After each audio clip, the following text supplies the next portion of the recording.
Oh, chat is gone. Where's chat? There you are. Okay. There you are. Yo, good morning. How's everyone doing? Welcome back. Welcome back.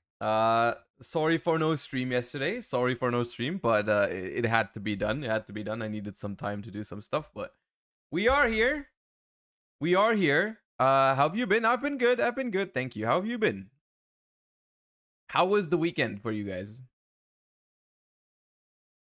How was the weekend? What happened in the world of Yu-Gi-Oh? I missed almost anything. I did not see much. I need to get up to date. Oh, speaking of updating, I need to update that sub goal. I need to up goal that. I need to up. I need to update that sub goal. Bop. That is more reasonable. Okay.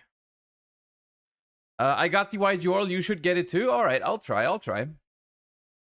What's up, Just a Demo? How you doing? Will you be at German Nationals in Dortmund this year? I will be there, yes. I've already booked. I've got my ticket. Everything is set up. I will be there. I will be at German Nationals. I will also be at Cologne Regionals this weekend. DJW, thank you for the 3 months. Welcome back. Appreciate that. The audio is slightly off. The audio is slightly off, you say. Holy shit, Napian, thank you for the 10 gift subs. Hey, we don't have to hit the sub goal that early, but I appreciate the crazy amount of support. Can we get some Josh yugioh hearts in chat for Napian? They've been killing it recently with the support. Hey, thank you so much. Alzaris also, thank you for the 6 months.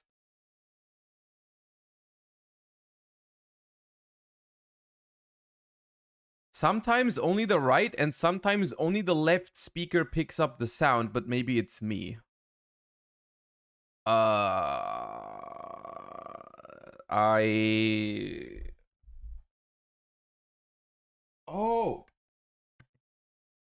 This should be better now. It should be better now. It was on the wrong thingy, the wrong, I don't know what it's called, the wrong mode of recording. Okay, yeah, it was on the wrong, I don't know what it's called. But yeah. Well, I know what it's called in German because that's what I, you know, Richtcharakteristik, but it's I don't know the the English word. The English word is probably a lot smoother than Richtcharakteristik. Danger Yugimoto, thank you for the 6 months, and Dark Dragon 316, thank you for the 2 months. Best way to play around TT and Lab. My locals is pretty much just those two. Wait, what's TT? My Yugi Boomer mind was like, what do you mean torrential tribute? Oh, you mean trap tricks. If your locals is just trap tricks and labyrinth, it depends on whether you want to switch decks, but I guess like something like I would think a runic any sort of runic version would have a good time against that. Other than that, I mean, if your locals is full of trap decks, then you know play some like evenly matched, play some cosmic cyclones in your main decks, and you should probably be okay.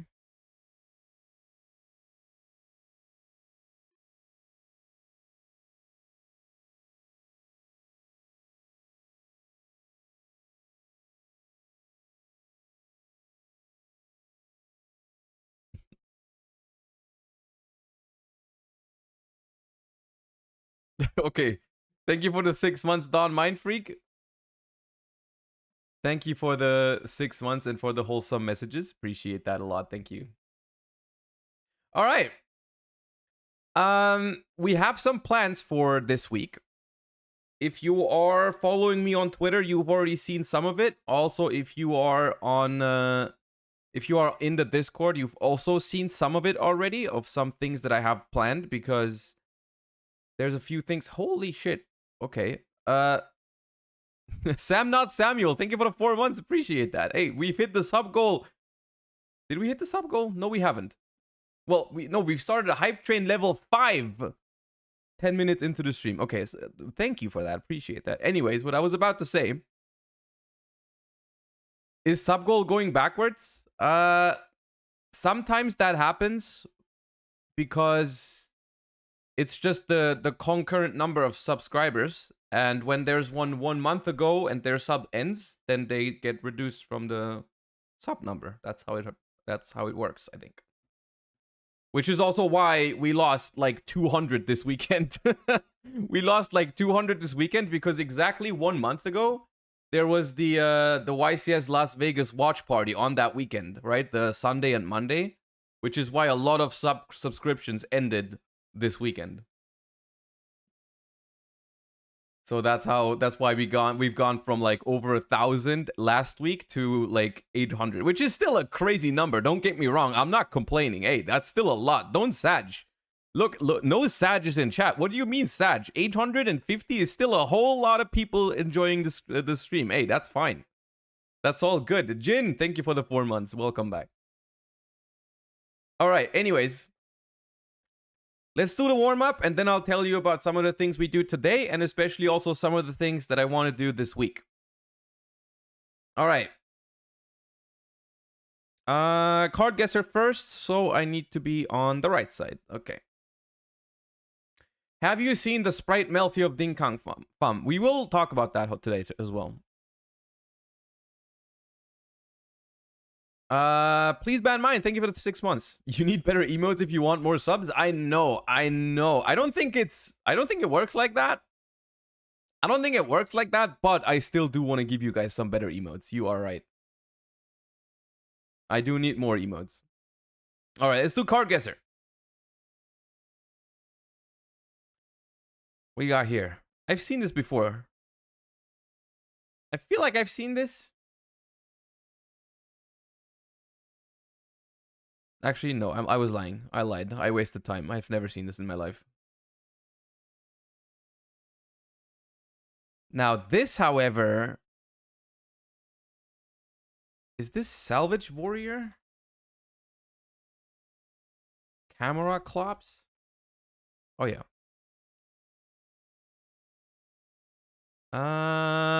This is that Sylvan...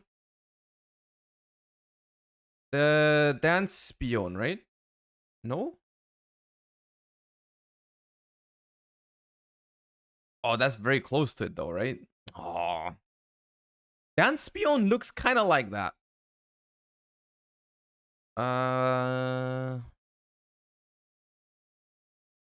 Wait, this is Glad Beasts. What the hell is that card? This is a Glad Beast card. This is Gizzarus.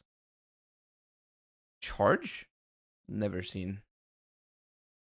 Okay, these are tough today. Hey, today is hard. The hell is that?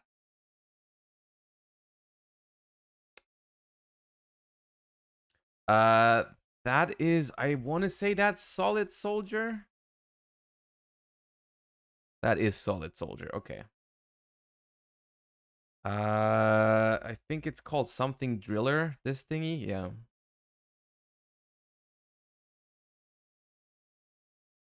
Here, that is Leo, the Keeper of the Sacred Tree. What's that called? It's super old. Oh, this one's super old. It's, I think, like a continuous trap. Beast Soul Swap. Okay, I hope you're right. It is that. Okay. This is Jackal, I want to say. Ghost Knight? Yeah. I think this is an Evil Swarm, but I don't know which one. Gatekeeper? Steel Swarm Gatekeeper. Yeah, okay.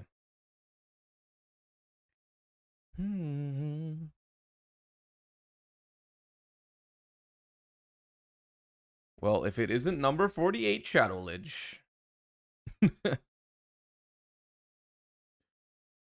Ancient Gear. But who? Chimera? I want to say that's Chimera. Oh, there's a lot of... Yeah. Ilzeref, thank you for the 5 months. Appreciate that. That is Adlib. Yep.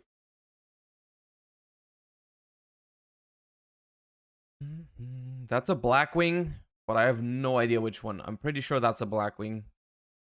Yeah. They made too many Blackwings. Okay, what? But what is that? What cannon? I was trying to figure out what kind of animal that is, and it's just not an animal. I was like, yeah, what? What kind of animal? But okay. Oh nah. Oh nah. Which one is that? Which one is that?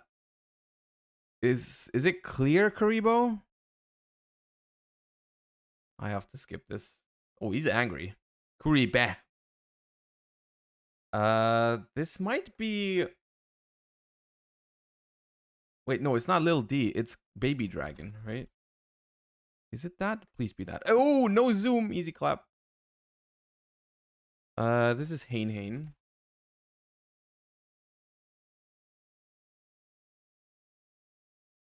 Big points. Clutch. Oh, this is a Vendrit trap.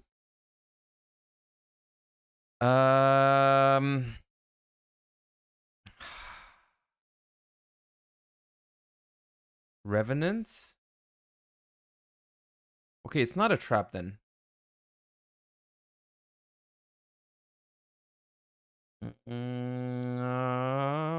What the... Oh, wait, Android.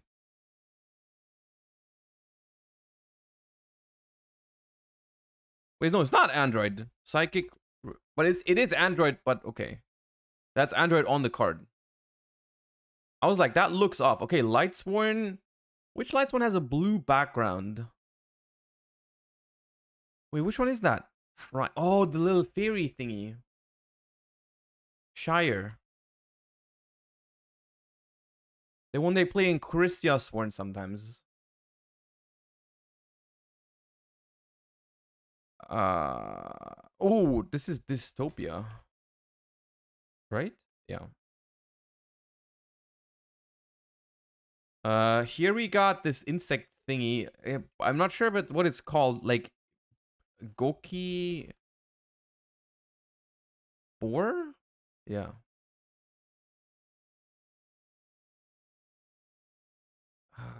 I do not know what that is. Oh no, I do know that. Ah, that's the one that just banishes a light for... Okay. Unfortunate. What do we have here? Eland? Oh, that the Fire Fist? Really? Oh, this is like Space Gift.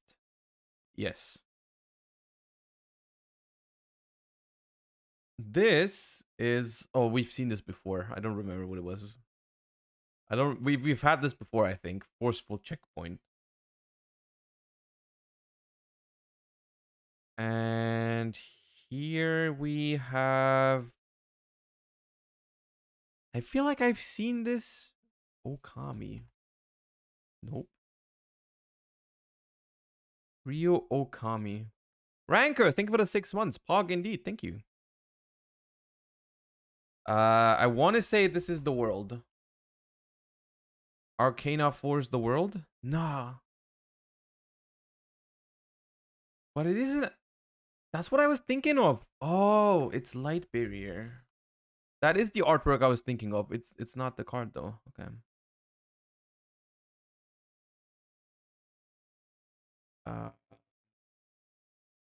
Oh, Seyfried. The hell?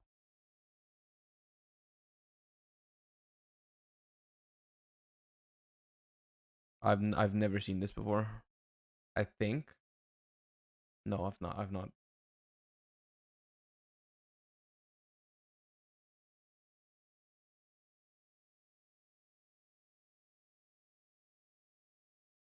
Psychic Ace. Okay, we're getting a couple hard ones now. Wait, is that Eland again? No. Okay, unfortunate. I thought I was being big brained. Domai? Fire formation Domai, okay.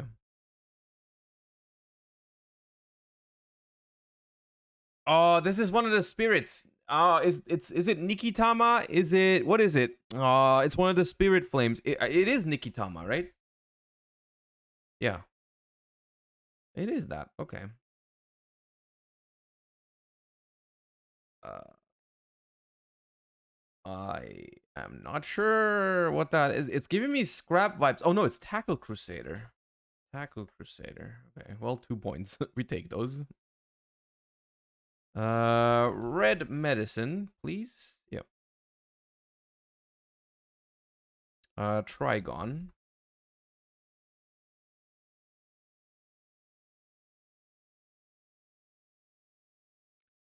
Chronomaly, which means I skip. Yep. Oh, that's the rank 3 XYZ.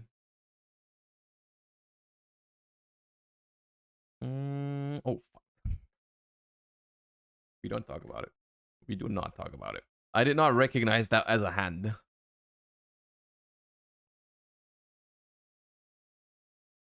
That's giving me heavy Destiny and Dragoon vibes, but it's not that. Break the Destiny? Okay. I'm getting danger vibes. Well, because if it's not Bigfoot.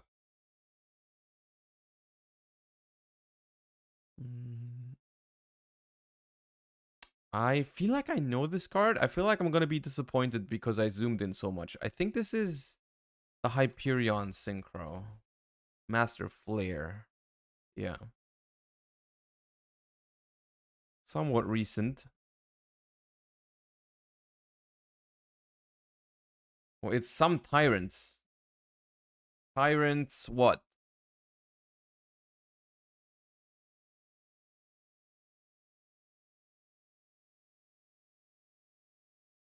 Oh, it's not even that. Okay, well, unfortunate. This I think is Solidarity. Yeah.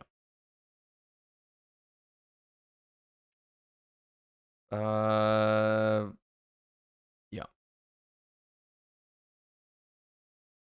That is Divine Wrath.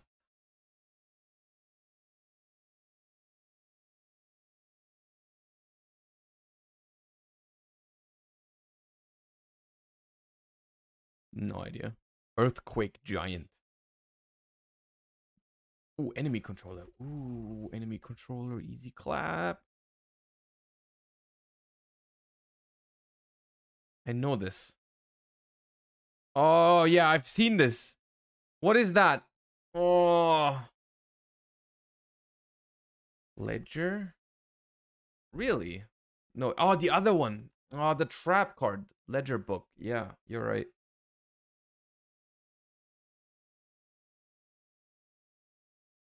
It's called Sand. It's not that. Sand Moth. Yeah.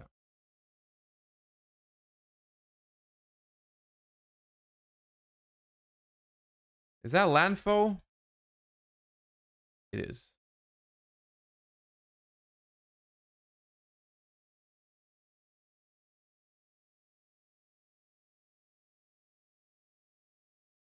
Dark Magician, the Dragon Knight. Never seen before in my life. What do you have? Ah!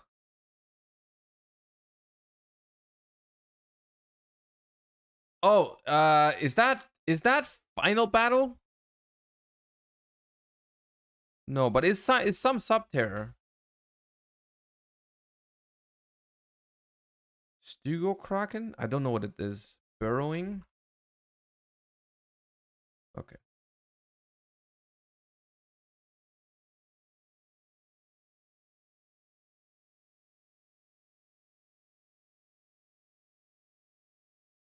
Never seen that before. Oh, come on. It's been going so well. Why do I get cards I don't know? This is a Mermail. Abyss. Nose? Yeah. Hyperia, based. Best card in the game.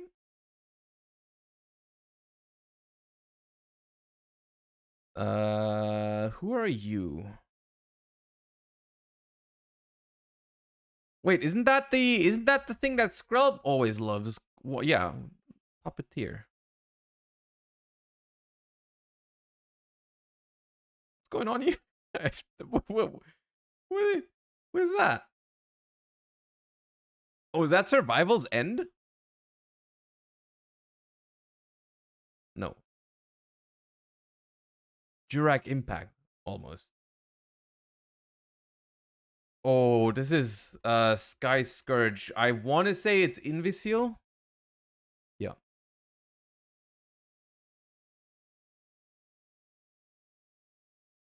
Oh, I've seen this too. Oh, I've seen that.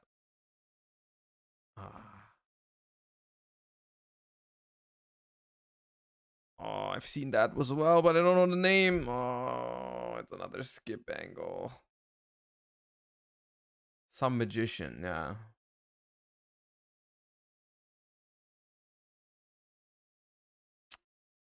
I hate when it's Mecha Phantom Beasts, because there's so many. It's not even a Mecha Phantom Beast. Come on, how is that not the Mecha Phantom Beast?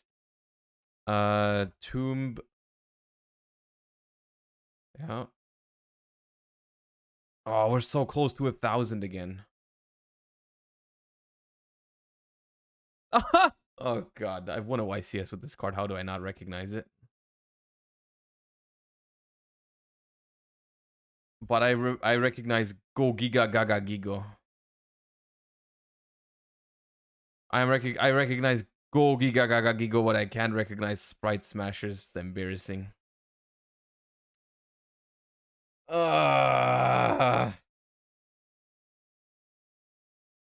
907, dude. 907. It's a good score. I just felt like if we get some of these a little bit quicker, like a couple less zooms, we're big chilling. Good round still. Good round still. Happy with that. Happy with that. We take it. It's like the thing with some cards, like if you look at Sprite Smashers from far away, like when you have the actual card, there's not that much detail on it, so you never really, you never really look at it that much. There's some cards where they're just not that recognizable. I think Sprite Smashers artwork is one of those. Yo, Rancor, thank you for the gift sub. Thank you for letting us hit the sub goal so early on. I didn't expect that. All right. You know what that means? You know what that means, chat. We start off the week good. There we go. Thank you for that. Appreciate that.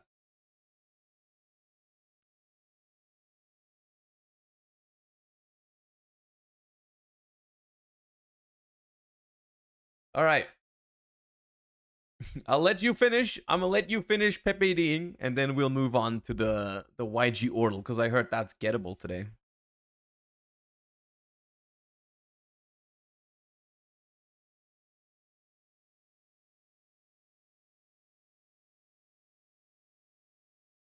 Okay.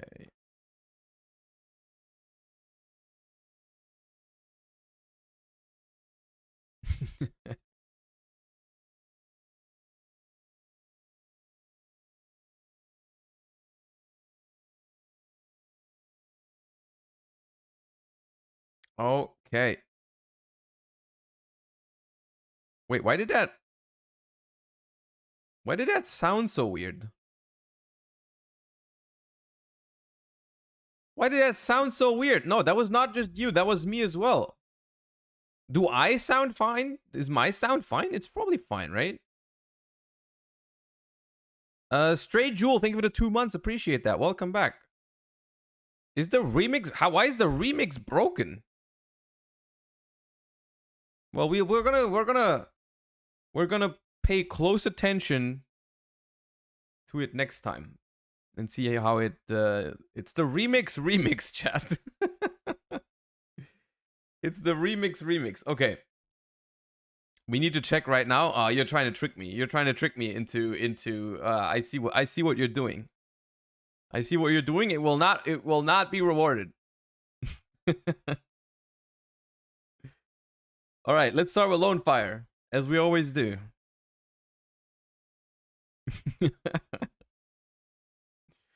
Not fire.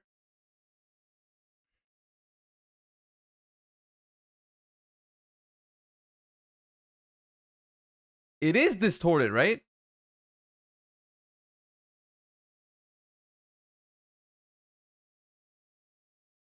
Okay, hold up.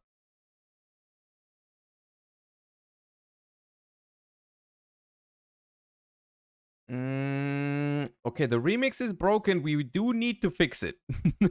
We do need to fix it. Let me quickly check why that could be the case.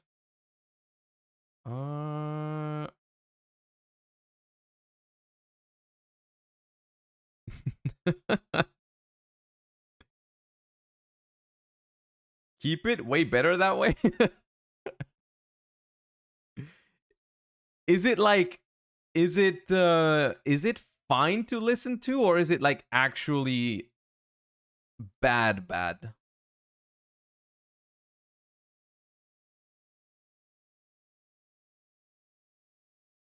The thing is, I can't really. Something is off. I can't log into Triggerfire, which is what I'm using for it. So maybe it's okay. Maybe it's doomed. I don't know.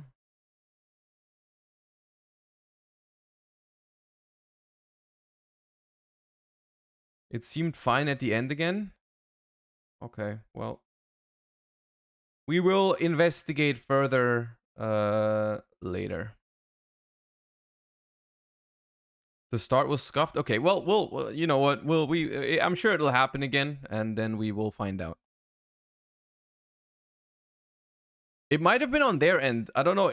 Everything else on my end is fine, so I don't know if it's something I can do.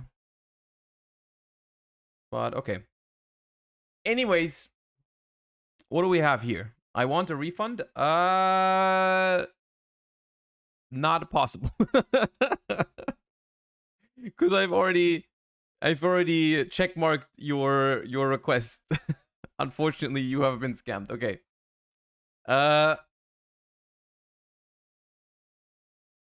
Let me do a cheeky little firewall dragon.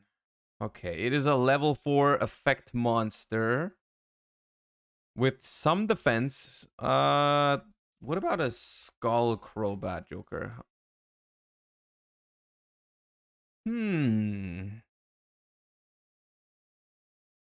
Level 4 spellcaster.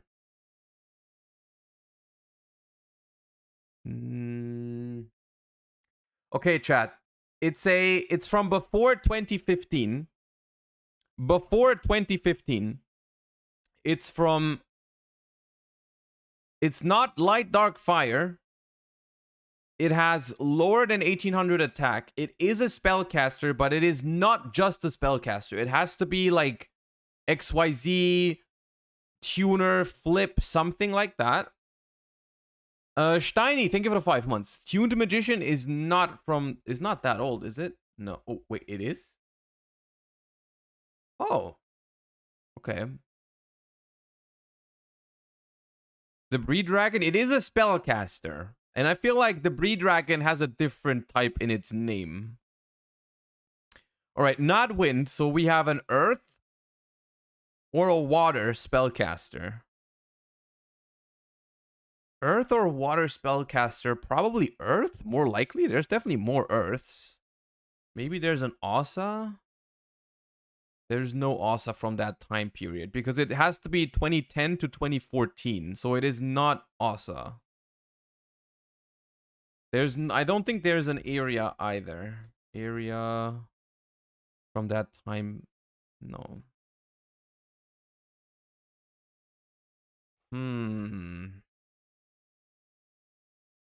It could be a spell book. No. Maybe a Prophecy. Level 4. Benny, thank you for the 9 months. Welcome back. Appreciate that. That's a long time supporting the channel. Thank you. It is not a prophecy. Fortune Lady. Fortune Lady. But they would all just be... There's a tuner. No. Oh, what is that? What is... Chat, let's think about like XYZ Synchro Fusion. Maybe Flip? Gravekeepers are almost all darks, are they not? The only Gravekeeper that's not a dark I can think of is Commandant. Is there a reason why Commandant is the only Earth Gravekeeper? Now that I think about that, it makes no sense. They are all darks.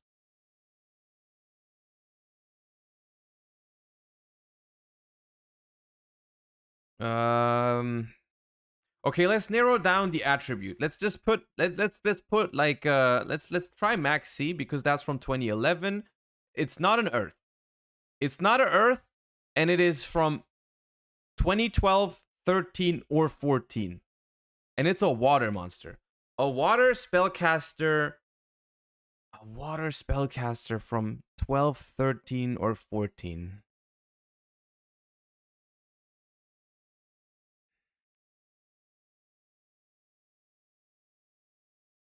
Necros of Unicorn? That is 15, but let's check if it's a ritual. It's not a ritual.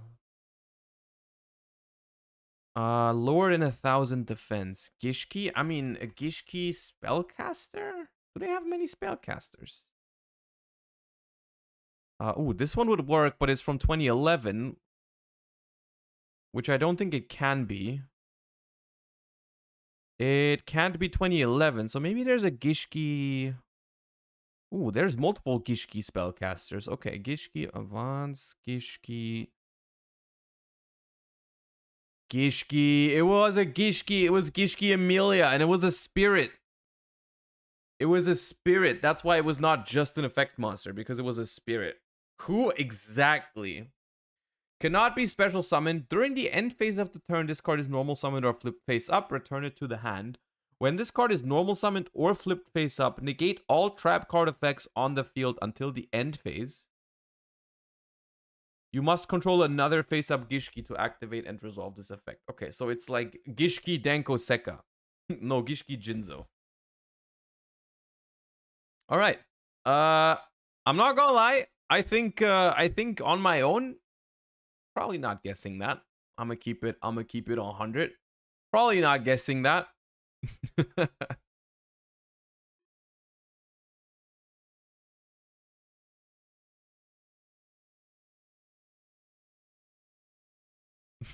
I love when people put German messages in the English TTS. It sounds so wacky, but easy nice. Thank you for the 5 months. Appreciate that. Okay. All right. Warm up out of the way. Warm up out of the way. And with that, welcome to the stream. Welcome to the stream. We have a couple of things to do today, as well as announcing a couple of things we are going to do this week.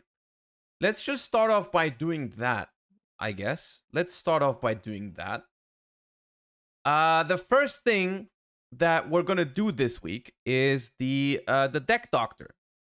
The Deck Doctor will be this week or Monday. I don't know yet exactly, but we're going to structure it a little bit differently. Some people that are on my Discord server already have seen it because I started submissions yesterday only for subscribers. But we are using, because I've noticed that the Deck Doctor streams are something that people really enjoy, right? It's like people always ask me, when is the next Deck Doctor stream? And we always get so many submissions. We get so many submissions for Deck Doctor. Goose XI, thank you for the 6 months. Welcome back.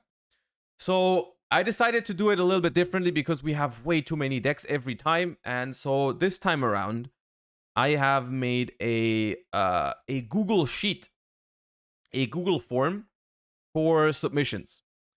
And I have started taking submissions from my subscribers, but I will also post that link to the Google form in my Discord server for non-subscribers to access it.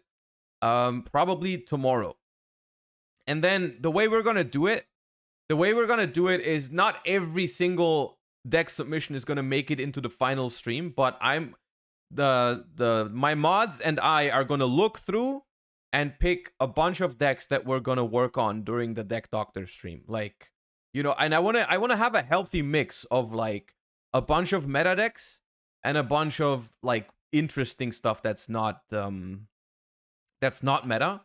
But I do wanna pick stuff beforehand so that I know what's coming and so that I can prepare for it a little bit, because I've had it in the past, right? If you've been here, you remember there's been decks where people post it and I literally have to tell them, hey, I can't help you with that because I don't know what those cards do, or I don't know how that deck works.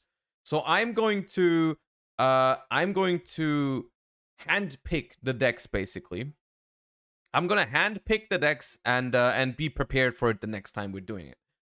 And that is something that, once again, if you are not in the Discord yet, the deck submission for this next Deck Doctor section will be the link for this Google forum will be in the Discord server at some point.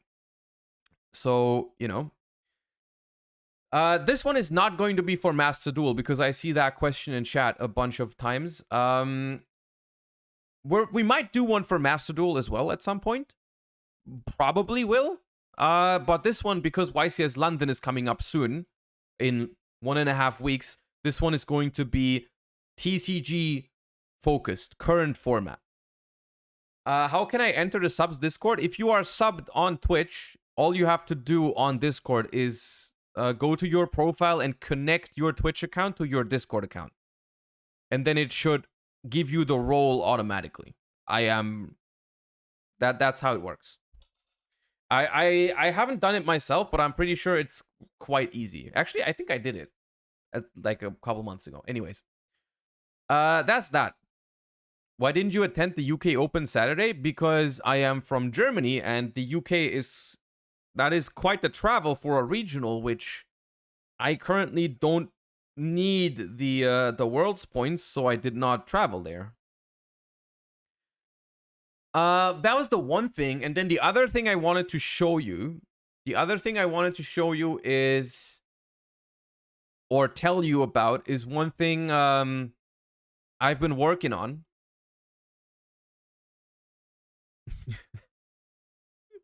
Fox Strikes Gaming, thank you for the 2 months, and Ren Kazuma, thank you for the 6. I appreciate you.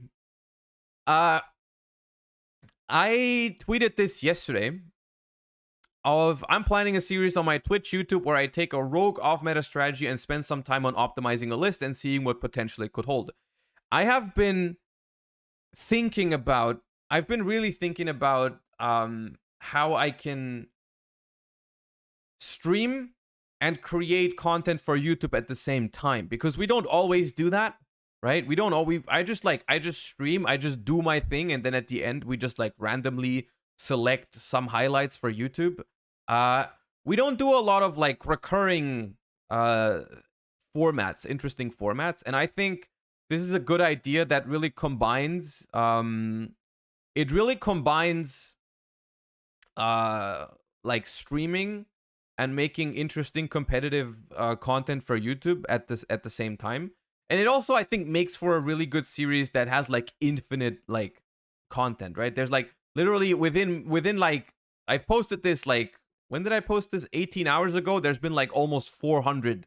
There's almost been 400 answers to which types of decks I should play. So I will, at some point during this week, we will have the first iteration of this format where we're gonna take a rogue deck. I'm gonna look into it on a stream, and I'm gonna try to get it to the max potential. That max potential might be the deck just sucks, or maybe it's somewhat playable. We will try and find out in that stream, right? And I'm gonna take time. I'm gonna take the time to look at an archetype and learn how to play it, because I don't know how to play every single archetype in the game. Like, because people always message me, hey, what should I do to my weather painter deck? I don't know, dude, but I'm gonna try and find out, you know. And so that is something I'm rather excited for, because of how many answers we got. Because of how many answers we got, the way I'm probably gonna have to do this is I'm going to look through all of these. I'm going to select the couple that I find interesting. And I'm going to make a poll probably on my Discord as well. So once again, if you want to take part, !Discord in chat is the command for the Discord invite link, so that you can decide which deck we do first, right? Because there's, I mean, and don't worry, if this is a series that people like, if this is something that, you know, people enjoy, there will be multiple, there will be a lot of, we might make this a regular thing. If I have fun during that stream, and if the video turns out, you know, enjoyable, then we're gonna do this on a regular basis, you know, maybe like once a month or whatever. We'll try and find out. I just need to experiment with some more planned content, right? But yeah, that's that. Just a few announcements I wanted to get out of the way. Once again, the primary place for you to take part in these things, you know, to vote on what deck I play or to submit a deck for the deck doctor, is always my Discord server, which is also just a great place to be outside of these things. Like, you know, we have a lot of good discussion. There's like almost 3,000 people in there, which, by the way, thank you for all the super regular discussions that we have in there. So yeah. Anyways, that's that. And then let's get into the content for today. Basically, what I want to do today is, I think there's like one reveal I want to look at, which is the new Speed Duel cards, which have apparently some cool reprints. So we're going to look at that really quick. That was published yesterday, the first info on that. So we're going to look at that. But the main plan for today is to look at, there's a bunch of regionals this weekend. There's a bunch of regionals, and there's a couple of things we can take away from it, I think. I've only glanced over it. I haven't looked at any deck lists yet. But I wanna look at the results from this weekend's regionals. There's a lot. There's a ton. Like, look at this. There's a ton. There's a ton of profiles, of breakdowns. And I want to talk about this metagame because, I mean, and this hit me recently. This hit me just recently. YCS London is in 1.5 weeks. So this last weekend and this upcoming weekend are the two final weekends we have of like regionals and testing and whatever. And like, it's, yeah, it is actually quite soon, the YCS, which I'm kind of shocked by that, because I'm also not finished with my preparation yet. I don't know yet what I'm gonna play, and I want to like talk about that a little bit. I'm gonna play a regional this weekend. I will be in Cologne, which is, I think, a rather big regional. I don't know how many tickets they had, but it certainly will be not small. And so I'm gonna try and decide what I play for that this week as well. I don't mind doing some deck building for that regional on stream as well, like because I'm pretty sure that whatever I'm gonna play at the Cologne regional, is probably not going to be the exact same deck that I'm going to play at the YCS next week. So I don't mind sharing some of my thought process for the Cologne regional, because basically for me personally right now, my approach to the Cologne regional right now is that I want to bring something that, just to test it, right? I want to bring something and test it and see how it performs, to just get to know the metagame a little bit better. Because while I do look at the metagame very frequently while I stream, I haven't actually played any tournament yet in Cash Tira format, is, I think, a fair way to call it. Anyways, let's look at the Speed Duel reprints, and then we get into some preparation for the regional and some look at the metagame of past weekend. All right. Now, we're only going to skip through this.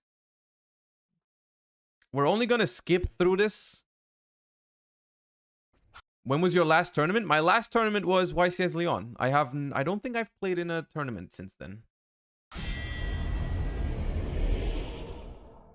What's up, everyone? This is Cybernaut, and today I have a special video for you guys because Konami sent me the brand new Yu-Gi-Oh! Speed Duel GX Duelist of Shadows box to open up for you guys. So yes, it's a brand new set that has come out for Sacred Beast on this, and you have Shadow Riders that are in this as well. So we have like Atticus Rose, I forget what his name was when he was a Shadow Rider. And of course, too, it'll be... By the way, I might play Speed Duel at YCS London. I was thinking about it to play the Speed Duel event on Friday, but I haven't looked at the format at all yet, so I don't know. But like for the mostly I'm interested in the reprints in this. worldwide giveaway, and you don't get charged anything, just so people know, okay? You win it, It's that simple, okay? So first off, I believe this is... The reason I want to play the Speed Duel side event, maybe, is because I was really disappointed by the pricing at YCS Lyon's Time Wizard tournament. If you're a regular on the stream, you know I love Edison format. It's one of my favorite things to play right now. And I really wanted to win the Light and Darkness Dragon playmat that they made specifically for Time Wizard events, right? Actually, let me show you. Light and Darkness Dragon playmat. Yeah.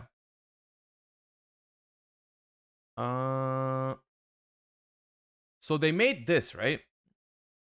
They made this for Time Wizard. And it was given out at YCS Minneapolis for the first time. And ever since, I mean, maybe someone is... I don't know if any of my North American viewers are already in chat. But I'm pretty sure that they have given these out at every American YCS since its introduction, right? I think that's how it is. I think at American Time Wizard events, like side events at YCSs, you get this playmat. And so when I came to YCS Lyon, there was a Time Wizard Edison side event, and I was like, surely we're gonna get this playmat as well. And so I played in the side event, and I did go undefeated, and I didn't get it. I just got like prize tickets. I don't exactly remember how many, but you get like a couple prize tickets, and that felt really bad. I really wanted to have that. I really wanted to have that playmat. So because the playmat is freaking sick, I need it in my life. Like I desperately need it. But it looks like, and I checked the schedule for YCS London for public events. I mean, I checked on Friday because I mean, please, I at least I don't plan to have time to attend public events on Saturday and Sunday. Hopefully, fingers crossed. But on the Friday, I really like to play public events. I mean, I would like to play Edison. And there is Edison on the Friday, but once again, you only get the scheduled event prizes, which is like, if you get 12 tickets. You get 12 tickets if you win the Edison side event. If you win the Speed Duel side event, you get a giant card. You get a giant card if you win the Speed Duel side event. So I was thinking about just picking up a Speed Duel deck and playing that, but I don't know yet. On the one hand, I'll probably have more fun if I play the Edison side event, and I want to play the Edison side event. On the other hand, I could actually, win a giant card if I do well in the Speed Duel event. I don't know. I really don't know. But I'll think about it. Anyways, for that, I guess the new cards are... Because these are legal for YCS London, right? And any Speed Duel enjoyers know, I think these cards are legal for YCS London for that date. Because it releases like next week or something. Are like pack of hollows, basically. I think the Sacred Beasts, again, are guaranteed, but it's the hollows after that are random. So first off, man, that looks good. Uriah, Lord of Searing Flames. The secret for Speed Duels always looks so good to me. Then Haman, Lord of Striking Thunder. Is that how you say it? Uriah?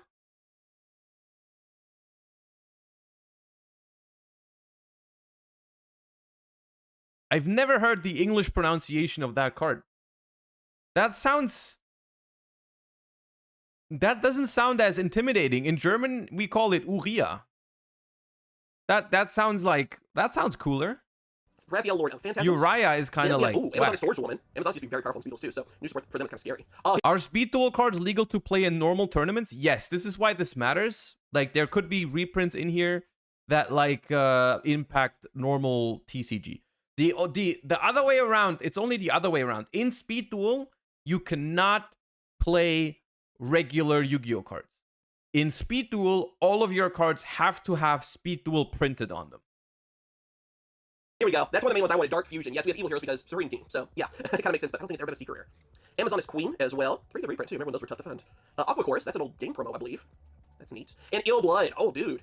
That I didn't think that would actually be in this at all. So are all of these new for Speed Duel? It's a Speed Duel card. That's an old Gemini monster that was in Tactical Evolution. So, not bad. I got the Dark Fusion. I want to get a place of those. There are great reprints for regular TCG and Time Wizard in this. Yeah, we're gonna like I said, we're gonna see before on that. Here, I'll unfold it because I think it's a double playmat because it's really big here.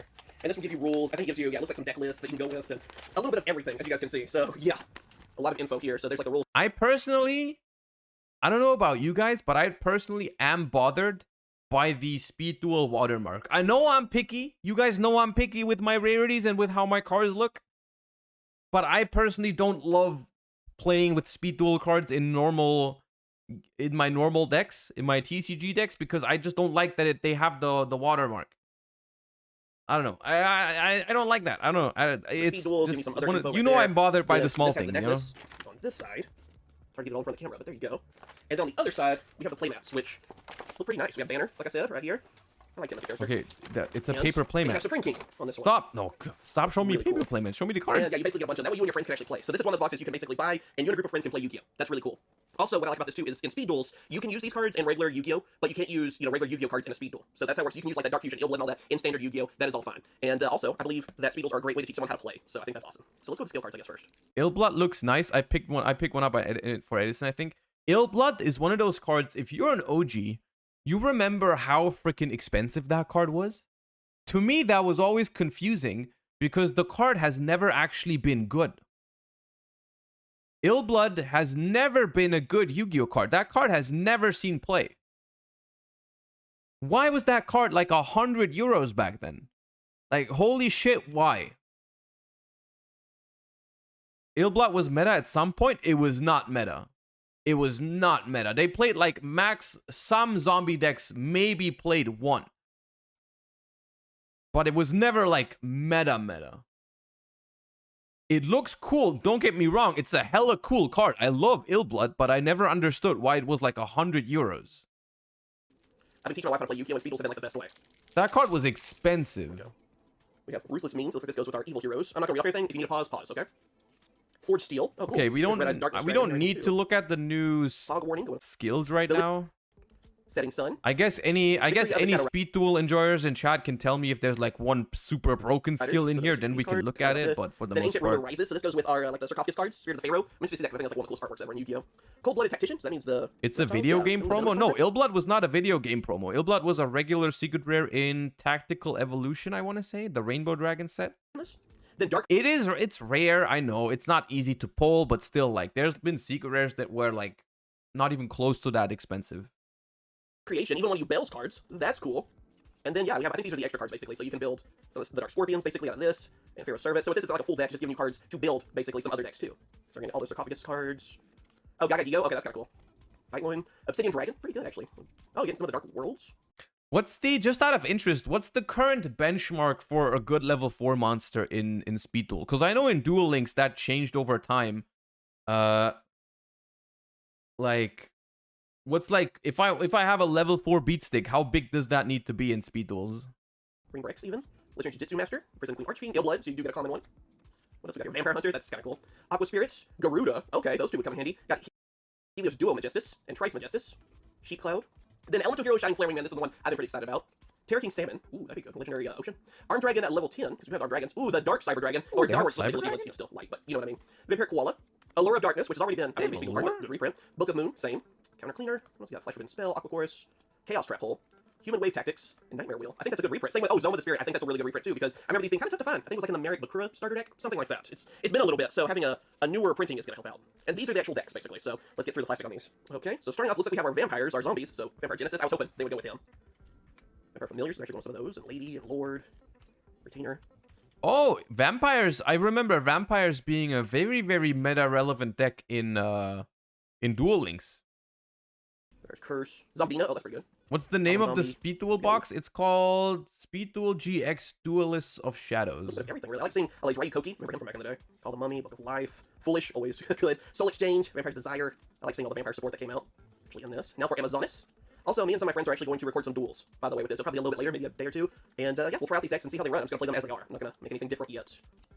Yeah, you're seeing a lot of updated stuff for Amazonis, which, again, they were one of the strongest archetypes in Speed Duels for a while. Do they have Amazonis Princess in in Speed Duel? Because that card is busted. I remember that card being super good in Duel. Then here's the Arching stuff, I guess. Skull Arching and Lightning. They don't have it? Okay. Let's see, Arching Soldier's pretty good. Terror King and Infernal Queen, Vile Pawn. I bet the skill card makes two of their effects. You know, like you get the good effects a lot easier. So, Giant Orc, Mist Arching as well. Some pretty mean ones, actually. Arching General, another Foolish. There's Pandemonium. Checkmate, Acts of Despair. That'd be pretty scary. Double Spell, Arching's Roar, Battle Scarred. Oh, do they also not have Onslaught? I guess if they don't have Princess or Onslaught, then they suck. Because those were the two cards. The Helios cards, I guess banners deck, basically. Trying to lay the face down so they're all together still. Yeah, so far I haven't seen any crazy reprints. I don't think that was one yet. I remember that and using that one back in the day. Survivor. Basically, it's a DD deck, different dimension. You're banishing stuff. Ooh, DD Crow. Crow is not bad, but has gotten a bunch of reprints. Grin Maju, that might be kind of scary, actually. It probably get to the same levels as like a regular Yu-Gi-Oh! Because we have less cards, but still. That could be fun. One of my favorite decks to use. Microcosmos. And then here's the Sacred Beast deck. Looks like a miniature version, probably, of the Structure. Oh, D-Boys. Okay, I like that. I haven't seen D-Boys in a while. That's kind of funny. Guess for Raviel. Goblin King. That might be pretty good, too. Fallen Paradise. Ooh, it's really in Skyfire. So it looks like you're getting everything, too, to bring out your Sacred Beasts, basically. Gren Maju was expensive? Oh, I didn't know that. I guess like Gaia, Swamp Mirror. Getting a lot of useful things. And then I guess this is the Cloud deck. Yeah, he did use Fog King. Oh, Fog King? Okay. Tempest, Acid Cloud, Atlas. Fog King may have been an expensive card. I don't actually know. Yeah, you're getting like everything. Ghost Fog, Turbulence. Smoke Ball, I remember that one. That was adorable. Nimbus Man, I think, was a scary one. Vortex Trooper. Mother Grizzly. Okay, I can see that. Get a few of those. That could be good. Kind of like a Toolbox deck. Summoning Cloud. But yeah. Not bad on that either. Oh, Wall of Disruption. That's like probably the most annoying card in Speed Duels. Like seriously, most decks run it, and you know with that, it's not fun. And now for the last one, looks like it has our evil heroes. Okay. So, let's see what we have here. Basically some hero updates. Looks like you're getting the original ones. Kind of wish they would giving us the alt arts, like the evil-looking Avion and Verstinatrix and all that. Wildheart, Eternal Gainer, Prodigy. What else he got? Oh, Visargo the Destroyer. That's pretty good. It's like a King of the Swamp, you know, it can be eating material. Ruler Hadez. That's kind of interesting. Absorbing Jar. There's your Dark Fusion. Dark Calling. There you go. Okay, I was hoping we'd get Dark Calling because that's one of the main ones you need. Super Poly. That's going to be the meta, I feel like. Super Poly... Was that expensive still? I don't feel like it was. It's gotten like countless reprints recently, right? Speed Duels for sure. We'll see what happens, but this is a really good card. It's always been good for regular Yu-Gi-Oh! So. Really? Was it? Windstorm. Okay, €5 for a common? Really? Vicious Fiends, which was the main one, basically. Damn. Very nice, I like that one. Wild Cyclone, Dark Gaia, okay, cool. And a Lightning Golem. And now, okay, we do get Red Eyes Darkness, very nice. And then, of course, regular Red Eyes, Luster Dragon. I was wondering if it would be Red Eyes Darkness Metal, or if we're going more for Red Eyes Darkness. Kind of looks like it's more Red Eyes Darkness. Which I kind of like. That was from the older Structure deck, so. One of the first Structure decks, I believe. Ooh, Spirit Dragon. That's kind of cool. One of Kaiba's cards. Ooh, that is... Oh, that is... Oh, that's a sick reprint. Ooh, that goes hard. That also hurts me because I picked these up like 3 months ago and I've never played with them yet. But still, that's a good reprint because that thing was like $20. That thing was like $20 and I picked these up for Edison and I have not played the deck yet. So I could have just waited, but still. It was 65 in the US? What the hell? Why 20? It's just good in Edison. It's not for the current format, don't worry. It's like in Edison, this card is kind of like, it's kind of solid in Dragons because it's like a mini Treeborn Frog for Dragon decks, basically. It's a good card in Edison, so this is a huge reprint for Edison players if you want to play the Dragon deck. Because I'm pretty sure this is like, maybe next to Oppression, the only expensive card in Dragons. Or was the only expensive card in Dragons. Like with this card, I'm pretty sure Dragons is like a super cheap deck. Like maybe $20 or something for Edison. It's actually a really good reprint. Totem Dragon is a card that's been very tough to find. I think it only was in Crimson Crisis. So there you go. I didn't know about that one. Cosmic Cyclone, that's a really mean card too in Speed Duels. Sweet Memories, Dragon's Rage, and Negate Attack. Oh, so one more. Red Eye Spirit. Okay, that's a good one too. So yeah, that is everything from this box. That Totem Dragon I feel like really made the box worth it too, because for people that are playing other formats. The Totem Dragon kind of saved it last minute in terms of the reprints. That seems like it seems okay in terms of the reprints. When people in chat said there's like great reprints for TCG and Edison, I expected a little bit more. Honestly, I expected to see a bit more than that, but still, I mean, the Totem Dragon alone Dale Bolito and Paul Leviton, top 4, Shonen Jump Washington 27 with Ill Blood. Dale Bolito, top 4, YCS Chicago 2007. Durhan. Okay, okay, I see. You know why it's probably you know why I probably don't remember it that much being played? Because at that time I was 11 years old and I played the game, but I didn't look at like Shonen Jump results. So maybe it's just that, that's why I remember it not seeing play, because in our local scene and whatnot, it never did anything. So maybe that's why. But yeah, fair enough then. Because when I'm thinking of zombies, I'm thinking of like 2009 onwards. Like, I mean, starting with Zombie Sworn, that's when I really got in contact with like competitive. And at that point, Ill Blood was still expensive, but never really relevant again. Ill Blood was good early synchro format, but later on it was too slow. Yeah, maybe it's just that. Maybe it's just that. Here are the skill cards. I mean, let's not go over the skill cards for Speed Duel. I feel like most people don't really care about that much. I'll think about whether I want to look into Speed Duels for YCS London public events, and if I do, then maybe I'll do it like on stream a little bit. But yeah. Okay.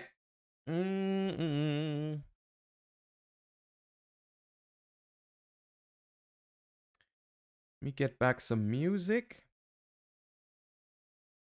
Can we look at the nets pile? That is the perfect segue, because now we will recap the weekend a little bit.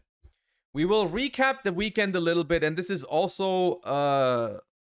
also like an important part for me when preparing for the upcoming YCS, is always knowing what to expect. And you can really see how the metagame, okay, there's not even a pie chart here. The metagame evolves from week to week, I feel like. Because first things first, let's look at this overview, this this pie chart of the format, where we started with this was YCS Las Vegas and like combined event tops on the first weekend. We started with 40%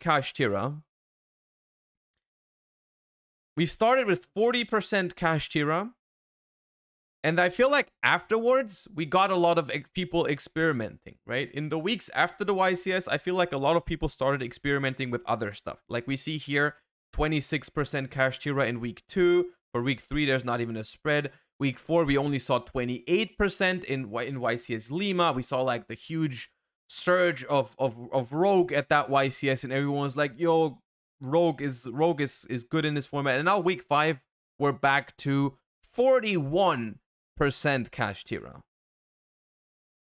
41% Kashtira, which is a high number. That is a high number of Kashtira event tops. Of course, this is not this does not take everything into consideration, because as you can clearly see, a lot of these decks are missing.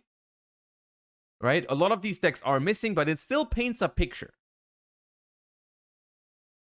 What does it say? 18th February? It's probably just a typo. It's March. It's obviously March. One thing that I find very noteworthy, which is also something I told you about a couple weeks ago, which is that branded is almost non-existent, especially compared to what we expected in the beginning of the format. Branded is like almost gone, right? And this is something I think I said this in like one of my early metagame analysis, also YouTube videos, where I told you that I don't think branded is the deck to combat the current format, because in the current format, I feel like you really need non-engine to beat Kashtira, and you need to be as flexible as possible, and like and branded doesn't do that. Branded does not really check the boxes of what it takes to be really successful in this format, right? What it takes to be really successful in this format is a strong backbone that doesn't just fall apart to Ash Blossom or Deep Barrier, right?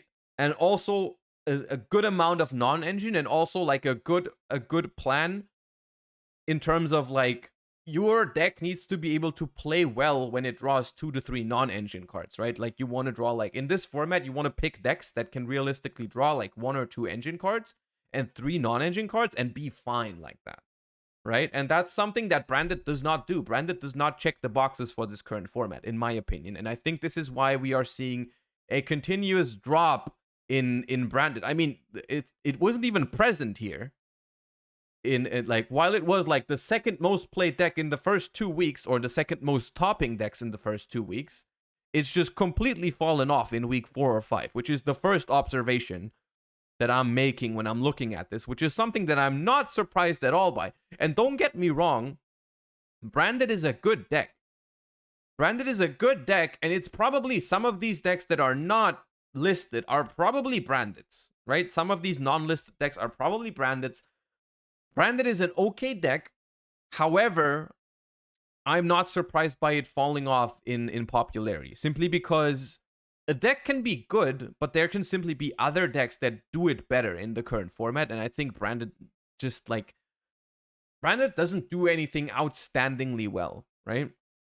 You think Branded won't be hit the next ban list? That is a very different question. I don't really know when we're gonna get a ban list.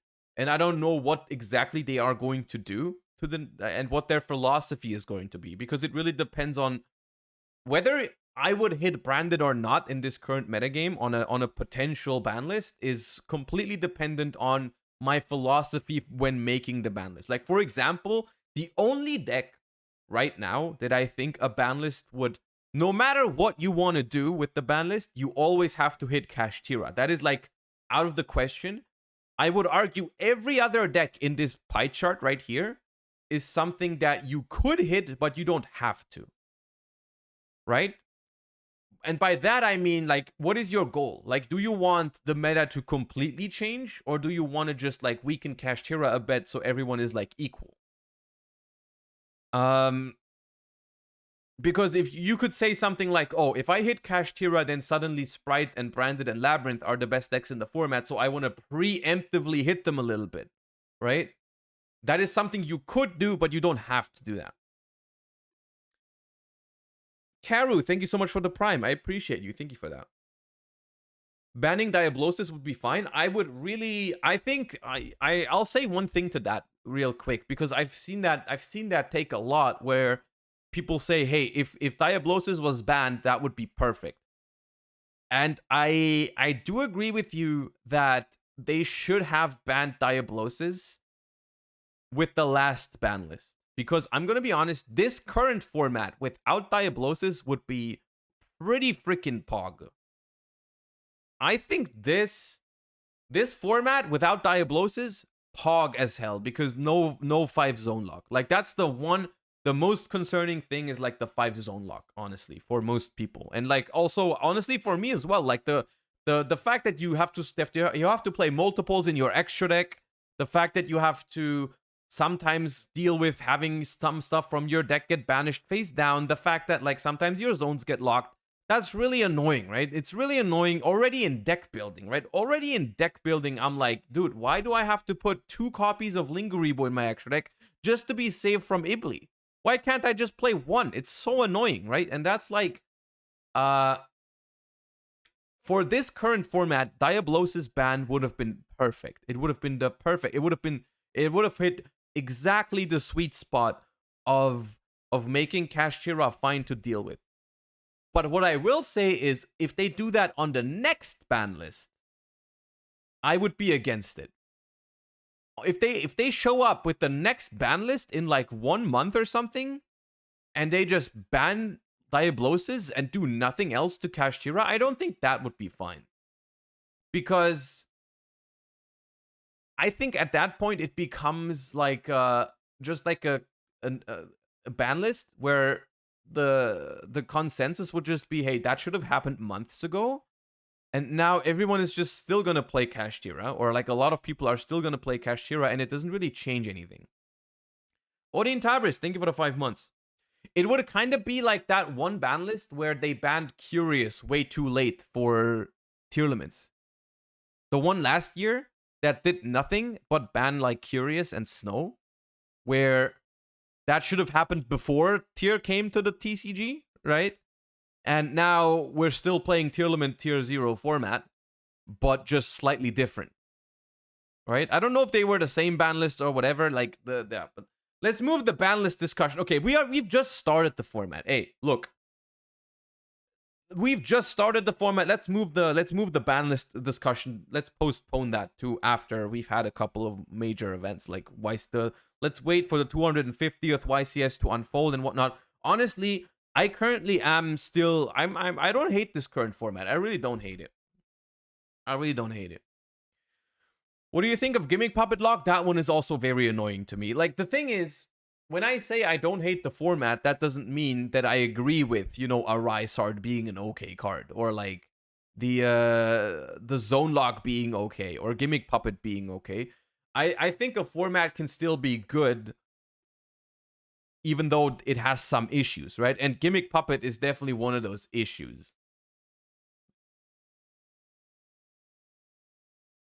So that's that. Anyways, one very important step in preparing a deck for the YCS or even the regional this weekend is understanding what people are currently doing with the format. Like, and currently it seems like we have a huge chunk of Kashtira, which in my book, honestly, is good. And I'll tell you why I think that's good. Now, don't get me wrong, Kashtira can be very annoying, but if there's an annoying deck in the format, I prefer it to be very, very popular. That way I can at least prepare for it. It would be like, I'm going to give you another example where a deck was far more annoying than Kashtira, I believe, which is Fluandereeze, last format. Because Fluandereeze was super, super annoying, super toxic. The problem was, quote-unquote problem was, in like a 12-round tournament, you would not play against enough Fluandereeze to justify adjusting your main deck for it. You know what I mean? Like, there was no way you could play cards in the main deck that were really good against Flunder, because they were just not good in the other matchups, and there were not enough Flunders to justify playing stuff in the main deck for it, right? And in this format, yes, Kashtira is annoying, but Kashtira is also popular enough in a way where I can play cards that are good against it. And I think that's why it's okay. Also, I think the Kashtira mirror match is probably better than people were expecting. I think the Kashtira mirror match is not that bad, especially if both players go for like the more conservative approaches of like a Rysard pass to play around Nibiru's and whatnot. I think the Kashtira mirror actually becomes quite fine in my book. I think it can be quite interesting in that sense. Kind of like the Zodiac mirrors back in the day. I mean, that's like, everyone has been comparing the deck to Zodiac in that sense. So, yeah. Anyways, that means we're going to have to look at some of these deck lists to see what people are doing. And let us just start. I know Kashtira is not the most like the deck that you can't do like that much with, but I still want to know what people are doing with Kashtira in this current format, because we do need to prepare for it. So let me pull up Lampy's deck profile, who actually won a regional with Kashtira this last weekend. So let's do that. Welcome guys, we have another deck profile here on the channel. We topped the regional in Berlin a couple of weeks ago, but now we don't have Ishizu tier for mod anymore, but that doesn't mean we stop topping. I actually won the regional today in Dresden, 81 players, I went 7-0, so I was undefeated. I actually played versus a lot of Rogue, I played versus 7 different decks, which is quite insane, but I played... Okay, that's concerning, but it is an 81 players tournament, so... I would say, still I'm going to show it to you anyway, so let's get into my undefeated Kashtira deck profile. So, my Kashtira monsters, first of all, I played 1 Scareclockash, triple Fenrir, 1 Ogre, triple Unicorn, and double Rysard. I think the only things you could consider would be cutting the Ogre and upping the number of Rysards. So, like, you could theoretically play triple Rysard and you could play 0 Ogres. Besides that, the Scareclockash and the Unicorn ratios are pretty much set. I think you cannot play any less than that in the pure version of the deck. And honestly, I said you could theoretically cut the Ogre, but I really like the Ogre and I think you should definitely play the Ogre, and it was really good for me all day long. Especially, I played versus Sword Soul, for example, and this card alone, I'll be Sword Soul endboard because it has 20... It's funny because Ogre... I feel like the reason why people started playing Ogre was because it enabled you to do that 3-card zone lock combo, right? The one that Dominic Couch showed off after they won YCS Las Vegas. I think that's the reason why people started playing Ogre. But then people just realized, hey, Ogre is kind of good in the grind game. Like if you go for the Arise Heart with like three materials and just pass and whatnot, having the trap behind it is really good. So I feel like the reason why people are like the reason why people included Ogre initially was a different reason than why they keep playing it now. But I think it makes a lot of sense, right? 2800, so you just special summon the Ogre, crash into the Yugioh, and then yeah, the Yugioh is not there anymore, and also the Blackout is not live anymore, so that's actually quite insane. And yeah, the cards are just super good, not gonna lie. Not gonna lie. Then the hand interactions we played today. I played the Triple Ash. That's just the first hand interaction you want to throw into your deck right now because it's super good versus Despia and it's also generically good because Ash and Theosis or sometimes Ash. And this is super important to note is how many people are still playing Nibiru. And I think Nibiru is something that it's hard to draw a comparison to this, but actually it's actually very easy. The perfect comparison to this format is the one where the interaction with Sword Soul against Nibiru in last year, where hypothetically the best possible opener for Sword Soul was to go for the evil Long Yuan and then into the Yugioh to draw 2 cards, right? That opener was almost always better than Barone unless they had Nibiru. And so in the beginning, people were not doing that. They would always go for Barone to play around Nibiru. And then Despia came into the format and people stopped playing Nibiru because Nibiru sucked against Despia. So all the Sword Souls started to do the Yugioh, the Long Yuan line again, right? The evil Long Yuan, draw 2. And then people started playing Nib again to punish them and whatnot. And you always had to be on the right end of the, the thing. So this format is the same, right? There's a combo in Kashtira where Nib wins you the game on the spot, but there's also the possibility to play around Nib. So in that case, if everyone goes for the 3 material Arise Heart, you can never Nib them, so you shouldn't play Nib. And then when no one plays Nib, then you can go for the full zone lock and just win, right? In that sense, it's interesting. I just think from the Kashtira perspective right now, it feels like you're seeing a mix of some people still play the Nibiru just because, they like it and they're afraid of the full zone lock. And some people don't play the Nib because they're like, hey, people should go for the 4 summons anyways. They should not go for the full zone lock anyways. So, honestly, in my book, if you play Kashtira right now, I don't see a reason to not just go for a Rise Hard Pass, especially if you have a lot of non-engine in your hand. I think it's unnecessary to take a gamble on whether your opponent plays Nib or not. But hey, it's like, I think either way it's reasonable. But it's an awkward spot right now when you're playing Kashtira, having to decide whether you want to commit into Nib or not.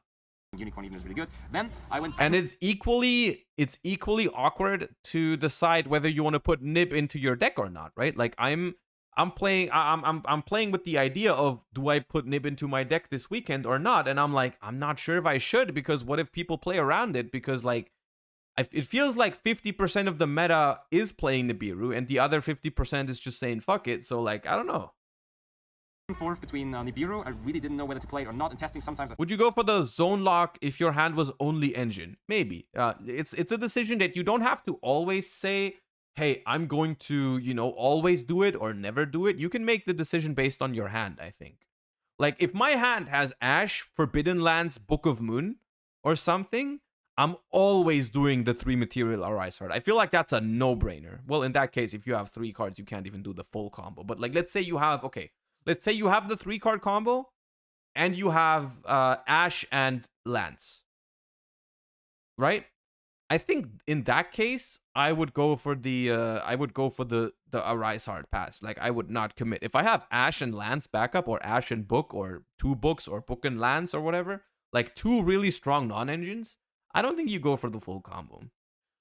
there's also a point that Jesse made in his video where you can do it if you have Scareclaw in hand and you can like send I think preparation or something. There's like a world where you can like bring back the Arise Heart on the opponent's turn if you have preparations. Yeah. I think it's if you have Scareclaw in hand and preparation, you can after Nib, you can banish the Arise Heart for Scareclaw, and then you bring it back with preparations. I thought it was amazing. I was about to cut Big Bang because it is mid if you don't go for the full combo. See, if you do that, you can do that. I don't think it's completely wrong to do that. However, then you never have the choice, basically. Like, if you open a hand with 5 engine, or like, you really want to go for the combo for some reason, right? Whatever your reason might be, you need to go for the combo, you can't do it, right? Also, I think Big Bang can sometimes be really good just like outside of the combo turns, because you can do Big Bang under your Arise Art, and then when they start playing, you can detach it, it gets banished, and it brings back like a Fenrir from under your Arise Art, so like you can get further interruption from it. Sometimes I felt like it was... Can someone explain to me how the 4-summon Arise Heart play is enough to win a game in 2023? On its own, like completely alone, most likely not. But that's why I'm saying if you have like 1 or 2 backup non-engine, suddenly Macrocosmos, 1 banish, and then like a Book of Moon Forbidden Lands type of card, that's really, really tough to beat. Even if it does not win the game on the spot, you probably will always, like, you will always be favorable in that situation. Even if they invest a bunch of cards, clear your board, you can always come back, right? Because you have, like, Birth on the field, 1 Fenrir in hand, does the whole thing again, right? Your cards, your 1-card combos are really, really efficient, right? And so, like, your follow-up most likely beats your opponent's follow-up. So they not only need to break your board, which is not easy. Breaking your board is not easy when you have a Macrocosmos, a Banish, and pair that with a couple of non-engine. But it's also just like they not only need to break your board, they need to either kill you, which is almost impossible, or they need to set up their own board, which needs to be strong enough to not only withstand like the follow-up you have, but also like the births on the field, the preparations, all that. It's really hard, I think. It's a good really opener. I ended up playing it today. Honestly, it didn't have that big of an impact. I Nibiru'd a Punk player once, where it was okay. I Nibiru'd Mathmech once, where it was also alright. And to be fair, also Nibiru'd a Salsa player once, where it was pretty insane. So all in all, it did enough to justify its spot in the main deck, and I'm happy to run it, and I would probably continue to run it at the moment. And then we go over to the spell cards. Spell cards, we had triple Pot of Prosperity. You have to play this. This is just the best consistency card you have. You of course have even better interaction in this deck with your extra deck, because you're running Garura, you're running Infinite Trek Goliath, so this card is just super valuable and helps you unbreak your hands, as it does in every other deck. And then for the Kashtira spells, triple Theosis, never even consider cutting this card, it's just way too good, never start it out, you just need this, definitely play it as often as you can, as much as you can. Triple field spells, same thing, it's just, it is insane, nothing to say there. Kashtira Birth, this was something where in the beginning people told me you could theoretically only play 2 of this, but I love 3 Birth. That card is so freaking annoying. I hate that this card exists, but like, yeah. For me personally, this card feels like the best card of the deck. Like, I'm talking about another card that I think is really insane, but it's not part of the engine. But from the Kashtira engine, this card is... How do you feel about using Desires and Prosperity in a deck? I think there is... I don't think there's anything inherently wrong with pairing those 2 cards together. But I'm... like, not a huge fan of it. Like, your deck has to be... I feel like the deck needs to be very inconsistent for me to want to do that. But you can do that. Just gonna play Cash for London. I've told you my stance on Kashtira before. I'm not making it a secret. My current... My opinion on this has not changed. Currently, I am not planning to play Kashtira. I'm not planning to play Kashtira. What I'm planning to do right now, and I'm still in the process of doing, is I'm going to experiment. I do think it is possible to find a better deck than Kashtira, but only because I think that doesn't mean that it's true. So my current situation is I'm going to try and experiment and find something better. But if that doesn't work, I'm not unhappy to fall back on Kashtira. Like, it's basically my plan B, my safe pick, right? If I don't find anything then I'm gonna play Kashtira, and I don't hate it. I don't hate Kashtira as much as I did like a couple weeks ago in terms of the idea of bringing it. However, I do think that it's possible to find something better for this current format. It's probably the card that gives you the most power and the most access to play through opponents' boards, and therefore Kashtira Birth is just a super big powerhouse. And what else do we have? We have the triple Book of Moon. I actually tested a duel first where I played Book of Moon and Book of Eclipse, both free copies. I ended up cutting the Book of Eclipse because it didn't really work out. I think Book of Moon is just better than Book of Eclipse right now. I've explained it last stream, I'm pretty sure. I think I did, right? Someone remember? I think I explained why Book of Moon is better than Book of Eclipse right now. Like, I think it's not even close right now. I think there's an argument to play both, but I think Book of Moon is just currently, as the meta is shaping, I think Book of Moon is a strictly better card than Book of Eclipse.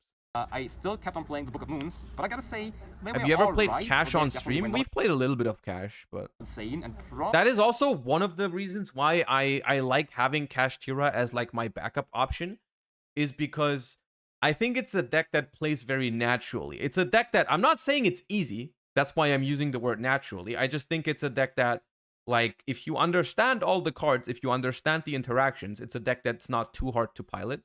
And I do think that even when like testing against it or theorying with the deck, I do understand what's like, you know, what's going on. So like I'm not afraid of picking up Kashtira. Like, I'm gonna spend probably all the time that I have until like Thursday next week of like preparing whatever else, and then if nothing works, it's just like, you know, I can just pick up Kashtira, and I'm not super worried about, you know, performing super badly with it.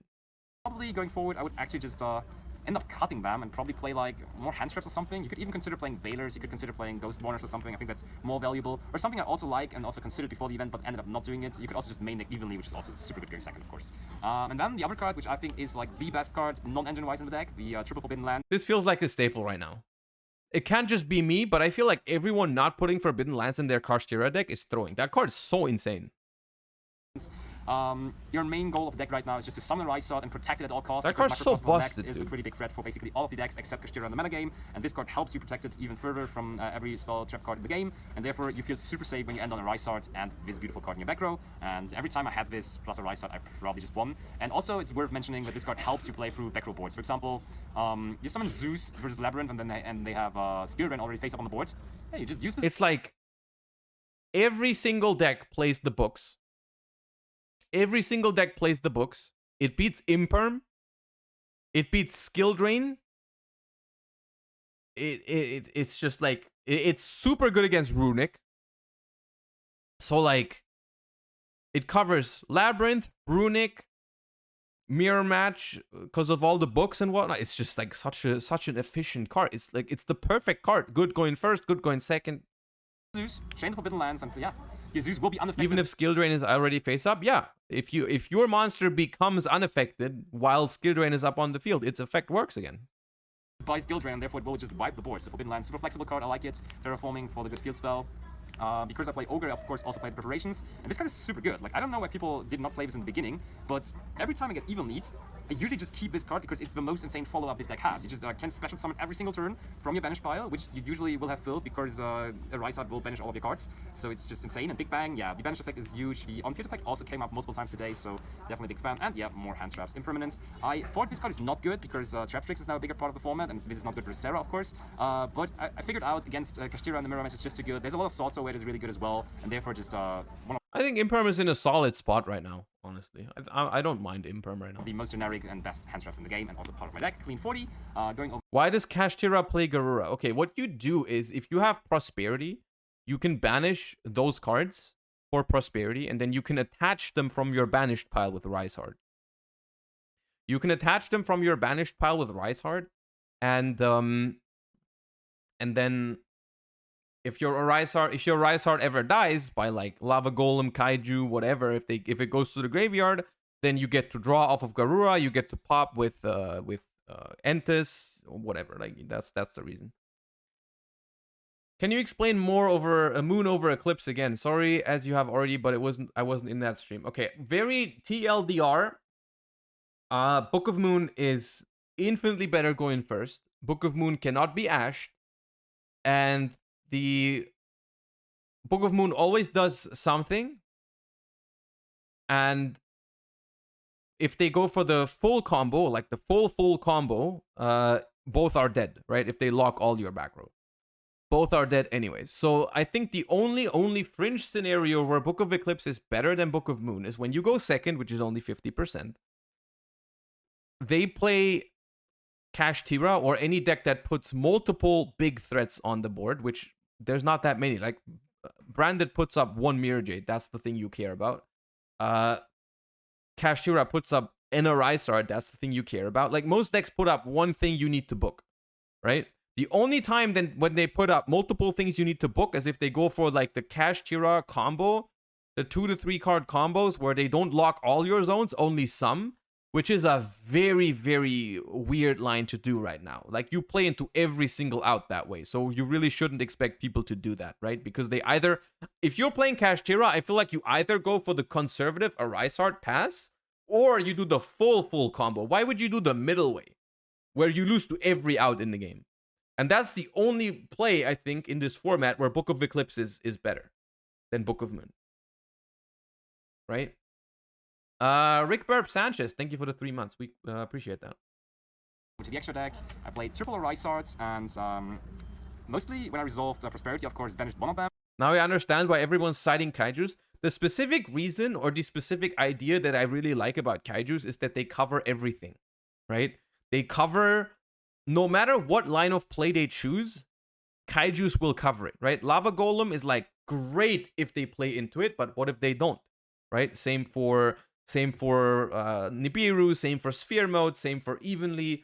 What if they don't play into it? Then they're dead, right? And that's like Kaijus just like do that. Kaijus going second are like a Book of Moon, but on crack because they don't care about the back row zone lock. They can just ignore it. Still, I would not play less than... Why is no one maining Kaijus or Lava Golem? People are doing that. It takes a bit of like, you know, you need to be... It's like a ballsy decision to main deck these cards that are completely dead going first, right? Like when your deck wants to go first, but I do think some people are doing it.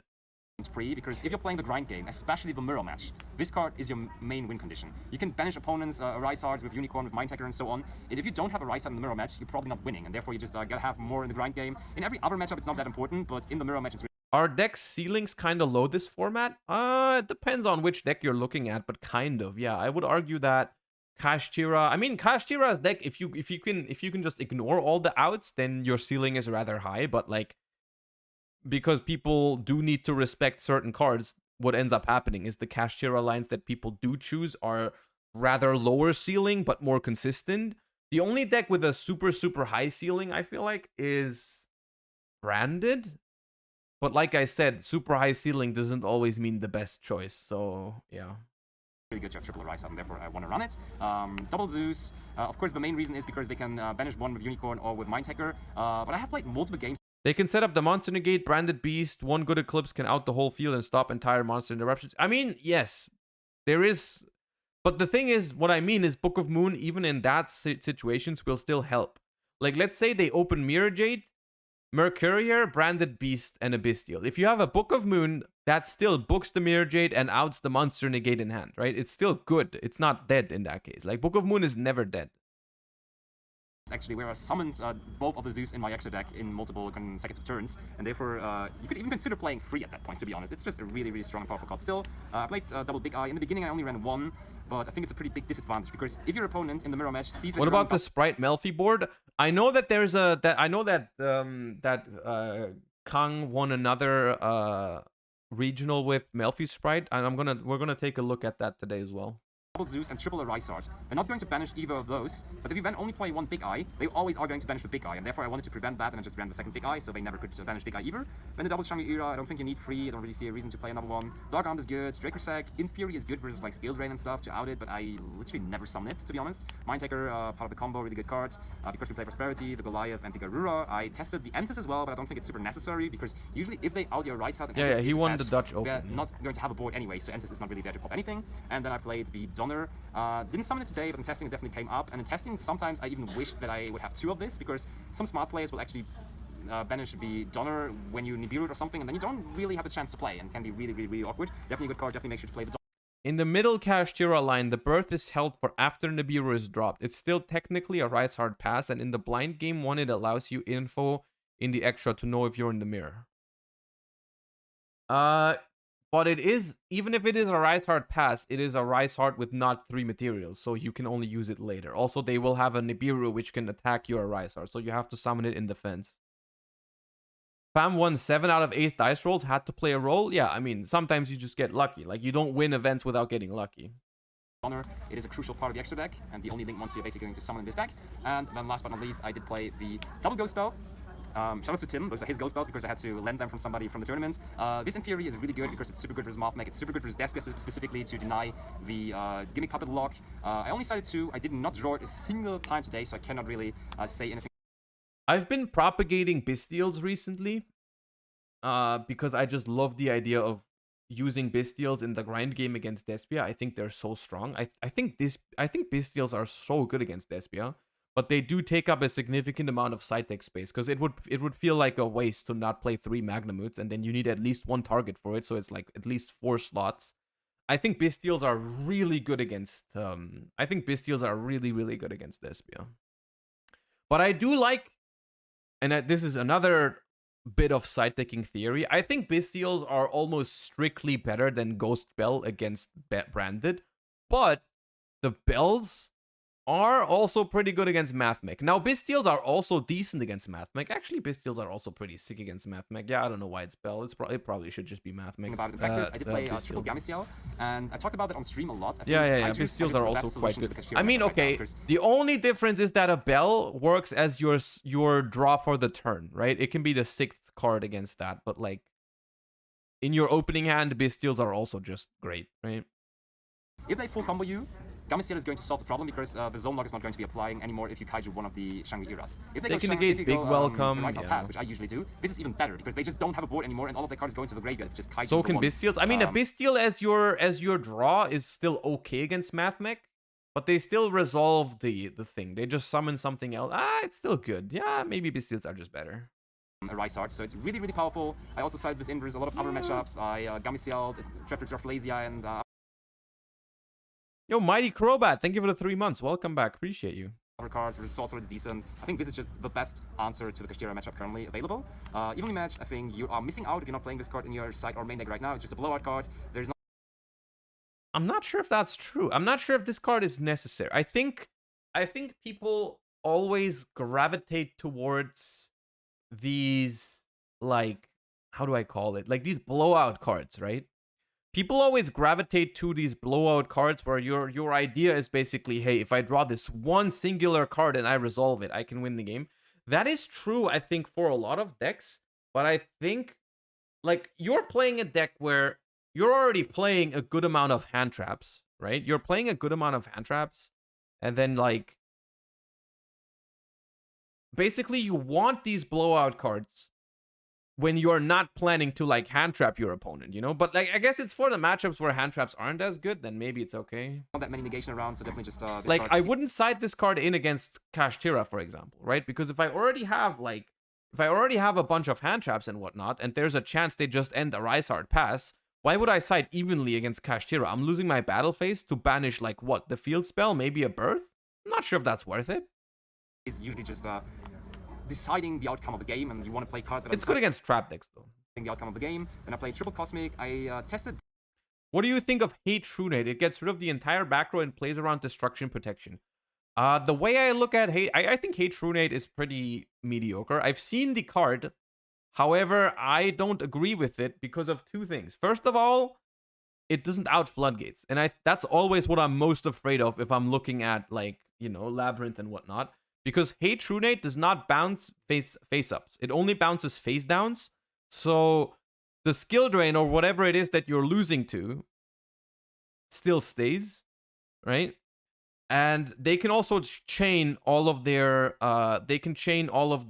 Labyrinth trap cards, right? So they still can summon, like, the big lady and whatnot and rip a card from your hand. Or I don't know if I love Hate Trunade. I think there's better cards. Denko a lot. But I wasn't really happy with it. Because if I'm siding a card specifically for back row decks, that card needs to, like, basically have the text on it like, hey, I'm always insane in this matchup. Right? If the card I'm siding for only 1 or 2 specific matchups, that card needs to slap every time, right? And like Hate Rune doesn't do that, right? Because like sometimes you activate it, they go like, okay, chain skill drain. You're like, unfortunate. So I don't know. Something more flexible. So this is also targeting Backrow decks, but this is interacting way better, for example, with the Runic deck as well, because you can hit the Runic Fountain, of course, and yeah, Reboot is another example of a card that would do that. Like Reboot would always slap, right?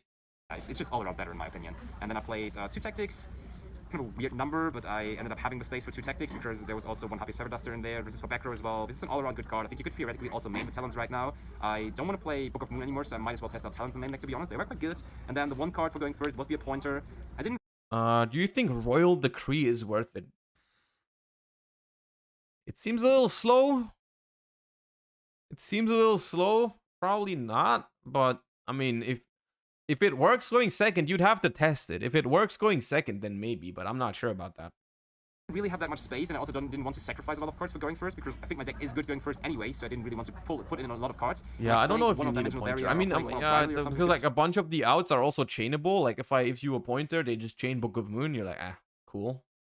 Super weird, so I just wanted to have 1 card for going first. The pointer is insane. You can just look at the opponent's hand and grab the best card they have, and then you are just way ahead. And yeah, I didn't perform the zone lock very often today, but in theory, the theory was I am going to zone lock them with the Lamby YGO tokens, so they get mad about it. And after 3 Lamby YGO tokens, they're like, okay, they're going to do it to me. Then my girlfriend also comes into place, so they get even more mad. And then, good old, where is he?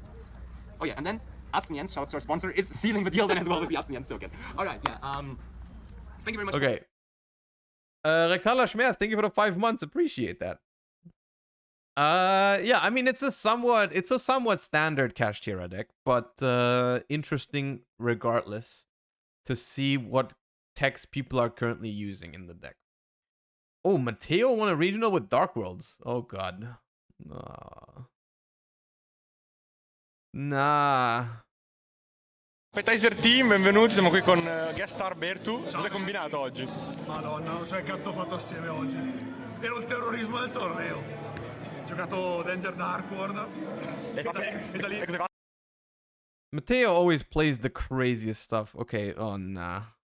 Tu un vostro torneo mettetelo nella side. Cazzo no, non ditelo. Silenzio. Allora, 3 Genta, fortissimo carta broken del mazzo. Cosa fa? Che magari non lo sanno. Scarto, aggiunge portali alla terreno di Dark World. Quando viene bandito, se c'hai una carta Dark World in campo, entra special una volta per turno, mentre l'effetto di Dark Portali non è once. Quindi puoi farlo anche 3 volte. Is this the new regional mat? Damn, that's a cool mat. It's the Chaos Monsters, right? Why do we already have this? The cards aren't even out. The cards aren't even out for this, right? Like these are from, what is that, Cyberstorm Axis?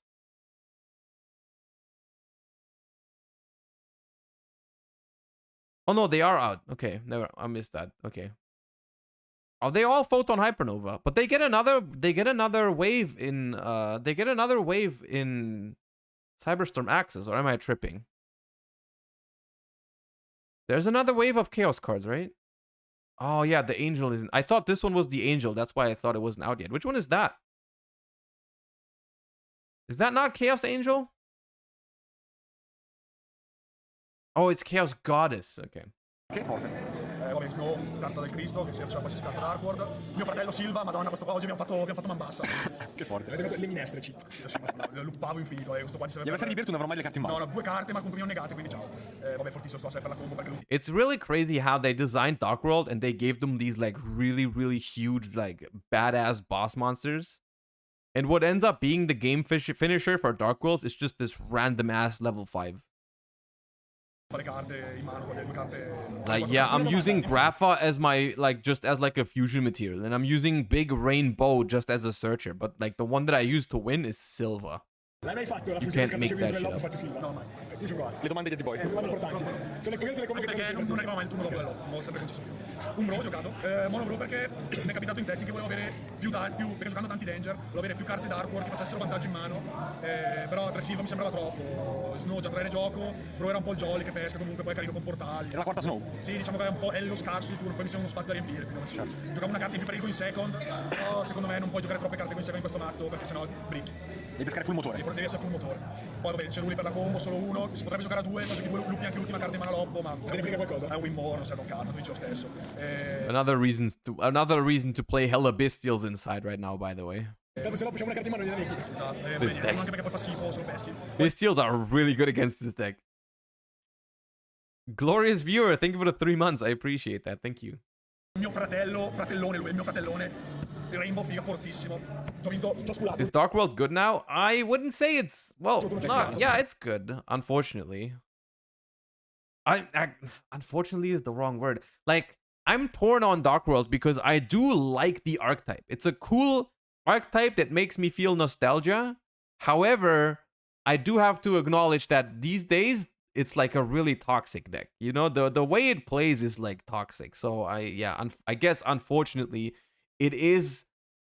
I don't think it's one of the best decks, but it is scary. It is scary to play against. It is scary to, like, especially if it goes first. Like, it's a menace. My name Nursey. Thank you for the tier 1. Appreciate that. Welcome to the channel. Appreciate the support. Vabbè, fortissimo, cioè veramente un grossissimo. Poi 1.000 miliardi d'attacco. Poi sì, ti cappava a caso, ignoranza, 3.000 che pestano. Ricordiamo che rimbalzano mostri a caso, che per entrare. Lui è l'unica cosa che rimbalza soltanto i 7 o meno, non è come Grappa che rimbalza. Qualsiasi Darkboard. Però si rimbalza. Also starting a hype train. Hey, perfect moment to check for that juicy prime. Appreciate that. Però si Darkboard 7 o meno. Fortissimo. E ultimo, mio fratellone, anche lui. Lui è mio papà. Okay, why is every card a fratello? Fortissimo, in realtà è un po' brick, perché vabbè è brick di base, però devi giocarlo per fare la fusione, poi è forte perché spacca uno, e forte perché lui rimbalza qualsiasi Darkboard, non ha il limite del livello, quindi può rimbalzare anche loro. Certo, perché le scarti di nuovo. I know it means, brother. I know what it means. Esatto, continui a fare vantaggio in mano. E poi per sbaglio nel Warmup c'è 4 mostri con 4.000 d'attacco minimo. Sì, enormi e ti Un saluto a Spimario che torna a giocare Dark con l'ICS di Londra, li salutiamo. Sì, vi do la lista per la pasta. Bertu lo sa, lo dovete fare adesso. No, lo devono fare, hanno detto lo devono fare. Ho fatto Danger, bello spesso. L'unico che non veniva cecchinato. Porca puttana, mi hanno cecchiato la barca di Danger oggi, incredibile, però vabbè. Non perché viene cecchinato, perché Golden. Però a me piacciono le Gold, sarò sincero. Spero che non insultate neanche me, però le Gold a me piacciono molto. Miglior rarità, la Platinum. E qua confermo tutto. Devo prendere il compulso di Platinum. Bellissimo, figa.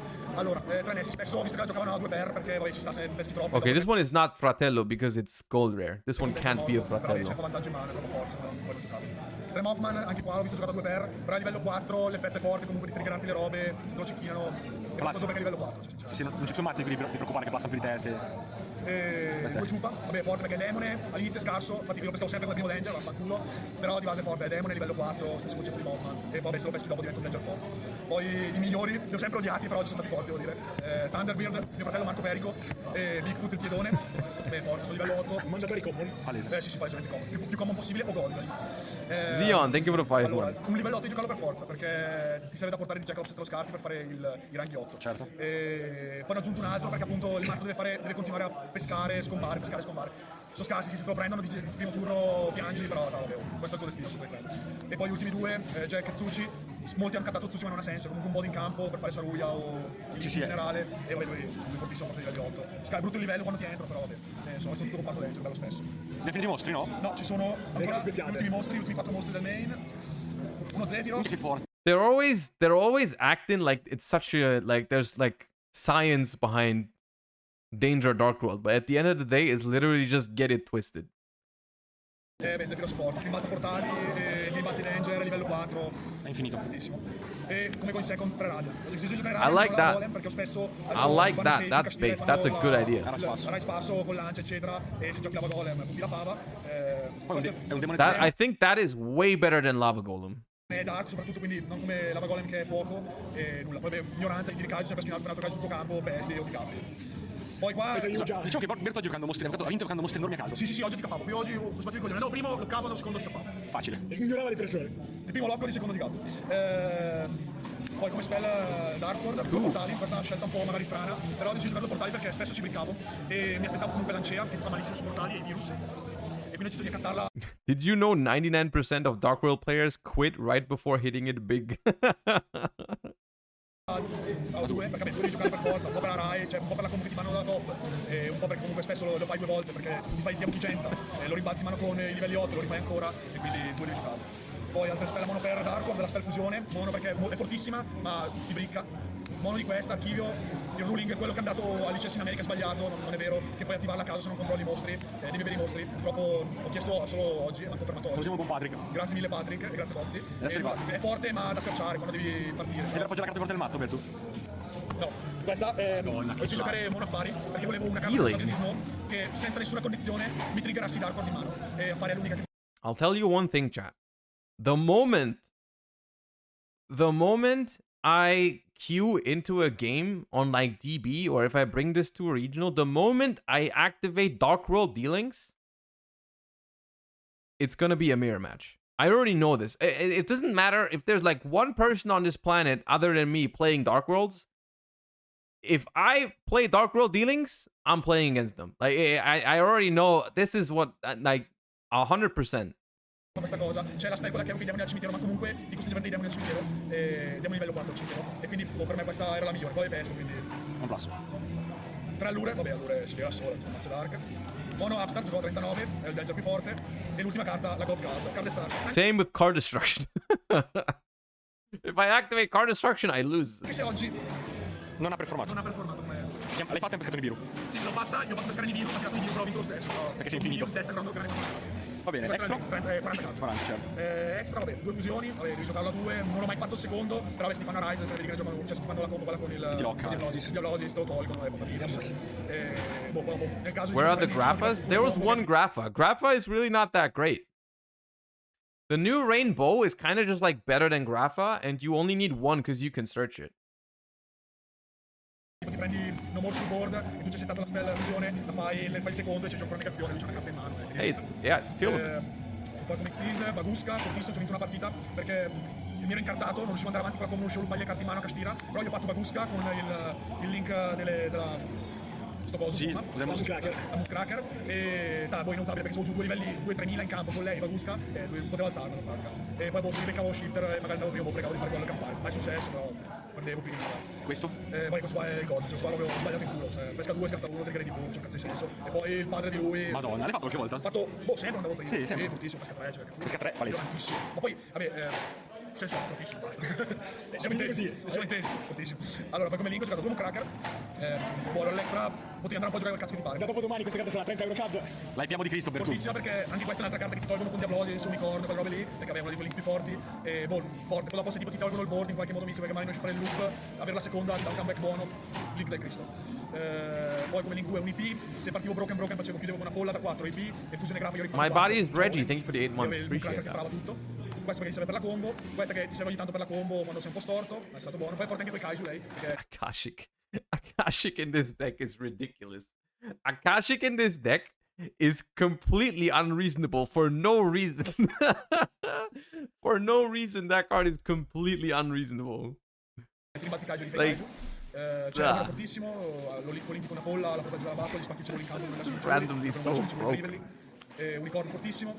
Saruya Uzium. L'hai fatto? No, Uzio. Akashic, like it's just like you're like, okay, they set up Ceruli and Silva once. I lose 2 cards in my hand. Okay, kind of annoying. But then you realize that whenever they have that combo once, they already have it twice because Akashic just bounces both of them things. Like it's just like why? Allora, primo quando scombi lui è pezzo Peschi 4 speciale, no? Apollosa, vabbè, fortissima, chiude per il tuo board. E ultima carta ho giocato un Abramax. Questo poteva essere questo, il link BLS, ho giocato lui, perché così non avevo il link BLS, ho giocato lui. Giocheresti il link BLS poi? Ma sinceramente non lo so, non potrebbe anche non giocare né uno né l'altro, sinceramente. Quella ignorante perché un labirinto se lo fai con una IP è portabile. It's just not standard. No, it's standard. I'm not surprised by seeing Akashic. I just like it's just like why does it exist? I was just questioning its existence. Anche perché è brutto lasciare i Okay, what's the side deck? Perché tu vuoi continuare il loop. Certo. Non è il massimo. Come side deck, 3 Ash. Per Gargiu? Solo per Lespia, solo per E Runic però vabbè. Ma no, in realtà Neanche? sì, vabbè, no, sì, contro Runic, sì, contro Runic, però Tanto unico ti capi. no, beh, Runic non è un matchup bruttissimo in realtà. Cioè, più che altro è Branded perché se ti passa Branded Fuse ti loccano con il Nightmare, hai perso. È la miglior carta del side, del cos'è che Dolore. fortissima, figa, tiri in testa. Dopo una judgment gli dice Chat, what's the situation like? If you're playing Labyrinth after siding, do you just shotgun your floodgates? Is this a format where we shotgun the floodgates? You have to, right? Unless you have judgment. Unless you have Judgment, you have to shotgun it, right? Because, like, there's a bunch of decks that play Denko.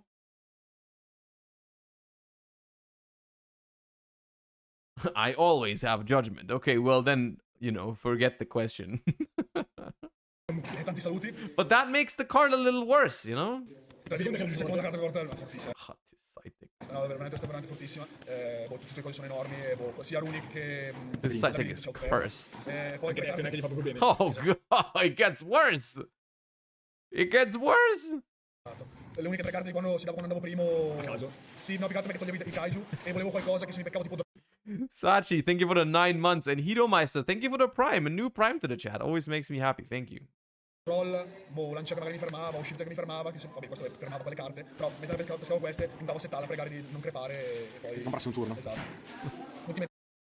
Rio Teds, praised be your name. Thank you for the 5 months. 3 carte della mia side deck, che vabbè, non solo una purtroppo che l'altra me l'ha prestate, Kurikara, best card, letteralmente. Sta forte. Fortissimo, davvero veramente fortissimo. Why is there going first sides? Win harder going first? Okay. I think I can explain why that is at least somewhat reasonable. Dark World is a deck where the majority of your how do I say this? The deck wins by its engine, right? Dark World is not a deck that pairs really well with drawing a bunch of non-engine cards. Because really, your deck doesn't work if you draw 2 to 3 non-engine cards. That's not how it works. So the way you would typically play these types of decks is you only play like 3 non-engine cards, maybe like 4, 5, 6 max. You don't want to play more than that because then your deck starts becoming really, really bricky, right? And so the main deck already has 3 kaijus. The main deck already has 3 kaijus. There's only so much you can side for going second in certain matchups because even like you have 3 Kurikara and 3 kaijus against like Kashtira. You can't side any more than that. Your deck's gonna become bad if you draw multiples of these cards, right? So what you can do is you can just put like the 3 best cards against the individual matchups in your side deck. Like here, 3 Ash, best going second cards against Branded, hands down. 3 Denko, arguably best going second card against back row decks. 3 Kurikara, arguably best going second card in his opinion against Kashtira, right?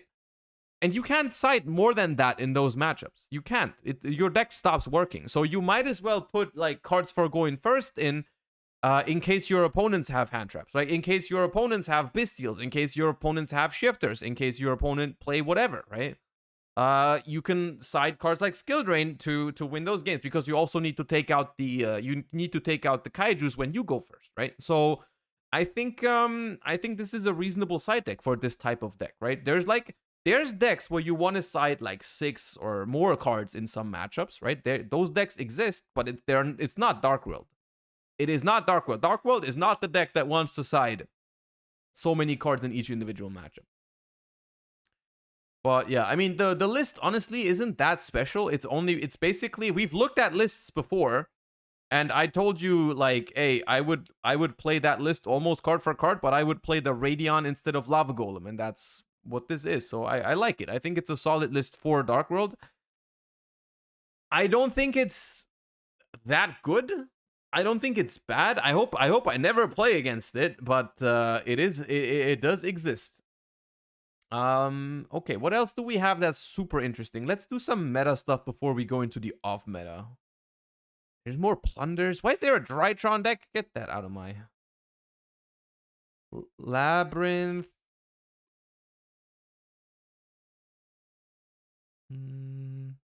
Melfi Sprite. Okay, I want to look at that, but let's look at Labyrinth. Let's see if there's any changes in Labyrinth. Let's look at one example. Foxy Q, thank you for the Prime. Appreciate you. Good evening, YouTube. We are How expensive is Kashtira at the moment? I don't actually know exactly. How do we get a link to the doc? Exclamation mark spreadsheet. here at Five Guys in Indianapolis. Wrong link? It's not the wrong link. Hold up, I'll show you. If you where is it? Spreadsheet. It's just on the wrong tab. You have to go down here and put and go to week 5. Oh, I clicked on the wrong link. Oh, it's Kashtira. True, I clicked on the wrong link. You are right. My bad. I figured it out. Hey guys, what's up? It's boy Eric, aka That there's no Astro. way that's the max quality. So this weekend Oh, we had the God, it Indianapolis is. Regional. I think the last I counted it was like 611 players. I ended up finishing 5th with Labyrinth. I just wanted to give you guys my deck list. This is the mat you get for top 8. But yeah, this is the deck list we played. So we played triple Ariana, double Lady, and one Lovely. This is. Oh, nah. I can't. No, I can't do that. We watch a different one. Holy shit. TGR, thank you for the 4 months. Appreciate that. Hey, we hit the sub goal. We did hit the sub goal again. Holy shit. Okay, hold up.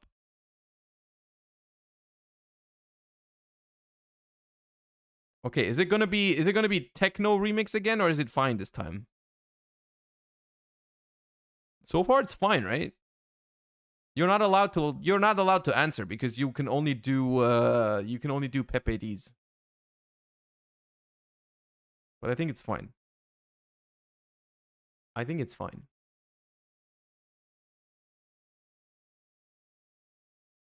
Let me restart the goal. Let's see if we can get to 900 again. If we can fight back up.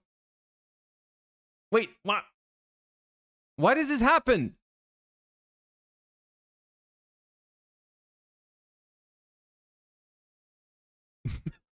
It still kind of slaps. It still kind of slaps, but why does that happen, dude? Well, anyways.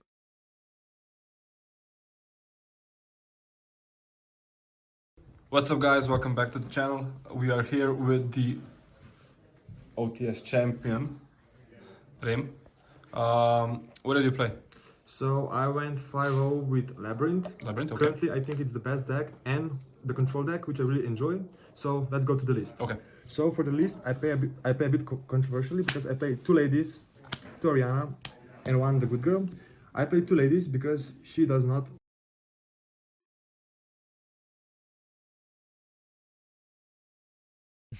Bomba Atomica, thank you for the 6 months.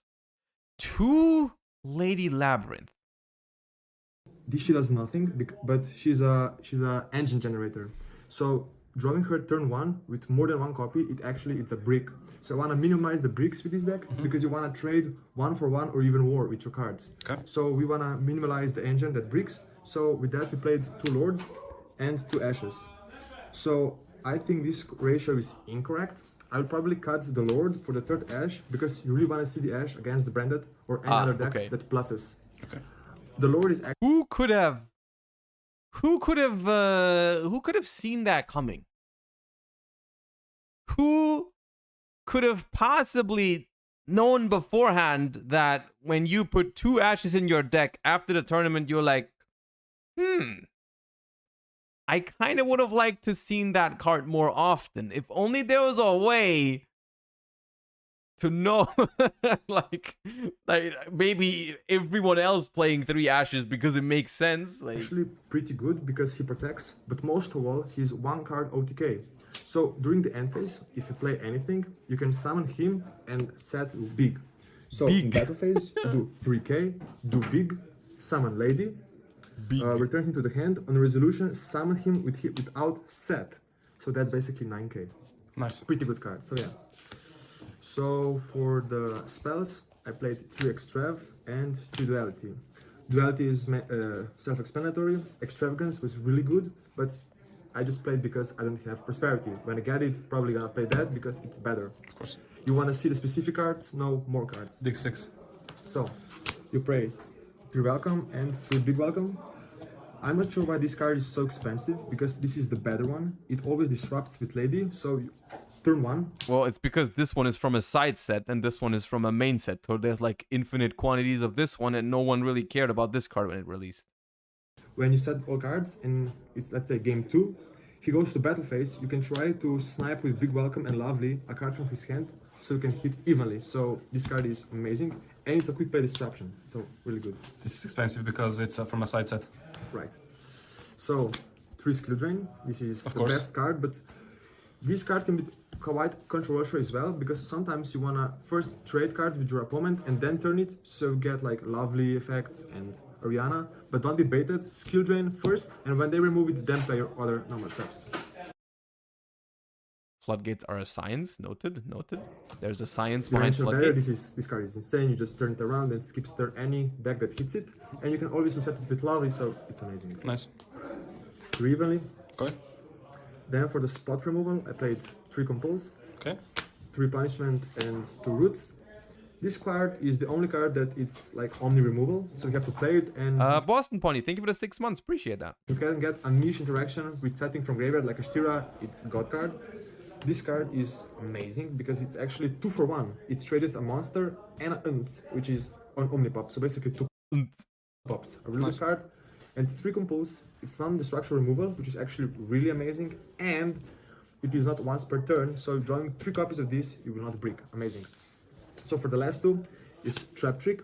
I hate this card, but you have to play it because it is anything you want. And anytime you're going first and you activate the lady effect to set anything, you do Trap Trick. So during your turn, you can activate this card, get a banish and a card, and another card from the lady. So it's a good generator. But yeah, probably gonna cut it for some disruption, probably. I don't know. I think 1 trap for the is last mandatory. card, Virus. This card is going first. But this is like, what did they even? It's like the standard like Ryan Yu list, but somehow managed to. Yeah, it's like the exact same deck, I feel like, except for extravagance over pros for like budget reasons, which is fine. But then like decided to go 2 Ash, 2 Lords, and some cut this for something. Well, okay, I mean, all right. Let me look at that Sprite deck. Or like, it seems like for Sprite, the Sprite Melfi deck has really been popping off, because I know that, where is it? I know that FAM won another regional with it in Germany. No, the Dutch Open, actually, not in Germany. The Dutch Open, where is it? Here. First place, there's no list this time around, but I assume it's the same list that he's already posted, which I don't think we've actually looked at the deck, so we can check that out. And then there's also Marcus Patel with this, but it's only a Twitter post. Is there a list? There is a list. This is very close to FAM's deck. Let me look at FAM's deck real quick. Hold up.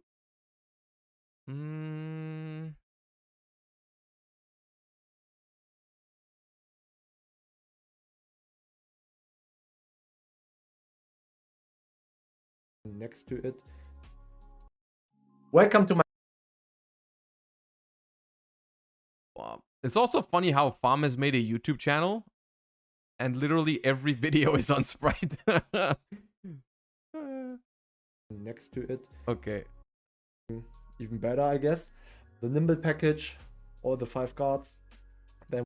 Okay, so this is, I think, the initial list. This was the initial list that he posted and used like last week. I don't know if it's the same deck that he used this week. I don't know if this is the same deck that he used this week. We have the Sprite package completely here. You can think about a second carrot, but I think it's better in the side deck maybe, because if you want to have a second carrot to get from the main starter, was the same. Normally you. Okay, so I want to hear some reasoning. And Runic, otherwise the matchups are really, really bad. And then my newest addition would be Soul Scissors instead of Hyperia, just because I don't really need the draw, especially when I do run cards like Gamma in my main deck, so I don't want to draw that. And Soul Scissors gives you such an advantage in the grind, just because now your opponent struggles to run over your board or pop something from you, because now you can just summon the Soul Scissors back and pop something from your opponent. And overall, it helps you to OTK sometimes. Especially when you go into turn 3 after you win first, and you have like starter as follow-up, you will go through blue and jet already, since you don't really have something else to summon out of gigantic besides like maybe red. Summon out Soul Scissors provides you basically with an extra body, which means now you have an extra... Okay, so you can like, I've been a fan of Soul Scissors, but I've never actually like ended up playing it in a deck. Like I've ended up testing it a lot, but it's never actually made it into like a final list of mine. But I do like the card. I think it's a card that does get a little bit worse without Elf. Like it's kind of weird to have this card in your deck after the Elf ban, because it was like a lot better before Elf, because then you could turn Elf into a pop, right? Now you can't do that anymore, but summoning that card off of Gigantic Sprite, basically that's the reason, that's the vibe I'm getting, is like when you have your full combo, right? You have Nimble Beaver and Sprite Blue, for example. You go through all the steps, you don't really have anything that you need to summon off of Gigantic because you don't play Swap Frogs, right? You don't play Swap Frogs. You send it off Sprint? No, you don't send it off Sprint. You don't send it off Sprint. You absolutely send Angler. That's why it's there. You don't send it off Sprint. You send it off. You summon it with Gigantic and link it off. Sometimes you do, only very rarely. I think your main plan is to always send Angler. Like, I can hardly see a world where it's worth it to go Sprite Sprint to send a Soul Scissors in the graveyard. Like you don't sacrifice a monster on the board to set up a Soul Scissors for like as a defensive measure for the next turn. I don't really see that. I don't really see that happening very frequently. Maybe rarely you do with the second sprint or something, but the first sprint, unless your hand is like triple Beaver, probably sends an Angler from your deck. It's used offensively to OTK. Well, I think it only really helps with the Mosquito OTK. In which case, going for Sprint to send it doesn't actually help you, because Soul Scissors only has synergy with Mosquito because you get one additional attack. But if you sacrifice 2 monsters to make 1 Sprint, then it's the same amount of attacks you have than before. Like, in that sense, it doesn't help you. It's an additional attack with Mosquito on the follow-up turn if you already have it. If you already have it, then, you know, it's good. So the way I understand it is that basically by playing 1 Soul Scissors in your deck, you have a way of getting value from your Gigantic summon. If you don't need anything else, right? Like that's what we've been using Hyperia for a lot on this channel, right? I've always liked to include that one of Hyperia in my decks to be like, hey, if I go for Gigantic effect and I don't have anything else,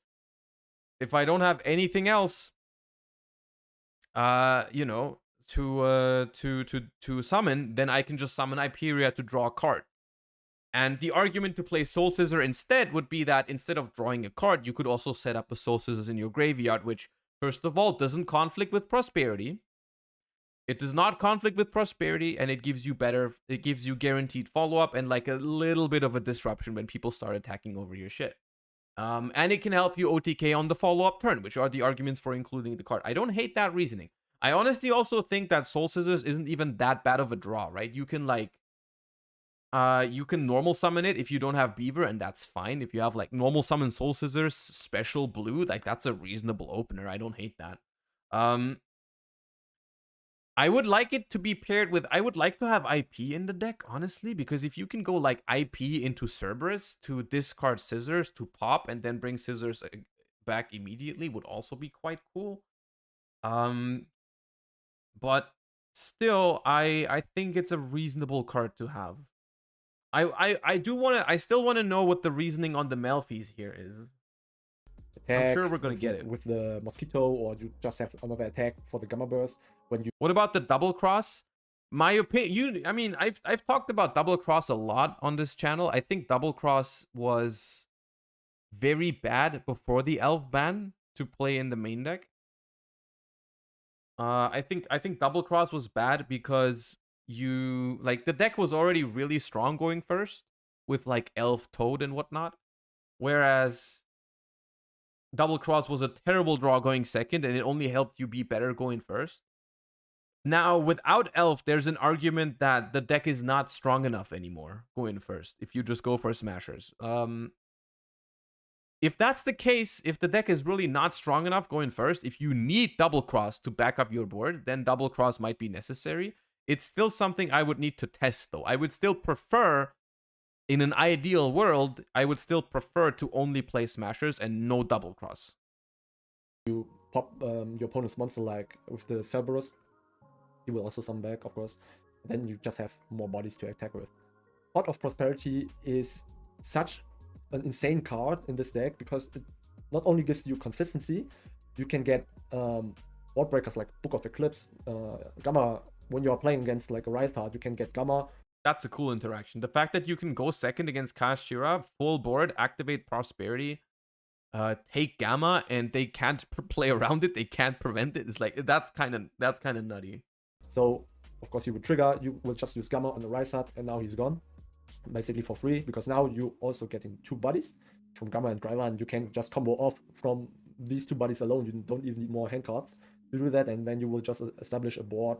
So your opponent has to break it somehow with like just a few cards. That's what I really like about it. And the one card that really confuses me is Lockbird. I don't know why Lockbird is here. It seems so strange. I don't think that card is particularly good right now. I really don't think so. I really don't think that Roland Lockbird is that great right now. I don't understand why it's here. After siding, it only gets better because now you can get your board wipes. You can get your hand traps and traps going first. It's so versatile in this deck, and I think if you really want to play pure spread at the highest level, at least, you have to play Prosperity. Otherwise, I think it's only for Kashtira, but there's like so many other cards you can play for Kashtira that are also very solid. Droll and Lockbird just feels like gambling. I don't know. I don't understand. I don't really know why there's Droll and Lockbird. Like Droll and Lockbird, I think is just like strictly worse than Impermanence, for example. Right? I think it's a worse card than Impermanence. I don't really know why there's Lockbird. Then you should maybe go to like Lifetron sprites where the desires is. Droll is very high risk, high reward. Yes, but on the other hand, the reward is not even that high this format because there's not that many decks that just die to it.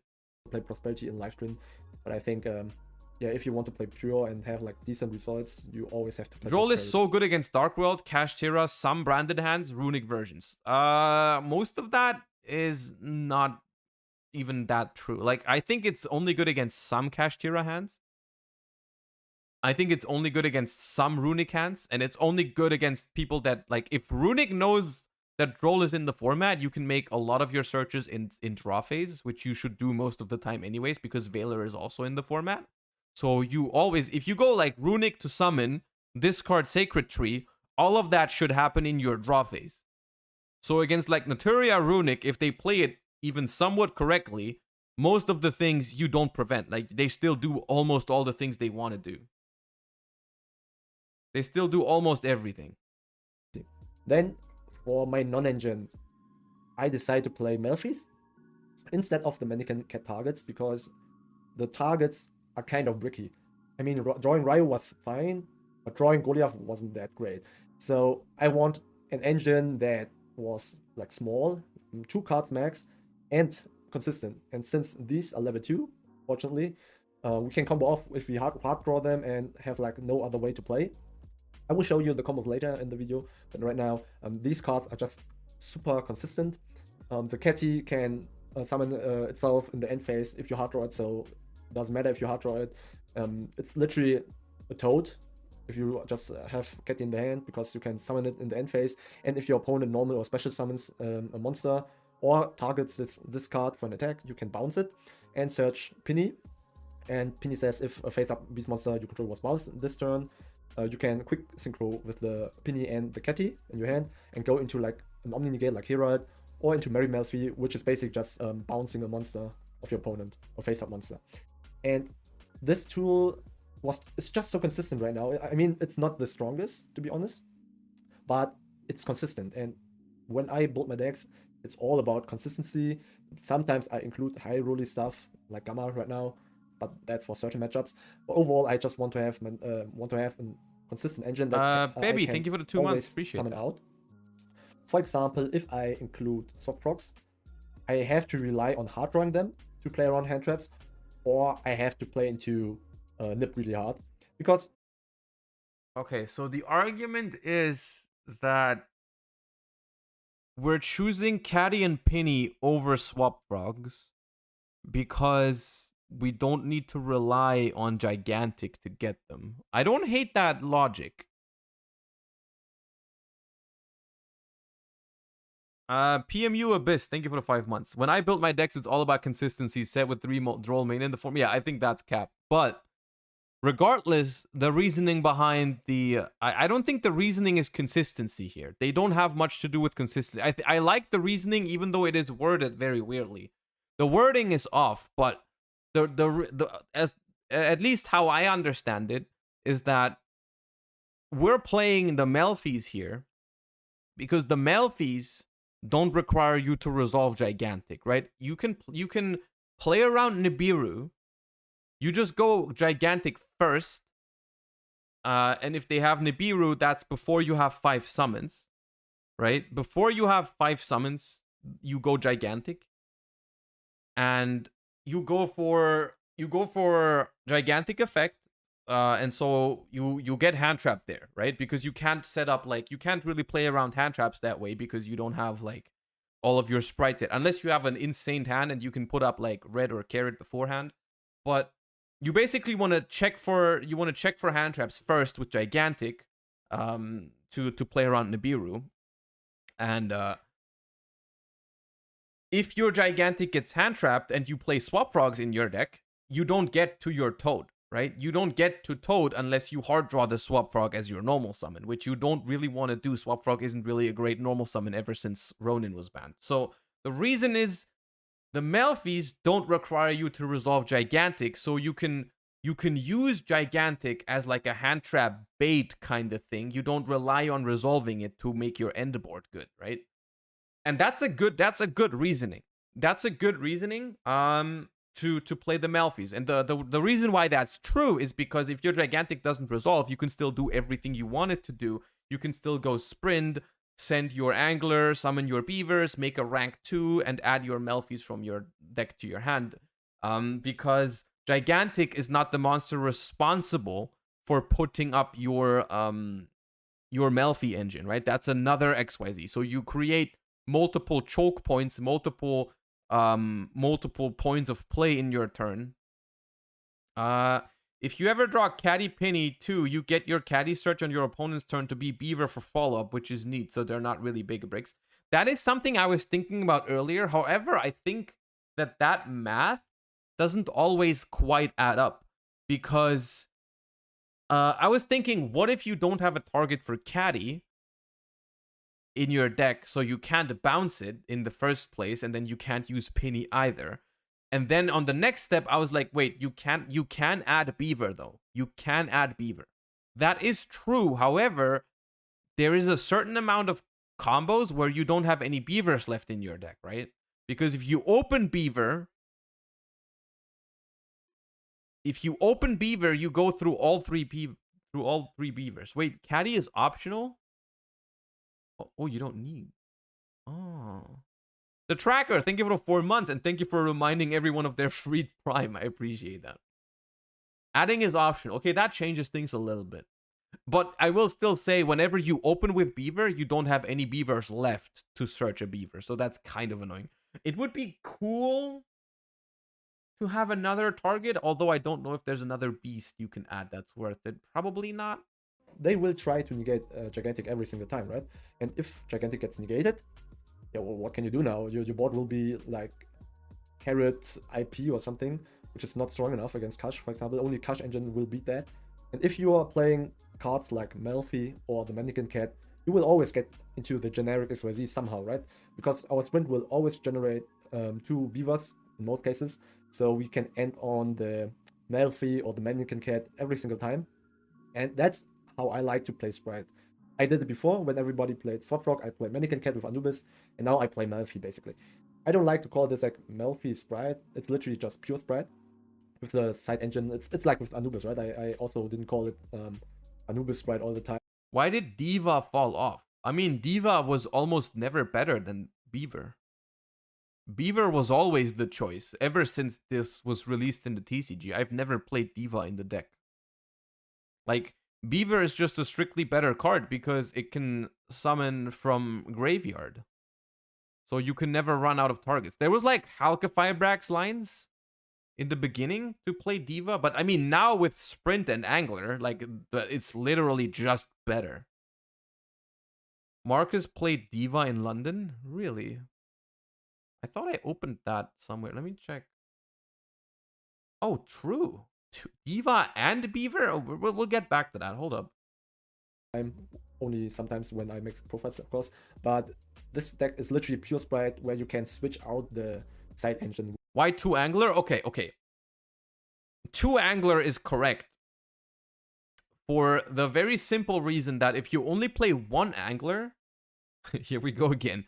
If you only play 1 Angler, it becomes really awkward if you draw a Nimble Beaver.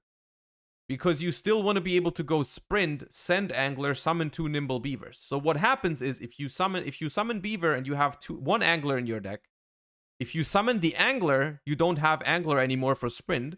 If you summon Beaver, you only have 1 Beaver left for Angler. So you need 2. Send TTV, thank you for the raid. Welcome everybody. We're looking at deck lists from the weekend and judging everyone's deck choices and preparing for regionals this weekend. Welcome, welcome. Which should be 2 to 3 card max, not more. I saw many profiles where they play more Malfi cards. Of course you can do that, but the problem here is you don't really want to draw them. You can search them every single time. It's going great. How's your stream? I am wondering, this is like the minimal Melfi package, right? And minimal is always, I'm a fan of minimalistic packages like that. However, I do see potential to play, maybe you can get some, like for example, the trap card.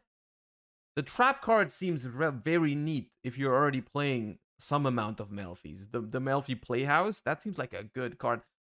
But, I mean, it is another brick if you go second. I'm from the forest, the XYZ. And yeah, there's no need really to hard drawing them. And if you're hard drawing them, they are kind of bricks because my Dutch open deck was most fire of all the play decks. Is it in the spreadsheet? Is there a deck profile? And running them, yeah, it's kind of bricky in my taste. Caddy can add Kit as well if you want to play Try. I don't want to play Try though. I really don't want to play Try. Also, you cannot run as many non-engine cards as you like. So yeah, I think 2 is enough. If you play more, of course, that's fine. You have more plays. If you do that, there are like more synchros you can do if you even play more Melfis, but yeah, I think I don't need that. Overall, they are super strong in my opinion, especially against Kash, and also they are just a small package. You can side them out easily. You can even keep them in if you want to. So you can break the board of your opponent and still establish Sprint, Melfi Forest, Melfi Did you Catty, top and, J Games? Cross or something, even go second. So yeah, I really like that. Or On my nah. non-engine, I'm playing Ash, Gamma, Lockbird, Eclipse, and my newest addition, the Emergency Teleport. The Ash, Lockbird, and Eclipse are still the same. Ash. Okay. Now I'll talk about these 2 separately, the Gamma and the Teleport, because of course they belong together, but you could definitely just play Gamma without the Teleport. Of course you can't play Teleport without Gamma, but like I think Gamma is a solid card right now due to the fact that when you go second against Kashtira, it makes Prosperity kind of like a super insane card that beats like it beats everything. It beats Lance. It beats all the stuff. Like you just go like Prosperity, reveal Gamma, take Gamma, and then just like summon Gamma, destroy a Rise Heart. It's really good unless they have the Goliath. But I'm gonna be honest, Gamma is also just a very solid hand trap, right? I mean, we all know this. When you go second, Gamma is a really solid hand trap. When you go first in this deck, Gamma is awkward to use. I mean, people will Ash Prosperity and Starter a good amount of the time, and people are playing Ash, so that's, you know, fine. Yo, Berman92, thank you for the 3 months, and congrats. Even though Dark World, you know, some people won't like that you just said that, but hey, congrats. Happy for you. Gamma is a solid card. Of course, I hate Driver and I hate drawing this card going first, but it's an okay card. Teleport, on the other hand, is something that I've tried this before. I've tried Teleport before in Sprite with Gamma. It's similar to Soul Scissors, something that I don't hate in theory, but it has never ended up like it's never ended up in my preferred version of the deck. You know, it's never something I hated, but it's always it always felt like there was something better to do with those slots, right? It helps this deck in particular play through Mirror Jade, for example, right? Like if they Mirror Jade your normal summon, unless you had Beaver, you can't play unless you have starter. So like teleport helps. I don't know if it's something I would go to 41 for example, in this particular list, right? Like it's something that I don't think with this list it would be unreasonable to just say like, hey, I'm gonna go down to 40 and only play 2 teleports. On the other hand, 41 also means you draw the driver less often. You draw the double cross going second a little less often. So it's not even like strictly worse. But yeah. It's really strong overall, beats branded. And when you go first, you can make Lambda, which is like somewhat interesting. I mean, Lambda is cool when you go first. Lambda is cool. Draw Lockbird, still really strong. I mean, the Lockbird is sometimes high risk, high reward. He needs a tuner, that. yeah. But if you look at any tier list, it hits like every single rogue, which you meet sometimes. It hits also many. You cannot make Lambda in the standard combo. Maybe not. Well, let's wait for the standard combo. If you can throw it on the field spell or on something like Pot or Terraforming, it's devastating for them. If you can throw it on Math Mag when they search, start with the search. If you can throw it on something like Drytron. He cut the Lambda. Where are you getting all this info from? Is there an updated? Am I watching an old list? Is there an updated version? Players, so there are so many decks that you can hit. Even the mirror match, because if you don't go into starter in draw phase, Twitter. For example, if you are playing this deck, Twitter hits really hard in the mirror match, because now you won't get the Melfi search and you probably won't get the spell trap search. So yeah, Lockbird's hits quite hard in the mirror match. And then Eclipse, it's still here. I kind of want to play Book of Moon, but sometimes your opponent is going for such a huge board, or like the full combo of Kash. He updates it in the Sprite Facebook group. Wait, that's something people use and do? People go on Facebook and go on deck groups? Not same side. -3 Eclipse, +3 Imperm, -1 Lambda, +1 Gigantic. 3 Gigantics? Why do we need 3 Gigantics? You know what I mean? Shangri-La, Diablosis, Raidsheart. And if you top deck Book of Moon, in that case, it's quite bad. And also because I play Gamma, I can use like Book of Eclipse, they chain Ash, I use Gamma, something like that. Like there are interactions right now when you play Gamma too, but the Eclipse overall is just here because some people might go for the full board instead of a Raidsheart Turbo. And I still cannot risk it, in my opinion. But I wish I could play Book of Moon, to be honest, because Book of Moon is just better. Even go first, it's better. Told you, Book of Moon is better. Deck, it's just better because you don't need the book effect, the non-targeting book effect, but you just need to book the normal summon or something. Then Book of Eclipse. Zaxby, thank you for the 3 months. Hey, I agree. Free elf. The only reason to play Book of Eclipse, in my opinion, is if you already play Book of Moon and you want more. Which might be reasonable, but I think, yeah, Book of Moon is better. I decided to include Gamma and the E-Tele because I think that Impermanence is not good right now. It's only decent. Impermanence is not good right now. Proceeds to add Imperm on the next iteration of the deck. I mean, it's always decent. It's like the most consistent card, right? Besides Ash. But the problem is that it's just consistent as I want to, but because my deck lacks a bit of power sometimes, I need a better hand trap, and Gamma is not only a hand trap, sometimes it will provide you with the bodies you need because you throw Gamma in your trap. I don't agree that Imperm is decent. I think Imperm was like decent last format. It was like mid to decent last format, but Imperm is pretty solid this format. Like some decks might still want a more impactful card overall, but right now, Imperm is very solid. Like it's good against all the decks. It's good against all the decks. It's good as a top deck. It's like, it's a solid card. It's just an overall solid card. There might be a decent is worse than solid. Yes, in my book, decent is worse than super solid. And an example for that would be like a Rise Heart when you use Pot or use something like Book of Eclipse. They chain Ash, you chain Gamma, or like you can even let it go through, and then you can Gamma the Rise Heart afterwards, because now he will trigger, of course, because Ash and Book of Eclipse will get banished. Then you can chain Gamma on the Rise Heart and kill him with that. And then, of course, we have decks like Trap Tricks, which was kind of my main reason. Trap Tricks is super popular right now. Gamma is so sick against Trap Tricks, no? Because you just bop this Sarah? Isn't that insane? And cards like Impermanence does basically nothing. You can, of course, imperm the normal summon, but it's kind of bad. If you hit the normal summon of Trap Tricks, most of the time it's a pass turn. And yeah, that's what I really like about that. And then I saw that, yeah, sometimes you just brick, like 25% of the hand you just brick, because you draw too many non-engines. And that's why I decided to include the emergency teleport. The emergency teleport were decent. I never brick once, even on DB. If you are watching me playing, I think it's part or because I play emergency teleport, I can also play through multiple hand traps because of that, because I always I'll say one thing, this is me personally, but I don't hate teleport, but what I really hate is like when you activate teleport and you're so used to teleport summoning everything you want because of like Zeamin, whatnot, like full punk combo and whatnot, it always feels so bad when you activate teleport and all you summon is a Gamma.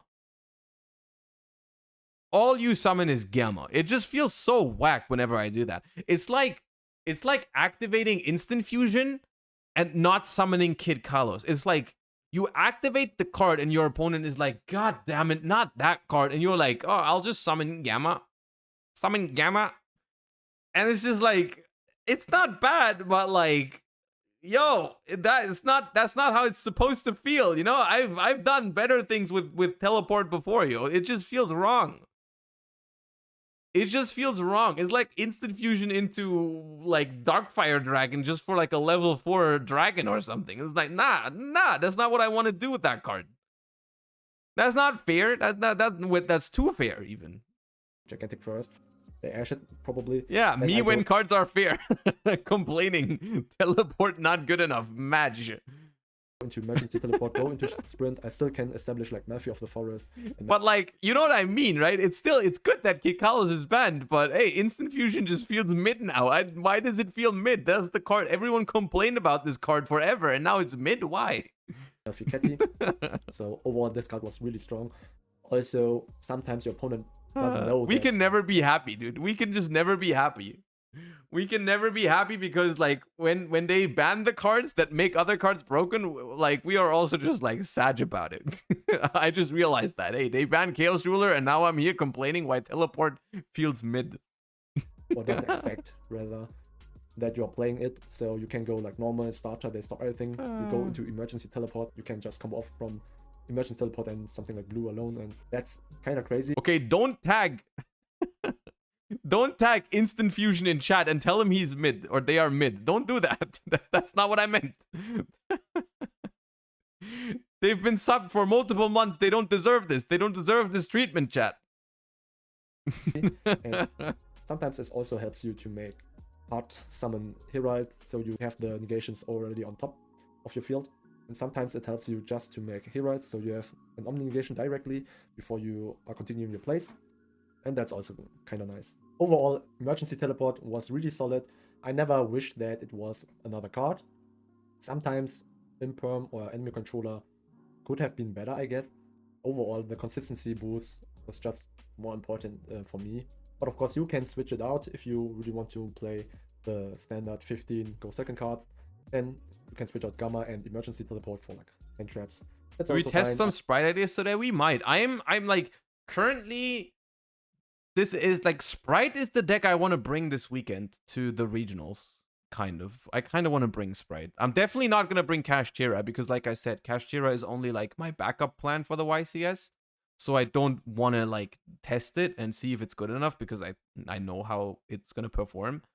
The one deck that's really like a dark horse in my mind is like Sprite. Like I can't put my finger on if it's good enough or not, but I feel like it has slowly crept back into like being somewhat considerably the second best deck in the format. I don't want to be too copium right now, but it's getting some results. So I'm kind of like I'm leaning towards bringing Sprite to the regionals. Sleeve Chief, thank you for the gift sub. Don't forget that, Josh58. I just want to try Gamma and Emergency Teleport for this event. Dark Horse literally winning the last YCS in a mirror. Right, it's weird, right? Because like it's not unpopular, but somehow no one mentions it when we're talking about like the best deck in the format. Like people don't really talk about Sprite that much. And maybe it's just me, maybe that's my perception of it, but like it's also partially because there's so many different reasons. Right? There's not reasons. There's so many different versions of it that like no one knows what exactly to expect. I don't know. It's weird.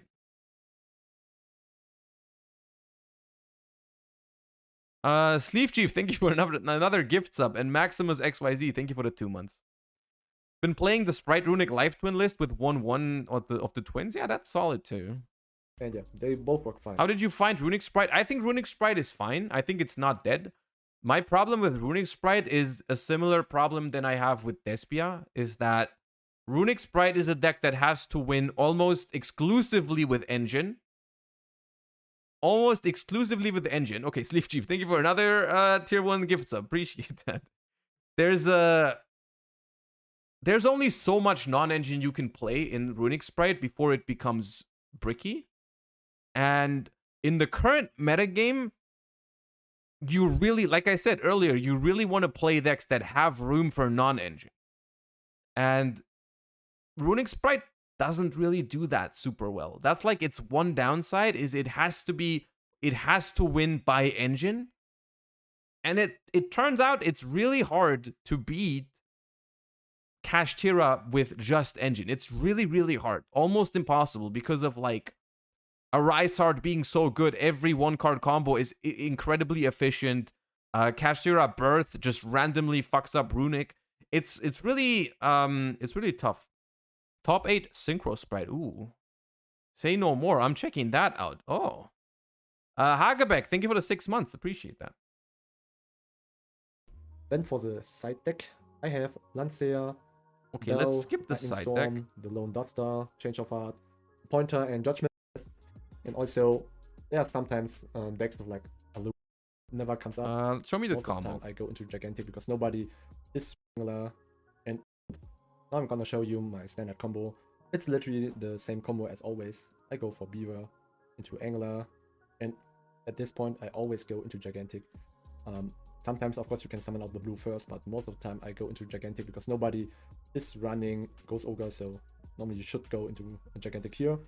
If they hand trap you now with like an Ash, you still can decide to play around Nibiru by summoning out a blue or jet out of your hand and then go for the... That Synchro Sprite list is mine if you have questions. Oh, we're gonna have questions. But I think. Safest way because to I do it see a is Plague just Spreader go, zombie in the thumbnail. Gigantic Hey. first, because we don't care if our Gigantic gets negated if we still have like more extenders, right? Because we just need to end on Melfi. No, I don't mean that in a Blue negative jet, way. Catching the double cross, and then linking them away for the sprint.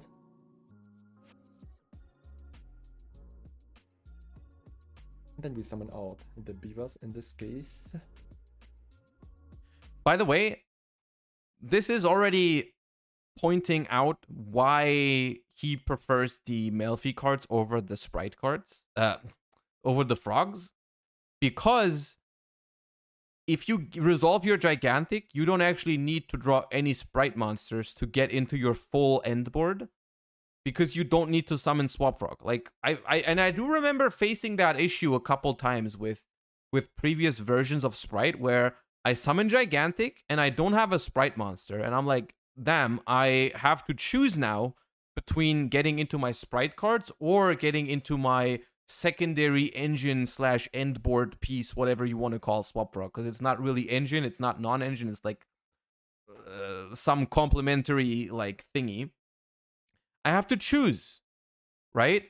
And like now, if you play something like the Melfies, or you focus on Mannequin Cat, then you don't have to choose, right? Sometimes you don't have to summon both. There are like niche situations where you only need to summon one because you link away the gigantic. And then if you already have the sprites, right? If you have Beaver plus sprite, then you can make your gigantic safe from like imperm as well if you want to go for like carrot, or you know. And then your gigantic also doesn't summon Swap Frog, it just puts the Soul Scissor into the grave, right? So you can search, so I don't hate the Melfi, approach. You can search a Beaver from your Catty, because Catty says when it gets bounced, you can return this card to the hand. Then you can add one beast monster from your deck to the hand. So you can add any beast monster. That might happen when you go for something like, if you already have like a Penny in your hand. So now you can use Catty to search out the Beaver. But in most cases, it will end on something like this. Here you have Catty in your hand, because you can summon it only during your end phase.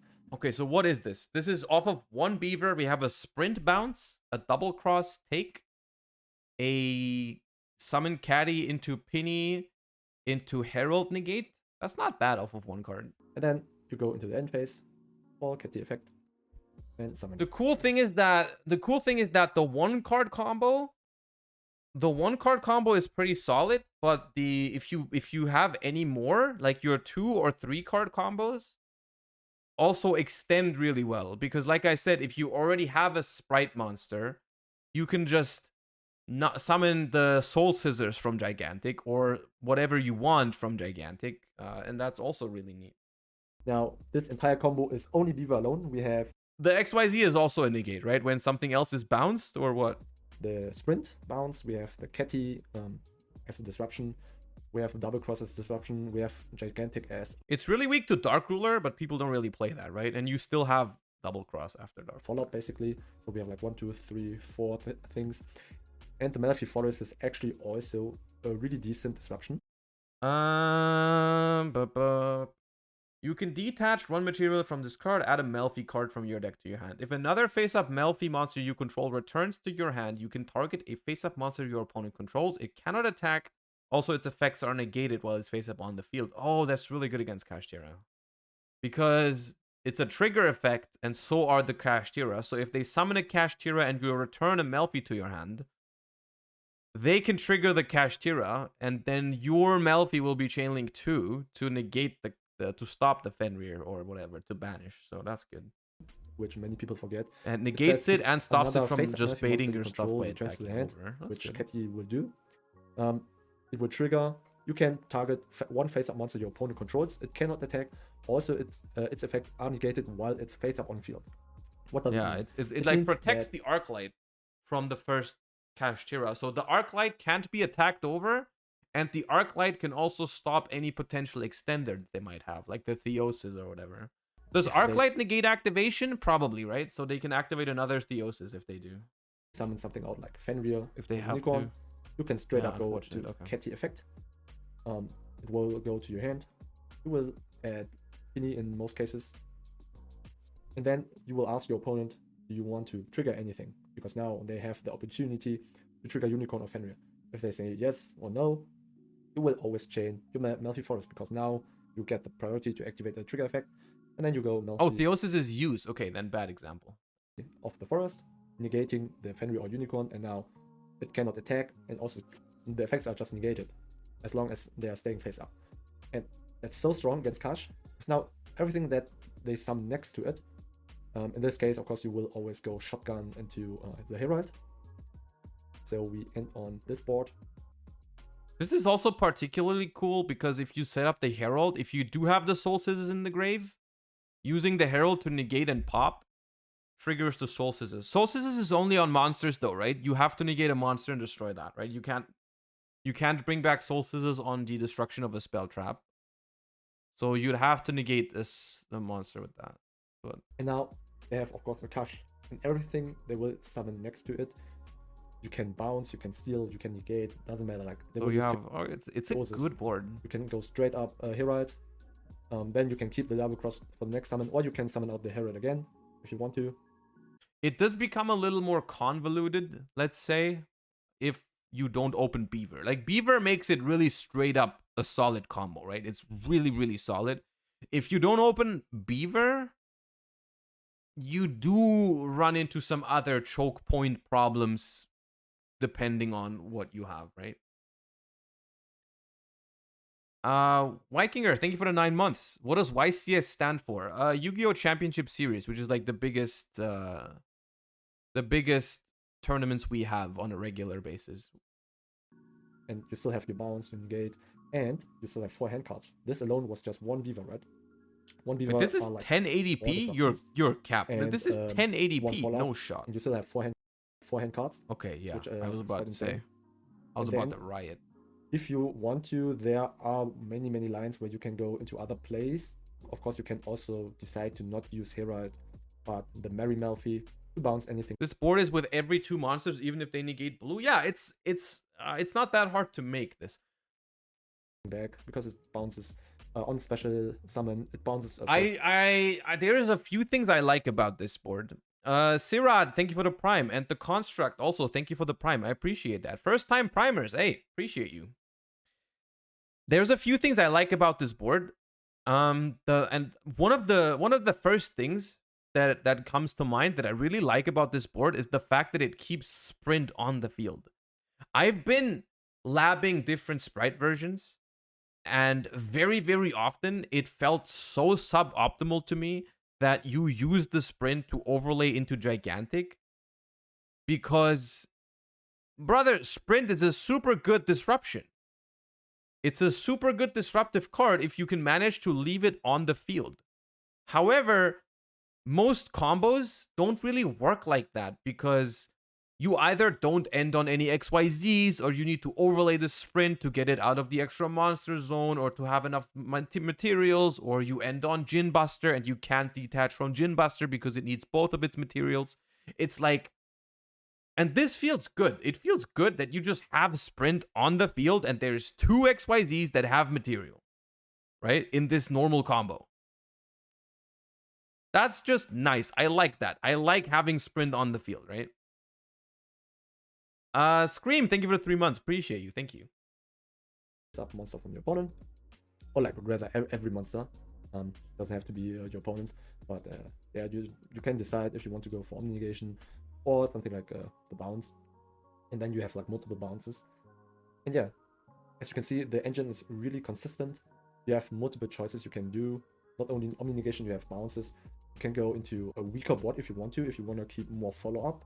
If you want to play something like a Herald of Pure Light, you can also play him. Can you detach from Sprint if your XYZ is face down? I am 99% sure the answer to that is yes. I think it works the same like Gigantic. Gigantic, you can also detach from a face down. Like, for example, if you go Gigantic and they activate Effect Veiler or Impermanence, you can actually dodge that with a Book of Moon. You can book your own Gigantic and then you can still detach from it, and it works just fine. What will be because it still has materials, and it has to be an XYZ because, I mean, it still has XYZ materials.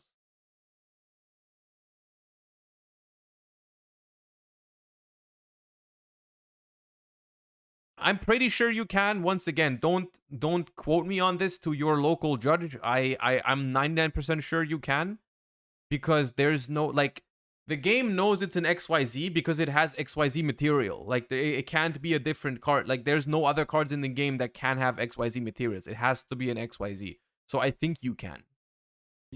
But you will get a follow-up to trade for something like a Gamma. But just in case, by the way, also a helpful tip to anyone going to a YCS, maybe for the first time, or even if you've gone to multiples, there is something called there's an opportunity on the Friday of the YCS to go to the head judge of that event and ask them ruling questions. They always have a little table set up for ruling questions.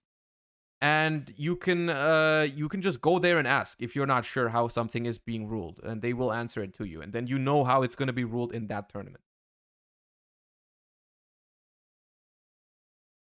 If they use Ogre on it, is it the same? I don't know if Book of Moon saves you from the Ghost Ogre destruction. I think Ghost Ogre still destroys it. Ghost Ogre and Snow Rabbit. Unless Ghost Ogre says that target. Hold up.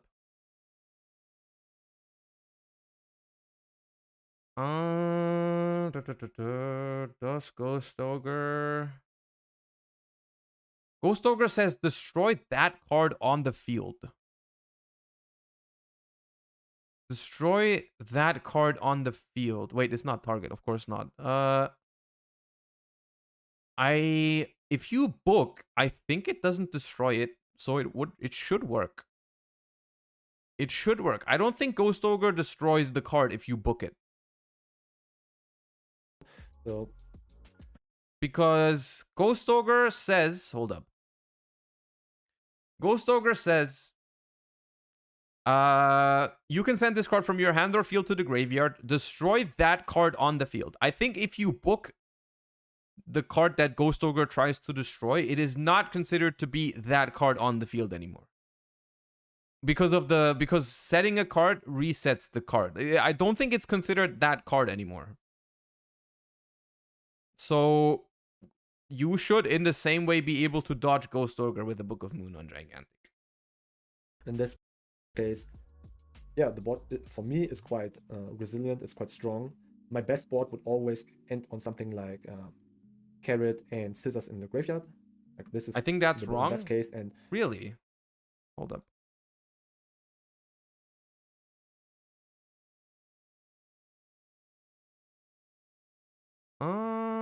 Okay, you might be right. I activate the effect of Lavalval Chain, Troll Despair, and my opponent chains the effect of Ghost Ogre. I chain Book of Moon, changing Lavalval Chain to face down defense position. How are the effects applied? The effect of Ghost Ogre does not target. In this situation, when it resolves, Lavalval Chain will be destroyed even if it is now in face down. Okay, interesting. I did not know that.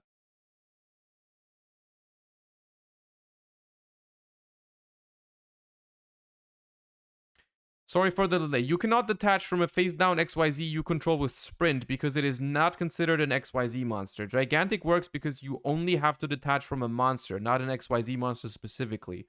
For Ogre, it's still that card on the field. Okay, so everything I said was wrong. Noted. So, wait, Gigantic and Sprint are worded differently then? Hold up. Got the card search.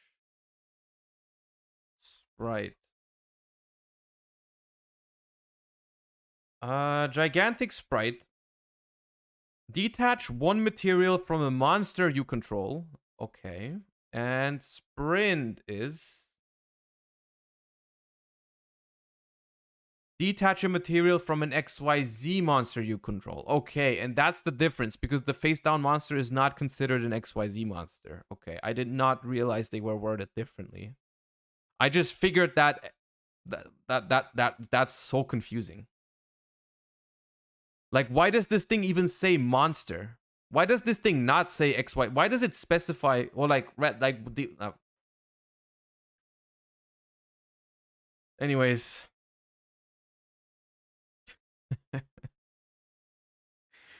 I like this idea. I like this idea of the concept of the deck of Melfi Sprite is something that I like. I don't know if I like the execution that much. Right? I don't know if I like the execution of, you know, Teleport, Gamma, Droll and Lockbird, Soul Scissors. I don't know if it's perfect yet. Also, the decision to play Smashers, Gamma Burst, and Double Cross, in my opinion, is questionable. It might be correct. I'm saying questionable because, you know. But currently, the chances are good that I'm going to try this deck at the regional this weekend. So, yeah. But still, I like the idea behind it. I don't know if I agree with the full deck list, but I do like some ideas here. But let me see what they cooked up with this one. Because let me tell you, there's the deck is called Synchro Sprite, and there's a Plague Spreader zombie in the freaking thumbnail. So what do you mean by that? What is that all about?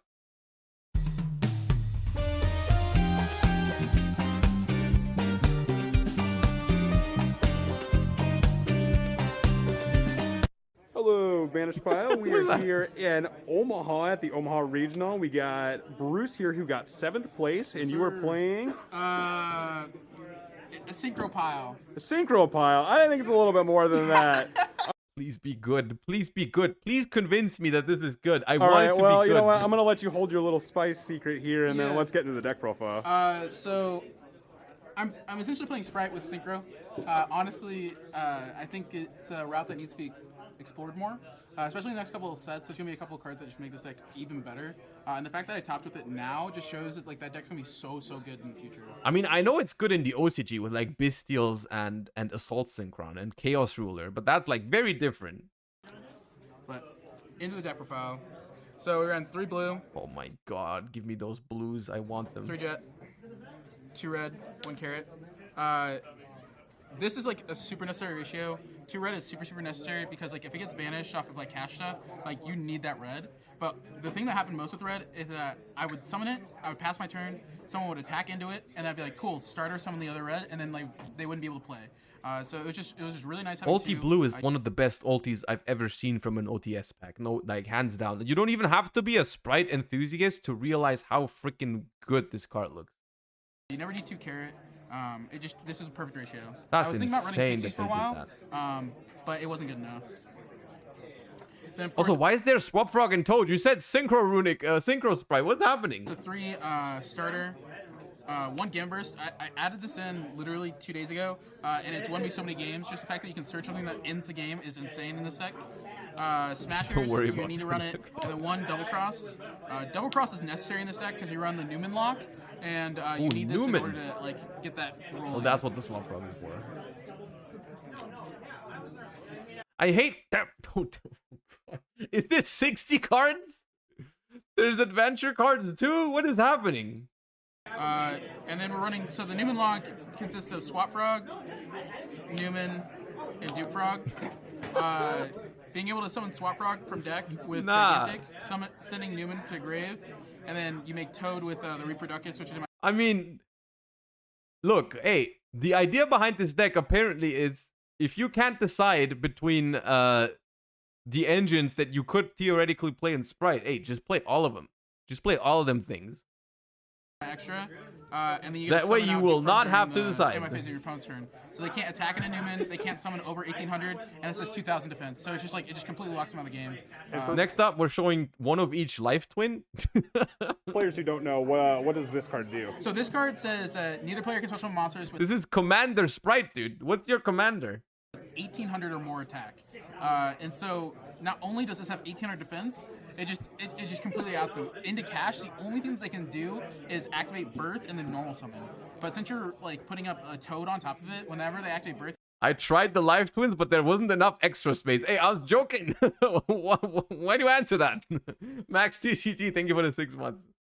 you go cool, Toad effect, negate, and steal, and then they're dead. They can't play through. That lock won me like multiple games today. And then the one card starters, so we run 2 Cyber Gadget, 1 Silent Mining. This engine is like very good if you're not playing into cash. Macro makes this engine like. Wait, what does Signet Mining add? Other than Cyber's Gadget?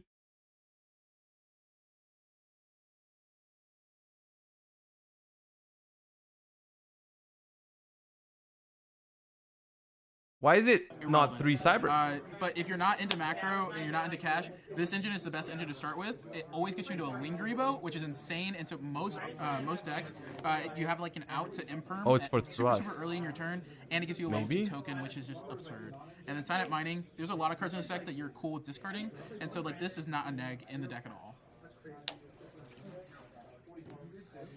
Then we're also running the Beavers, Nimble Beavers, and the Anglers. This is just a standard like issue sprite necessity. How does this even fit in 60? There's like 80 cards. This is a commander deck. It also facilitates the synchro plays in the deck. And we're running 3 Plague. 3 different rarities too. You have to do it. No one knows what to do against this card. This card's insane for a couple reasons. One, just the synchro plays in the deck are just insane. Secondly, having this in the graveyard is so important because it's a free level 2 that summons back every turn.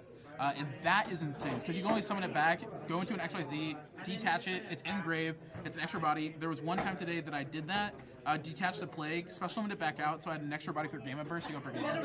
So like, it's just like a lot of like really cool plays you can do with this Plague, and then you also get the Synchro stuff, which is just absurd. It's not free though, you lose a card in hand.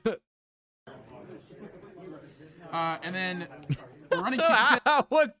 Pitch, and so these are my 2 Cupid Pitch targets. Cupid Pitch targets. Clego Claw is the extender. So if you need an extension piece, you go for Clego Claw. If you already have the extension, you go for Hop Your Squadron, and it turns your Boral Savage into 2 Omnis. They just went onto DB, put the filter to level 2, and just spent like 5 minutes viciously right-clicking every single card. So you go from Boral Savage after you see the gate, then you Hop Your Squadron, targeting your Boral Savage, and go into Baron afterwards.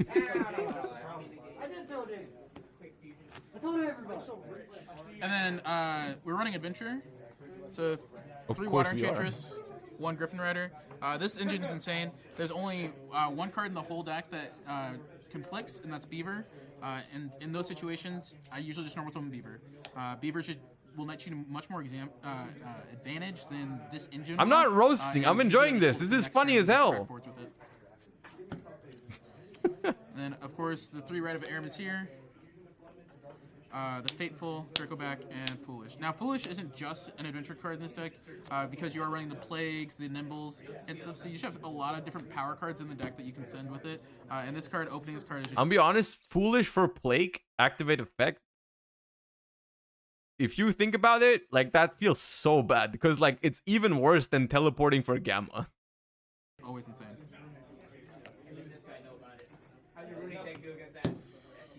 And then, of course, in this meta, in 60, you have to run a lot of going second cards. So this is the going second engine, or just the interaction engine. 3 Nib. I'm gonna call my non-engine cards, from now on, I'm gonna call them the interaction engine. I like that. I'm gonna use that. I like that. No one can ever tell me this is like non-engine. This is interaction engine, chat.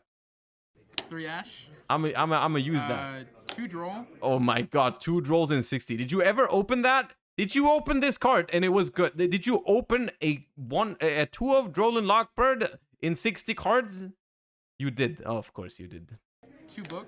Now, the reason I run 2 Droll to 2 Book in 60, I know it's weird, but I didn't want to run 3 of 1 and then like 1 random card. Oh, sorry. I'd rather just run 2 and 2, just so that way I have the access to both. This card was glued to my hand the whole day. Like, doing this, going second is insane. Like, stopping a Baron, or like any sort of, like, I played against Sword Soul a couple times today. Just, like, setting their stuff is just so insane. And then we main 2 Thrust and 1 Triple Tack. This Thrust was insane. Drawing it is insane. There's so many power 1-ofs in this deck, or not power 1-ofs, but power normal spells, like for Foolish Burial, the Rites. I think Talents is kind of interesting right now. Like, I don't see many people play Talents, and I understand why, but at the same time, I feel like people are kind of back on that hand trap, you know, grind right now. Like, everyone's at least playing Ash, so at the very minimum, there's a chance for it to be live. Mining for the Cyber's Gadget. There's just so many different Why cards. play insane cards at 2? Just because you're a Sprite player? Yes, yeah, exactly. Yeah, we Sprite players, we cannot play cards at 3 of, because our deck is dedicated. We are dedicated to the number 2. You guessed it. You can go to if you need to for extension, and then also if you're going second, it just breaks boards, and so like you have to run it. It's how you beat Cash. It's insane. If I had enough space, I'd probably run 3. Because if you use Gigantic Sprite's effect or Sprite Starter, we are not allowed to activate any cards for the rest of the turn that you don't play exactly 2 of. Or if I even owned a 3rd, I'd probably run 3. And then Tactics was insane today. It locks you out of everything. There were a couple times today else. where I used it as just a change of heart, and just changing heart my opponent's monster so I can go for game. And then 3 Imperm necessary in this format. And then the card that was glued to my hand every single game, evenly in the main. This card stayed in my hand. I drew this as 6 card at least 4 times today, 3 or 4 times today. Every time this resolved, I won the game. Okay, I'm not gonna lie. The deck looks hella fun, The deck looks hella fun, but there's no way that's the best way to play Sprite. Hey, we're not arguing right now that this is the best way to play Sprite. This is a fun way to play Sprite. This is a fun way to play Sprite, but we're not arguing. Nah. 60. Into the extra. So, Toad, of course. Ninja Mosquito. This card was the latest addition to the deck. I wasn't running it before, but yeah, it does look fun. Hey, it does look fun, and it does. I mean, at the end of the day, Adventure Sprite still draws some really good hands sometimes. 2 cards in your deck, either Ninja Mosquito or the Gamut Burst, that are completely like searchable or just like you can get to this anytime, that can just end games, is so important for this deck and Sprite in general. Sometimes Sprite just can't get over a big monster, or Sprite can't like go for a game. This allows you to do it. Mannequin Cat. This card is the most broken card in the entire game.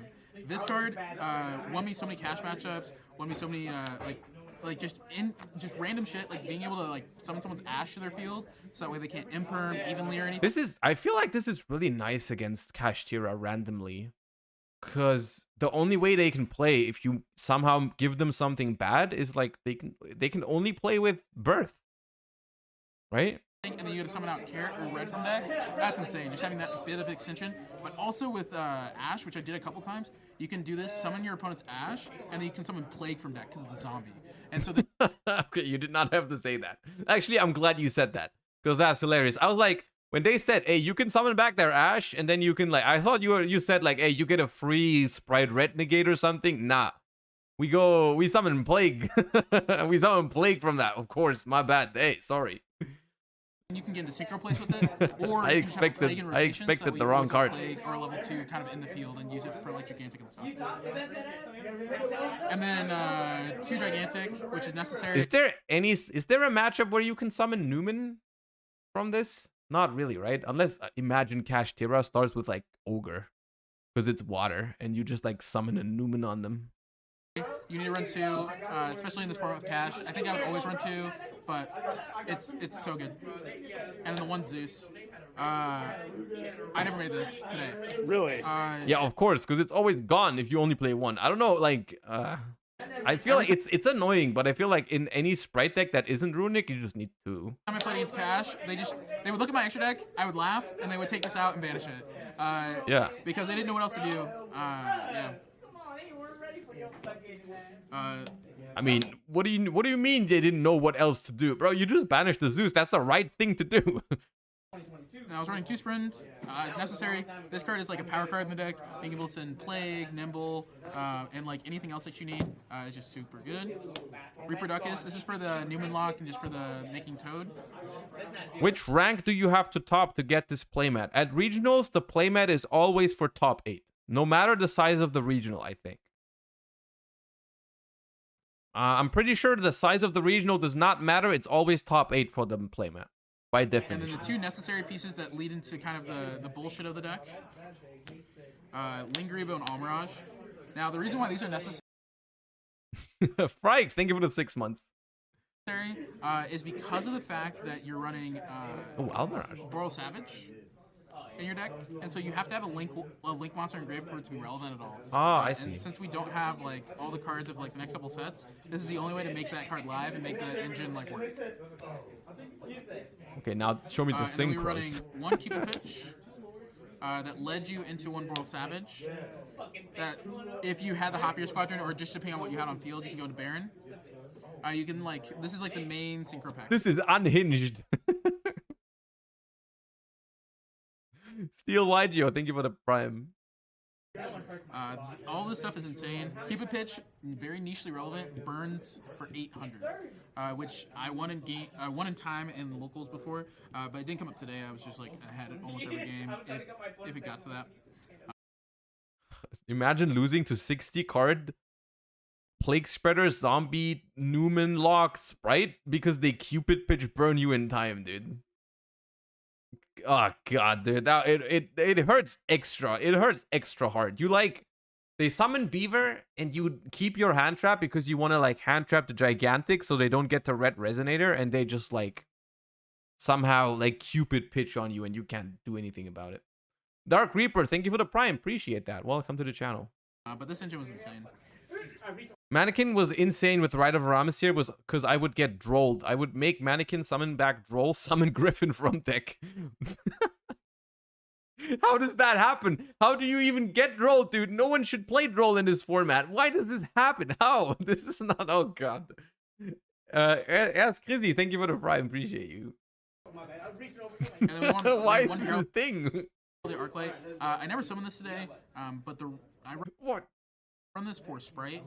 When they go into Sprint, usually I leave up one body on field, and so I can hop your squadron with the one body to go into Arclight when they activate Sprint, and then the thing they send gets banished. And that's just really good, and then you have an Omni on the field. And then for the side... Oh!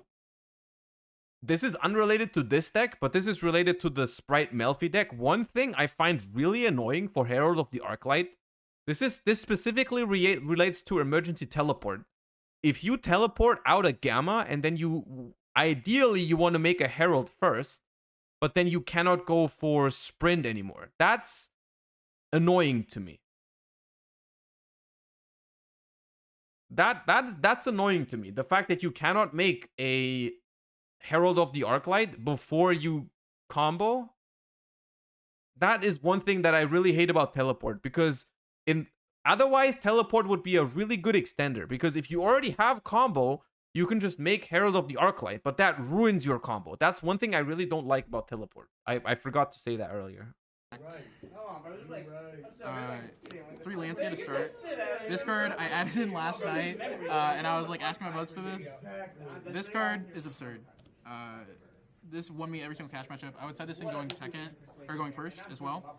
That way, if someone even lead me, I would have. No, I mean, this card is just great. This is one of those. This is another one of those cards where, it does always stop the most crazy shenanigans. Although it doesn't really stop the 3 material Arise Heart, right? Well, it does stop it if it's just off of one card, right? If they just have Unicorn and you have Lancia, you can Lancia them when they drop the Rise Heart, right? When they drop the Rise Heart, you can stop them. But if they have a 2-card combo into a Rise Heart, it doesn't really stop the Arise Heart. So your 5-card hand still needs to be able to beat the Arise Heart. Lancia for it. It never came up, and I never drew it. 60, you know. But against... What do you think about Chaos Hunter? I think Chaos Hunter is fine. Yeah, I don't know. I don't love the idea behind Chaos Hunter. Cash, I drew this every One card that I'm really confused to not see in these decks, and I also just now thought of that, is Fenrir. Fenrir honestly feels like one of the best non-engine cards right now in Sprite. Like, that feels like such a good card. It helps you OTK. It's good going first. It's good going second. It helps breaking boards. It makes your board harder to break. It feels like such a good card. It keeps up hand advantage. It gives you follow-up if they clear your entire board. Like, Fenrir feels like a very good interaction engine. Yes, very good part of the interaction engine, because there's no Bestials anymore. There's no Bestials anymore, so there's no card that conflicts with Fenrir, right? It was kind of crazy. Only when you need it. Only when I needed, I drew it. You know what I mean? 1 Ryo. I never put this in because I never played against Sprite. If I was playing against Sprite, this is what goes in. Nib? Or Drytron or something. It depends on your approach on how to beat Nib. Because yeah, Fenrir could be your 5th summon, but if you always go for Gigantic first thing, that's only 3 summons. So you can afford to make Fenrir your 4th summon, right? If you go for Gigantic first action always. Drytron top 8, and if they went against me, they were Fenrir plus Plague equals Shenzhen. And then 1 Christia for my last man. I can catch her. Now, this went into my deck once, and the one time that I put it in my deck, I opened up good enough to Newman lock my opponent, and so I couldn't summon this from deck, so I couldn't summon it because I was too much. What is this for? What is this for? What triggers? I mean, like Newman, Mannequin Cat. I get that, but like, how? Branded?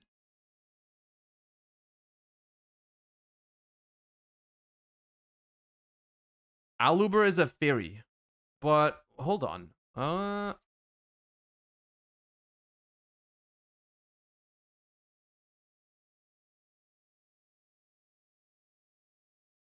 But what if they normal summon Aluber? Albion is a light, but Lubellion completely ignores this. Lubellion completely ignores this. It's like Cartesia. Yeah, I guess. I guess it works a decent amount of the time. It works against Circular. Yeah, okay. But like I put this in against. Okay, I mean against Circular, you can also just summon Thunder King. To be clear, Thunder King is also busted against Mathmech. What the heck is it called? Sword Soul. Both initial fusions are light. Wait, isn't one of them dark? Am I stupid? I might be chatting. Hold on. I thought one of them was dark. No, they're both light. Albion is the dark. Yeah, Albion is dark. One of them is dark. Albion's dark. Yeah. Cards just in 60 you don't expect to draw everything. Or People who say Goliath are trolling. Why are they trolling though? Because I've seen Goliath before. I know Dinkang Fan played Goliath at some point. Because they're both dragons, right? Albion and Lubellion. So Goliath does work in that case.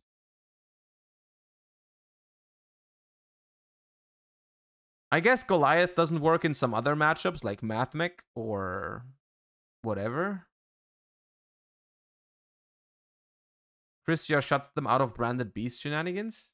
I feel like that'd be less of a concern. I feel like you can make the reasonable assumption that if this resolves, no matter what target, you probably win the game. Because even if they have branded beast after you go Goliath, you've already stopped like their most powerful play, right? I feel like you still win on the next turn either way, but I guess. Or something, and so you can like summon this and just completely lock out their turn. And then this is mainly for Despia. And the reason why is because in Despia they have like Lubellion, they have Aluber, which is a Goliath fairy, doesn't help into so cash like, because they can just banish it face down. Yeah, arguably Mannequin Cat going first against Kashtira isn't that strong because if they have Fenrir, whatever you summon is gonna get banished. Opening, summon Aluber from deck, you can go Mannequin Cat, target, and then summon Christia from deck. And then you sit on Christia, and then they can't do anything. You're like, nice branded fusion you got there, you can't do anything.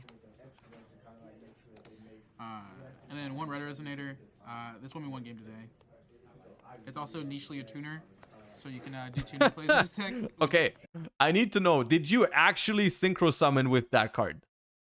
Because if you did that, that's hilarious. If you actually synchro summoned using Red Resonator because it's a tuner.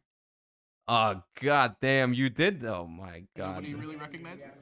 The day has the technology. I feel like technology has come too far with this. Someone has actually summoned a synchro with Red Resonator. That's insane.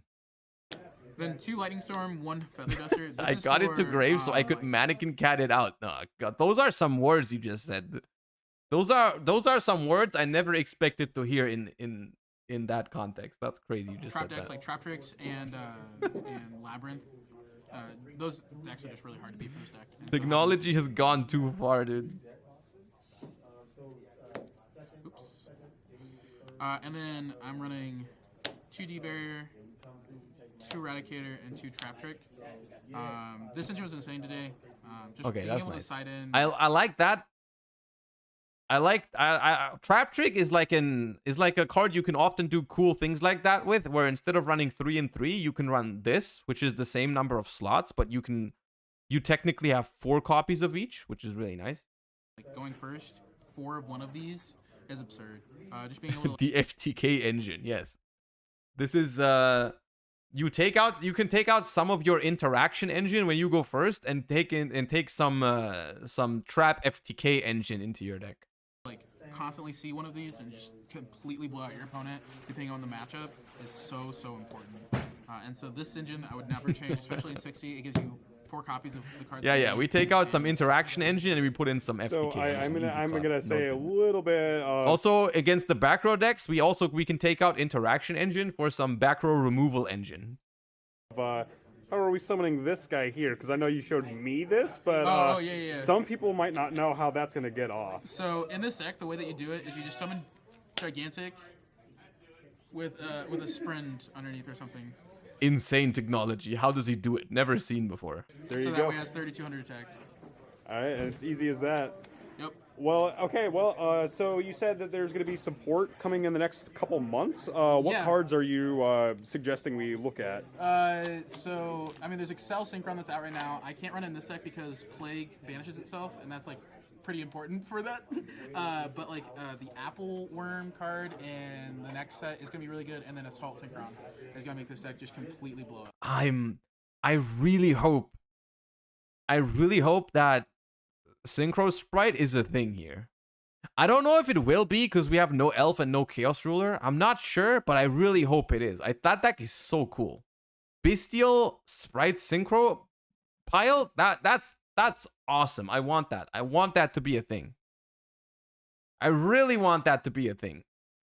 Wait, that deck profile was fire, dude. Don't try this at home because it will not work. You will not always draw evenly and Droll Lockbird going second and full combo, but I enjoyed that. That was hella based. That looked like a fun deck, dude. Try my best to make that deck a thing. I'm bringing Synchro Sprite to Nats this year, confirmed. I mean, are Nats after Cyberstorm Axis? Like in general, when is Cyberstorm Axis? I forgot. When is the next main set? May. Oh, so it's even legal for German nationals. Wait, that's super soon. That's like a month from now. Like, I mean, okay, there's YCS London, and then there's like 1 month after London. 1 month after London, we get the new set already? Jeez, okay. Okay, now where is this Gabriel Nets deck profile you guys are bothering me about? Okay, where is it? Speaking of 60 card piles, I suppose. Speaking of 60 card piles, where is it? Twitter? Oh, God.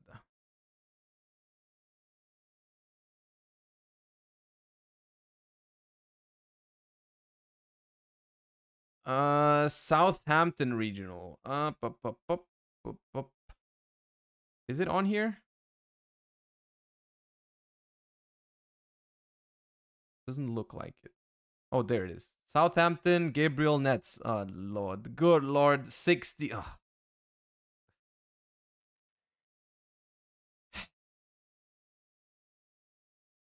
I swear to God, Nets, if you put... Okay. Last time I watched a Disciples deck profile on stream, Nets messaged me and was like, the fact that you're not subscribed to the channel is rude. So what I'm gonna do is I'm gonna subscribe to the channel right now, and if there is Small World in the deck, if you put Small World into this deck, Nets, I'm gonna unsubscribe immediately. Hey guys, I'm from the Disciples here with Gabriel Nets following his top 16 for this week open. He went 7-2 with this absolute abomination of a pile. He was featured round 1. Go watch it on YouTube and give me nice comments, please, for my ego. There you go. Let's explain. I played one Heiser. Please turn it the other way. You've done so. Wait, it says Dragon Link. Oh no, it says Kashtira Dragon Link. How many profiles? What the hell? This up. Come on. That's because it's too big for his hands. True. Short Kings. Short King moment. Short Kings tonight. Alright, it's 3 Rise Hard, 3 Fenrir, 1 Heist Hard, and 3 Parizos. Cool. This is the best dragon starter. Okay, you're gonna have to explain this. So you can special summon Fenrir, and you add Rise Heart, and you normal Rise Heart, not special, normal, so you are not blocked into Exceeds. You banish another Fenrir from the deck, and you have 2 level 7s. This makes the Raid Raptor guy. This one? Yes. And this summons Zephyrs from deck, and then you can make Romulus with those 2. So that's the idea. Like they're like a starter, but they're also like a going second card. Also, You realize that there's really broken cards from the extra deck that you can go into with 1 Kashtira card, and it's not Raid Raptor, Falcon, whatever. You realize that there's already combos out there in the world that are really good with Fenrir or Unicorn. You don't have to go there. You didn't have to do this. this synergizes very well with Ancient Fire Dragon. Shut up. Yeah. So the cool thing is like there are also like a rise out. You also play terraforming and set rotation, so you have like more copies of this. You can small world for Fenrir as well. Okay. Fenrir also synergizes as well as small world. Don't tell me why Fenrir is a good card. Just banish that for small world and keep the Fenrir. This card is very good for me. Nice. Yeah. Really? Also, everyone was just shocked when I just summoned Fenrir. True. In my dragon deck. It is a little bit funky. Yeah, and then my actual dragon monsters. Three Lubalians. Yep. Magnemut, one Baldrake, one Saronir, one Drissworm. Maybe you shouldn't play this one. Maybe it should be true Saronir. Saronir is actually consistently better than the others. I kept adding Baldrake when I had like 10 interrupts and I'm like, ooh, it's interrupt 11. It doesn't really matter. You need one Drissworm to search out and did contribute to clear stuff. You know this card is crazy in dragons. It's actually any dragon. Yeah. That's crazy. It's mad, isn't Did it? Baldrake ever come up? No. Nice deck. And then Regain and Beast. It's crazy how he has a pile of cards in his hand, and that could be the deck, right? That could be it. But no, there's another huge pile over here, which is the rest of the deck. It's to compensate for yesterday. Yeah. Champagne compensate. Rocket Monsters. Recharger, Tracer, Absorb. Just those, because they're a lot worse without without Chaos Ruler, but you still want them because Quick Launch is very good. And just the access. You won't be able to make Savage as well. They're very good going second. Like a lot of the decks this format go wide, so if you Quick Launch, you can make Striker, get a Boot Sector back. Yeah. So yeah, it's like very, very good. Also, they just put monsters in gray for your business to be live, which is a problem. You need something that makes you start playing. Yeah, that's one thing with the Fenrir starting point where if they interact with. I just want to quickly say that's a you problem, right? That there's like a lot of people this format that don't have that problem that you are presenting solutions for. You're like, hey, you need darks in your grave to trigger your Bestials on turn one. That's not a general problem that we are looking for solutions. That's a you problem. The Arsenal Falcon you don't have like I think for the Bestials. Exactly. So it's nice when you have like a Ravine or a Quick Launch or a Chaos Space that you can like keep playing. That's not something we're struggling with right now. Yeah. Tree Space, White, Black, Levy. Levy got a bit considerably better in this deck now because of the way you play with Gaydarg. Like you can kind of always access this. You can access it pretty reliably in the combo, and you can just Magnum and search it. So when you do your, even if you do like a mid-turn, you can just seal float into this or regain summon Magnamut and then search this for follow-up. One Remus. Yes. It's part of the combo. Fair. And What the hell is that? What was that? Follow-up. One Remus. Is that the one that searches Ravine? Is that the one you discard to add Ravine? Okay. Yes. It's part of the combo. Fair. Level 2! And the targets for it. Right? One Ravine. Sure Ravine. Ooh. Why Sure Ravine? It's part of the combo. Does this deck at least play Ancient Fairy Dragon? Please tell me there's Ancient Fairy Dragon. Just see first. You actually do use through the combo. Yeah. True, the Strudos. So it's a Dragon Extender. Okay, is there this so-called combo? Okay, it's here. Okay, It's good to discard. And it makes Ancient Fairy Dragon. Ancient Fairy Dragon is quite good. And it's part of the combo. And it's part of the combo. Red MD is part of the combo. Steam the Cloak. It's part of the combo. Part of the combo. Zephyrs. It's part of the combo. Gamma Seal. It's part of the combo. You're ending on Gam. And on this. Along with Kyo to Waterfront. So basically you go like Ancient Fairy Dragon, pop the field spell, get this, and start using some of this. It wouldn't be a Gabriel that's You're making Ancient Fairy Dragon destroy your field spell, add the Waterfront to make a Kaiju negate? Oh, God. Gamma and Destrudo, please. They're both tuners. Oh, okay, thank you. Small World. Yes.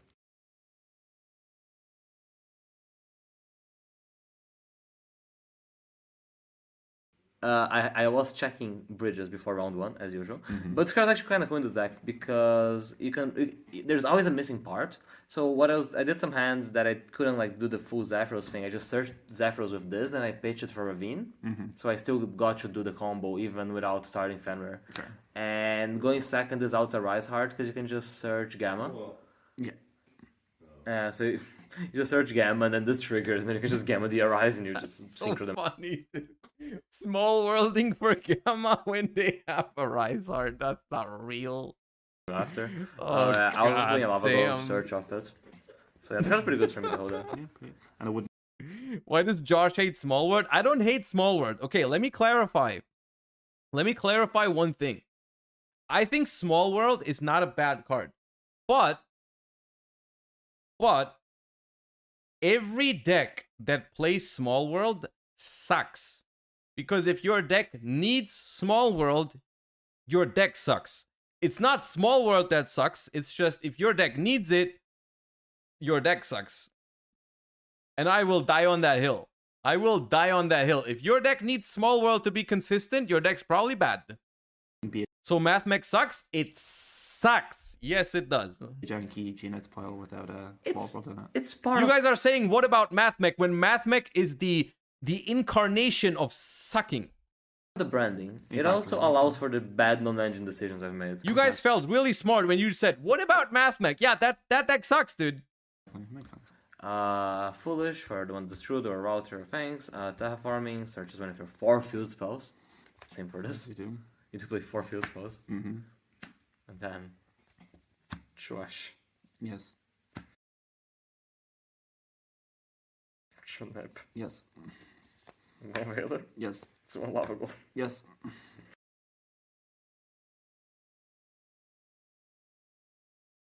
Story checks out. It's not Small World that sucks. It's the deck that you put Small World into that sucks. Okay, so this is a Kurikaru until yesterday, and then I realized that bridges didn't really work, but I played the Veiler because it was meant to bridge for the Kurikaru. But then I forgot to take the Veiler out.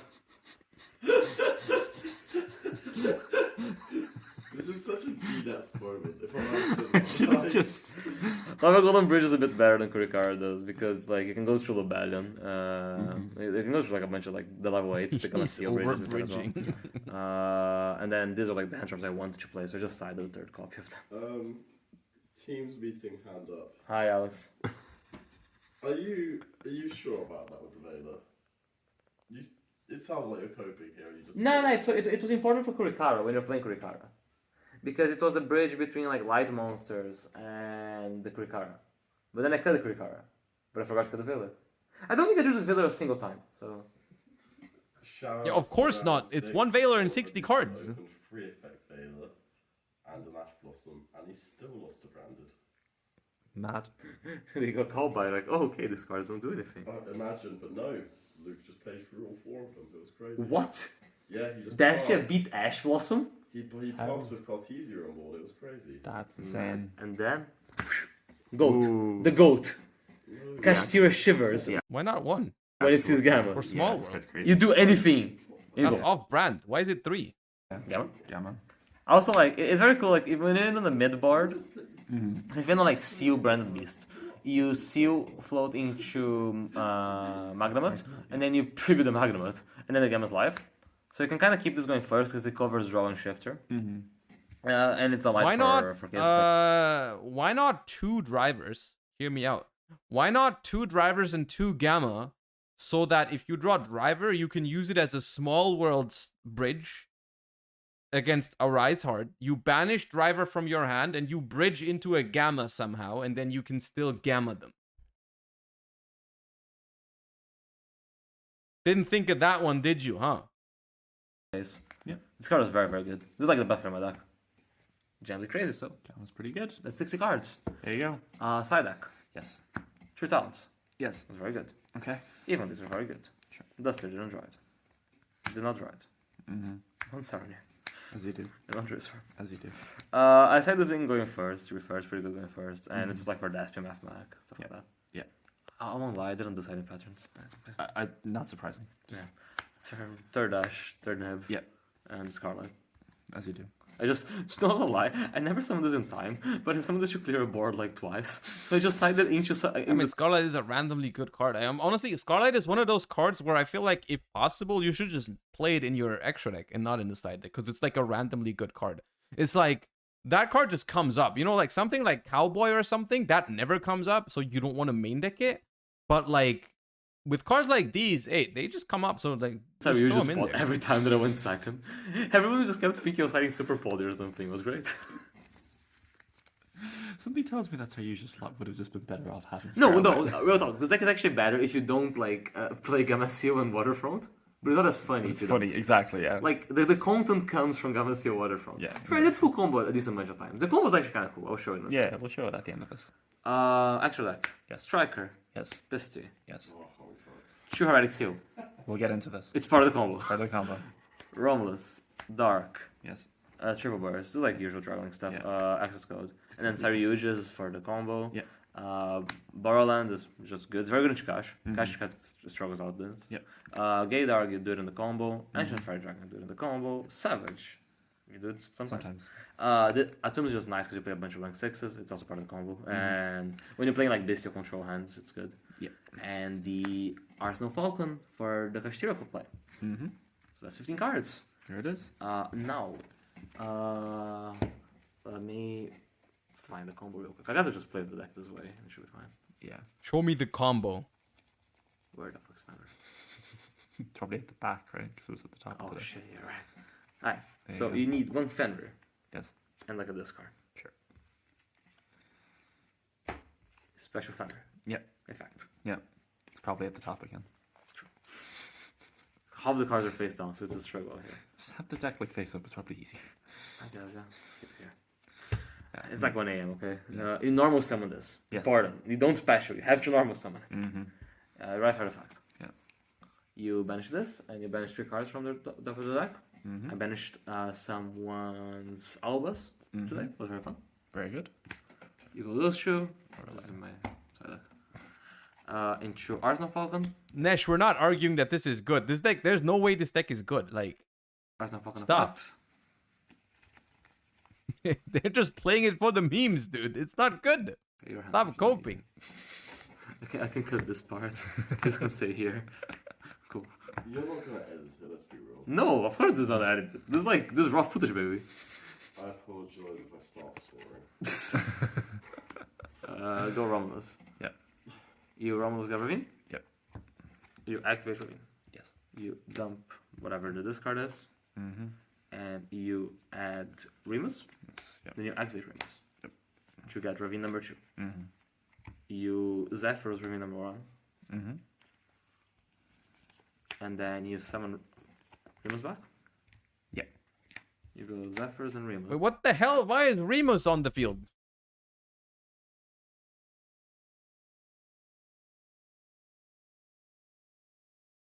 Dragoonity Remus.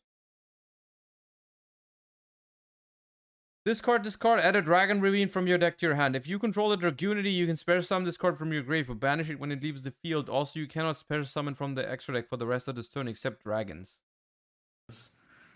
For Gaydarg. Gaydarg triggers. So you add Steam and discard Steam. Yes. Then you make Hieratic Seal. There we go. Oh, baby. We're Steam tributing Hieratic Seal? Oh Normally, my like, okay, god. it's like a seal. It's fine. No. We don't do that. No, we don't do that here. We don't do that here. Steam effect. Tribute the seal. Seal triggers. Don't know which part it is. Which card are you looking for? You know what's funny? It's still worse than whatever you can do with a Fenrir in Kashtira. I just want to say that. I just want to get that out of my system. This entire thing is still worse than what Kashtira does with one card. And then you redeem the effect, getting the Gaydarg back, because this card is not once per turn. Yeah. So now you Gaydarg again, and you dump Seaford.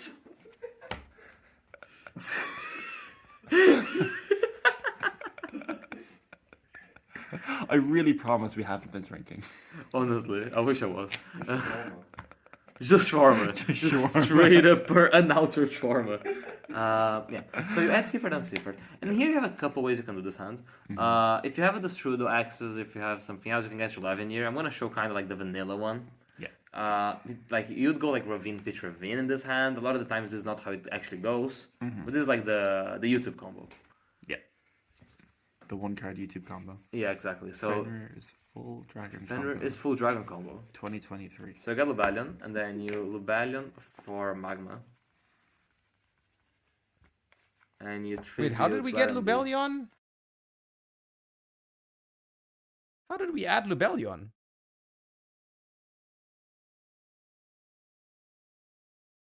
Ravine? Pitch. Oh, we have to banish the Seyfried. You dumped Lubellion and added it back with Seyfried, right? Oh. Yeah, okay, Yeah, they just forgot. keep Yeah, it because for a while. Ravine does not add a dragon. Okay. I jumped the stuff. Okay. Yeah, no, you, the you dump Seyfried. it, you get it back, and then you get this. Yeah. Activate effect. Yeah. Thanks for maintaining the sanity of people at home. No worries, I'm doing my best. You Magma banish something. Yeah, just a dragon. Who cares? Then this triggers, so you get the search in the end phase. Yeah. These two go into Atom. Mm-hmm. And here, like, you have two ways to do it. Like, if you have a Destrudo Access, you summon Seyfried, and you Seyfried send this at Levy. Mhm. And that's how you get Levy hand loop. Right. Otherwise, what you usually do if you have just those is that you summon Destrudo here. Mm-hmm. And then this far. Yes. So usually. Yeah. And then you get the Steam token. Yeah. And you draw 4. Here's where I cheat you, and the combo is not technically one card. It's just like almost always one card. Because what happens, right? So you draw like 4 cards, whatever. Sure. And then you put 3. But you need one of them to be a dragon that you can summon off Ancient Fairy Dragon, or a Quick Launch, or Wyvern Buster, or like literally anything. Sure. Just so you can get enough counters in the waterfront. Fair enough. It can be a Seafer. There's so many combinations that work here. Right. So you're saying it's not a one card? It is a 1-card combo. Is it a 1.5 card? No, because you draw 4. Shut What up. do you mean you draw 4? You put 3 back. So here you go like the Strudo. Yeah. And then you go this and this into Ancient Fairy. Yeah. Ancient Fairy pops the Ravine and you get killed to Waterfront. Yes. And then here, for example, if it was Quick Launch, Mm-hmm. you would go Quick Launch for... You need to like put counters on this. Yeah. You can like activate Small World to get counters. Trust me, bro. You just need anything in hand. You just need anything in hand. But I'm gonna show you with the best possible card, which is Quick Launch. Yeah, anything works. Anything works. As well. You just gotta do some grunt work. Yeah. You just kind of just spam monsters here. So you get like 1 counter this way. You summon this back. You get another counter this way. Yes. And then you got here we got good sex I guess. Gano, thank you for the 5 months. And Appreciate then that. you do like Striker Pop this. Mm-hmm. Got this. Yeah. Summon this. With this effect. Sure. And then you Waterfront for the Kaiju. Then you Yes. Cool Draw summon the Kaiju. Yeah. And then these two mix you. And then you pop this. Mm-hmm. You got Recharger. Mm-hmm. Assuming you got Tracer Access. If you don't have Tracer Access, just miss a Savage, but it doesn't matter too much. And then you Savage, you Savage equip the Skull Dread. I never said it was good. Yeah, I mean, thank God you didn't. Thank God you didn't. And Pura Nikos, thank you for the prime. I appreciate it. and so during much. the Thank end you. phase, you search something off the Magma. So here's where you search Baldric. This is the next intro. Sure. So like you pass on this on like 3 counters. It's ridiculous. It's ridiculous. Some shit. Yeah. Seal, Savage, and Branded Beast. Yeah. And Yeah. There you go. this is pretty good because like infinite negates ish. Mm-hmm. It's not really that good. Actual Triv end board. Infinite negates, dude. Infinite. Bro, how did Gameciel get on the field? You summon it with Seryuja. But it's good. It's good content. It's branded with still control, but it just has a gamma seal. You can't get kaiju. Yeah, to be fair, usually you got your 11 year them pretty reliably as well. Yeah. Because there's multiple ways that Does the combo even work if you don't open Fenrir? Like, does the deck even play this insane when you don't have Fenrir? Like, unironically, even let's say I thought this combo was good enough. Let's say I no, you seal pass. Okay. So you're telling me that if you open Fenrir in 60 cards, it does this, but if you don't open Fenrir, you seal pass.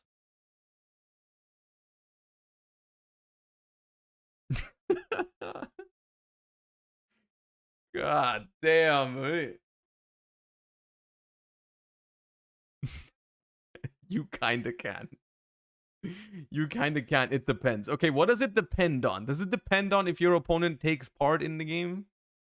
Because my opponents usually do. That Whispers, thank you for the 2 months. Welcome back. Anyways. Yeah, that was a thing. That was a thing. The sub button remains white after this video. Hey, it is how it is. Okay, what else do we have?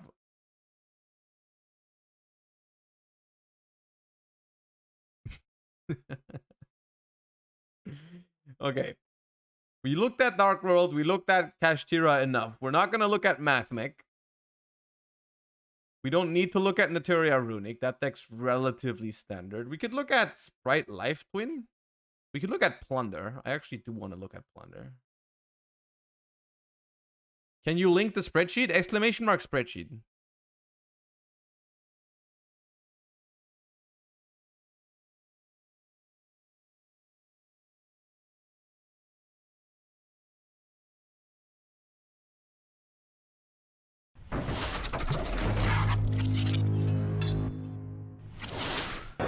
Brutal here at the Houston, Texas Regional with Whoa. Please introduce yourself to the world, man. My name is Brandon Bain. Today I made 6th place playing Punter Patrol, Adventure Punter Patrol. Hold up. Top 8, a 10-round regional. Yes, it was almost a YCS. Almost 600 players. Why do they have gaming chairs at that regional? Also, why are only some of them gaming chairs? Yeah. The Punter Patrols. Yeah. My goodness. That's crazy, honestly. Okay. So, what beat you in Swiss? I lost to Kobe, round 3. He opened just phenomenal. He opened better than I did, you know. But he's a good player, so I'm not gonna down him in that. And then I think round 8, I ended up tying with the Trap Tricks player because that game took a little long. But other than that, we just won it out. Any shout-outs before we begin? Yeah, shout out to everyone in San Antonio. I won't really name too many names specifically, just because I don't want to miss anyone. But definitely shout out to my friend Matthew from high school. Shout out to everybody I rode in the car with today. And, you know, shout out to Gene for making 5th. God, yes. Well, without further ado, please show us the Punter Patrol top 8 goo. All right. So I'll start with the non-adventure Plunder stuff. Please don't be 50 cards. So 3 Ash. This card is phenomenal right now. Honestly, I wish I could just play more. It's really that good right now. Just simplifies game states, and that's really all you can Yeah, tell that the guy who played 2. ask for. So I did play 3 Dark Ruler. I know this is a card you probably don't see in a lot of lists, but I have to explain why. The So interaction engine, yes. Dark Ruler is interesting. in most lists, you see Book of Moon, Book of Eclipse. For my deck, the gimmick of like Plunder Patrol is it works with your opponent's attributes.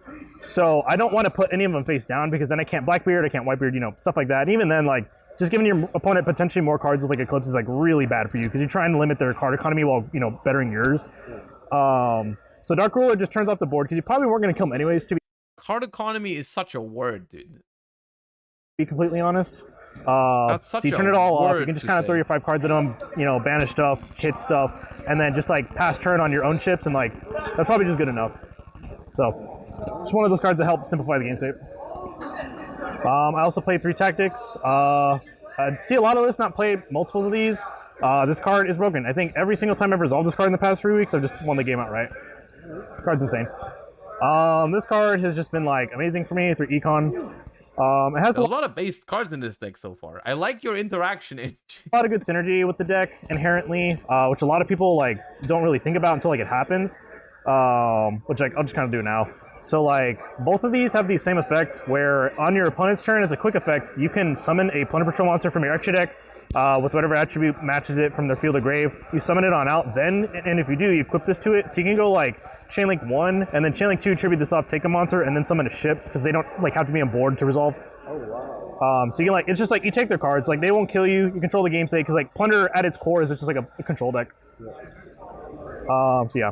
And then we did play Harpy's Feather Duster, just, I don't want to deal with back row. Once again, is this a going first deck? Or not? I always, like, I don't know why, but like, for some reason, Plunder in my mind is always a going second deck.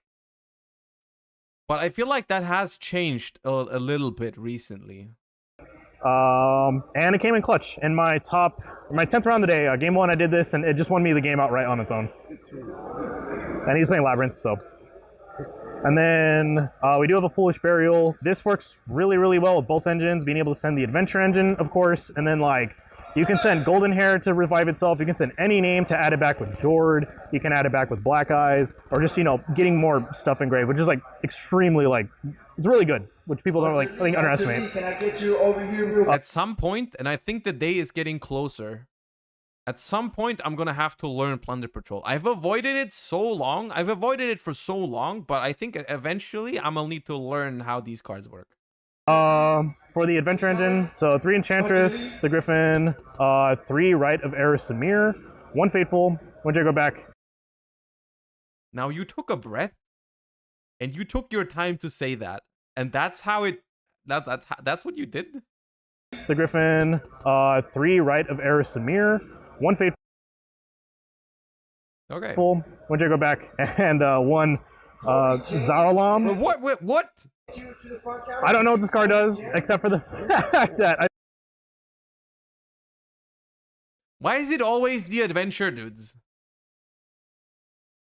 Why is it always the adventure dudes? Why do you put Rite of ASMR onto the field and then like put down another card? I don't know what that does. I think the token, when your token kills something, I think it can burn them for the damage of whatever it is. The reasoning for this, spoiler alert, is I play Ancient Fairy Dragon. So the combo is like you open a tuner plus like Enchantress, and it helps like weaker hands like actually playing good card economy. Because like a lot of people don't know this, but when you like special summon this, you said card economy twice in the same deck profile. Can activate an effect on field, which like puts this in the field spell zone. A lot of people don't know that, so it, like mind blew everyone today when I did it. And they were just like, "Oh, what's this for?" And I'm like, "I summon this, and I pop this, and I get like the Plunder Patrol field spell." And they were just like, "Jesus, that's really good card economy." And then you banish this. Third time. You can add this, and now you have a free discard fodder. So it's really good. And like doing that's just like a 2-card combo. And now for the Plunder engine, so do we have 3 Golden Hair and 3 Whitebeards. This man an accountant.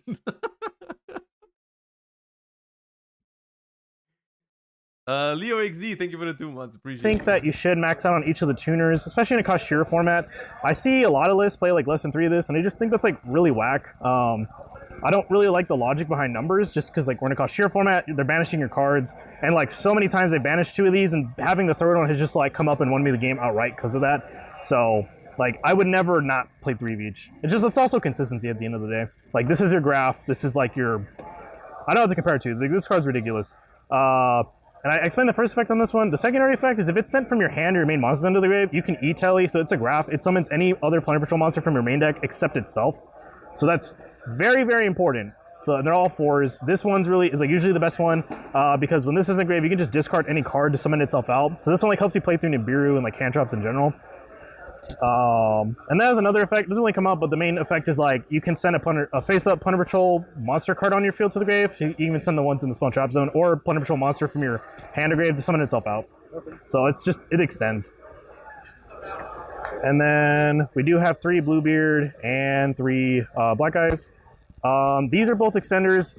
Again, I think it's really silly that people just play less than 3 of these. They're extenders. You want to keep playing as much as you can, and just hard opening these cards like makes your life like so much easier. Like hard opening, like I think I did like almost every round today. Like hard opening these 2 is just like the best thing you can do. And what they do, so this one, if you control a Plunder that's not just only him, you can reveal and special summon himself. And then if you send from the main monster zone or your hand to the grave, you can discard a card to draw a card. So it's an Upstart Goblin and a deck that needs card economy that values off getting stuff from your hand to grave. So You can only imagine how good this is. This one, you target any plunder monster in your grave, it special summons itself and then puts... So when they say card economy, they just mean card advantage, right? Or like what do you mean by that? It's the one you target it to your hand. And then the secondary effect, which doesn't really come up much, but it can. If it's sent from the main monster zone and hand to the grave, you can target any plunder monster in your spawn trap zone, summon in defense position. So sometimes like you can do like cool plays on your opponent's turn. Chris, thank you for the 7 months. Appreciate you. Welcome back. And then for the final one, Redbeard. I only play one. It's not bad, but it is slow. So it's like very slow, but it is kind of good for your card economy. Especially since you're playing the Brave engine, like you don't really want to max out on this because this one's like kind of bricky.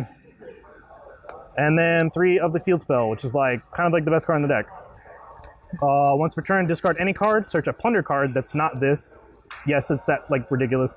The graveyard effect is you can target any plunder card in your spawn trap zone. It sets itself and then bounces the card to your hand. So it's always like recyclable. And then the condition effect is like every plunder monster you control gains 500 attack for each plunder card in the spawn trap zone. So it doesn't count itself, but like your ships get like really huge and like just attack over things, then you kill really easily because of it. Okay. What's main deck count? Main deck count is 40. Oh god, yes. Oh god, yes. For the extra deck. So one ancient fairy. It's 40. I did not expect that. I expected a lot of words now, but I did not expect the word 40. I didn't count exactly how many cards. But that's clean. I like your deck count economy. Dragon, this card has been a blessing ever coming off the ban list. Just it helps so much with consistency issues. Zeus, this card single-handedly steals Porygon Prototype. Thank you for the 6 months. Welcome back. Appreciate the prime. Thank you. So many game ones. Stole a lot of games today. It stole, I think, every cash game I had last week at a case tourney. Just econing, taking a Rise Heart, and then just like attacking, Zeusing, and just clearing the board.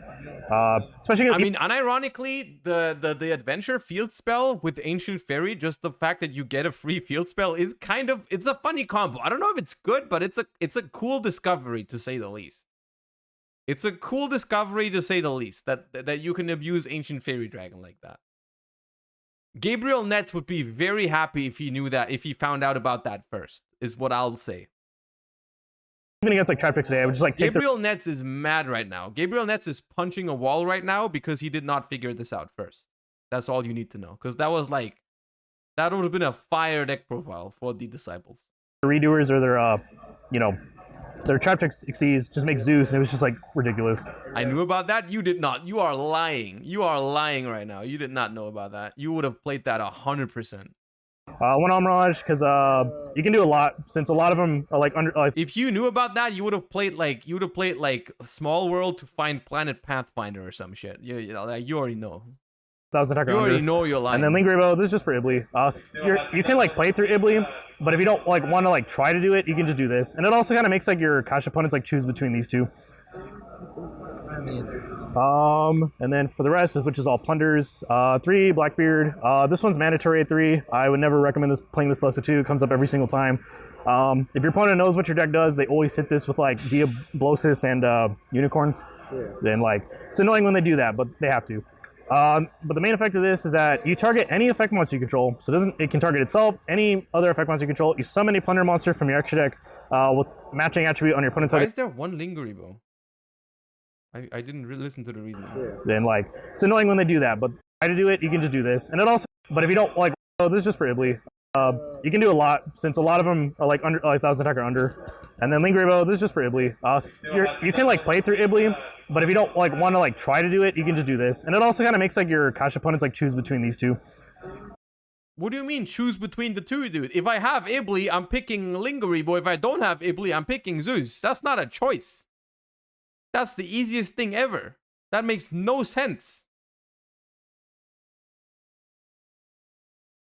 That makes no sense. If I have Ibly, I'm picking your one of Lingering Bow, so it will never out it, dude. It will never out it. Why do you even play that? Just don't play it. Just don't play it. If you're gonna play one, you might as well not. It's bad for your extra deck card economy though, if you need to play 2. And then for the rest, which is all plunders, 3 Blackbeard. This one's mandatory at 3. I would never recommend playing this less of 2. It comes up every single time. If your opponent knows what your deck does, they Plunder can link off plus econ. Well, then you don't need it at all, is what you're saying. Either you need to out the Ibli with Linguribo, and then you need 2, or you don't need to out the Ibli with Linguribo, and then you need 0. Kinda? What do you mean kinda? There's no kinda here. We're not arguing kinda. Like, do you need... Nah. It baits your opponent. It baits your opponent into what? Into banishing your Linguribo? Like, what do you mean?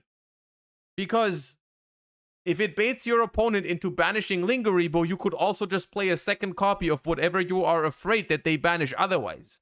Like, let's say, hey, they banished Linguribo instead of my Zeus. Yeah, play 2 Zeus then. Nah. Always hit this with like Diablosis and Unicorn. Then like it's annoying when they do that, but they have to.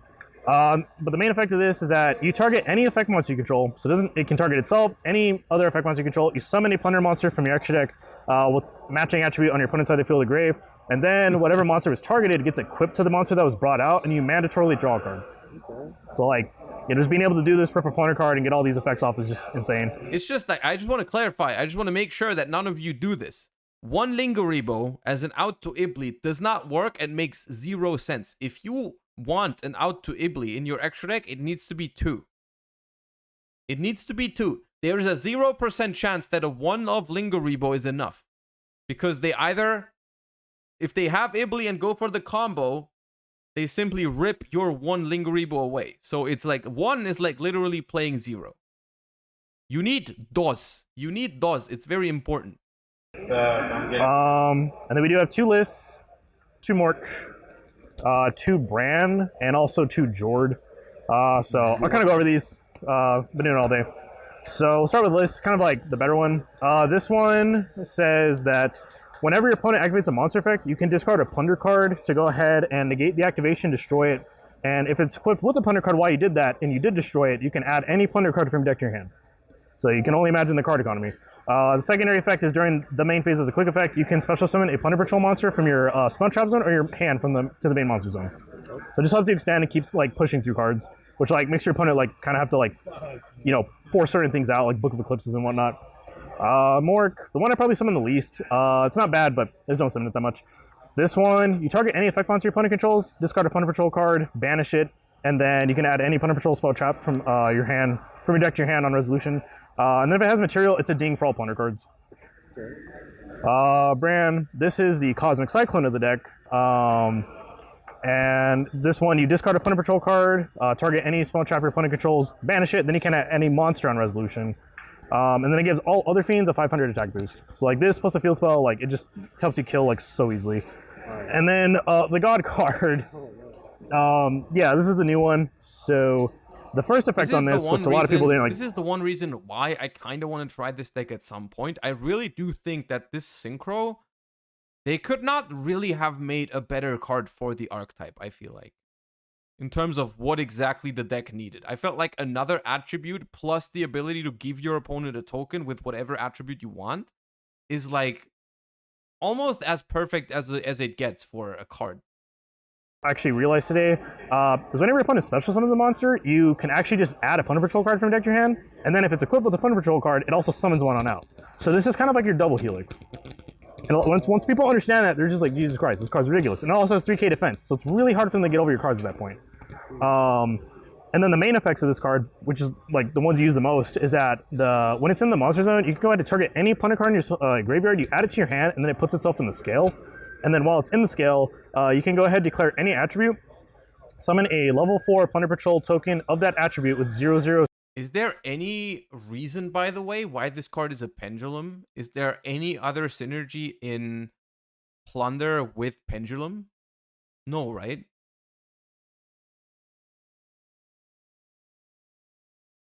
Because I feel like, I mean, I get that it has 2 effects. I understand that.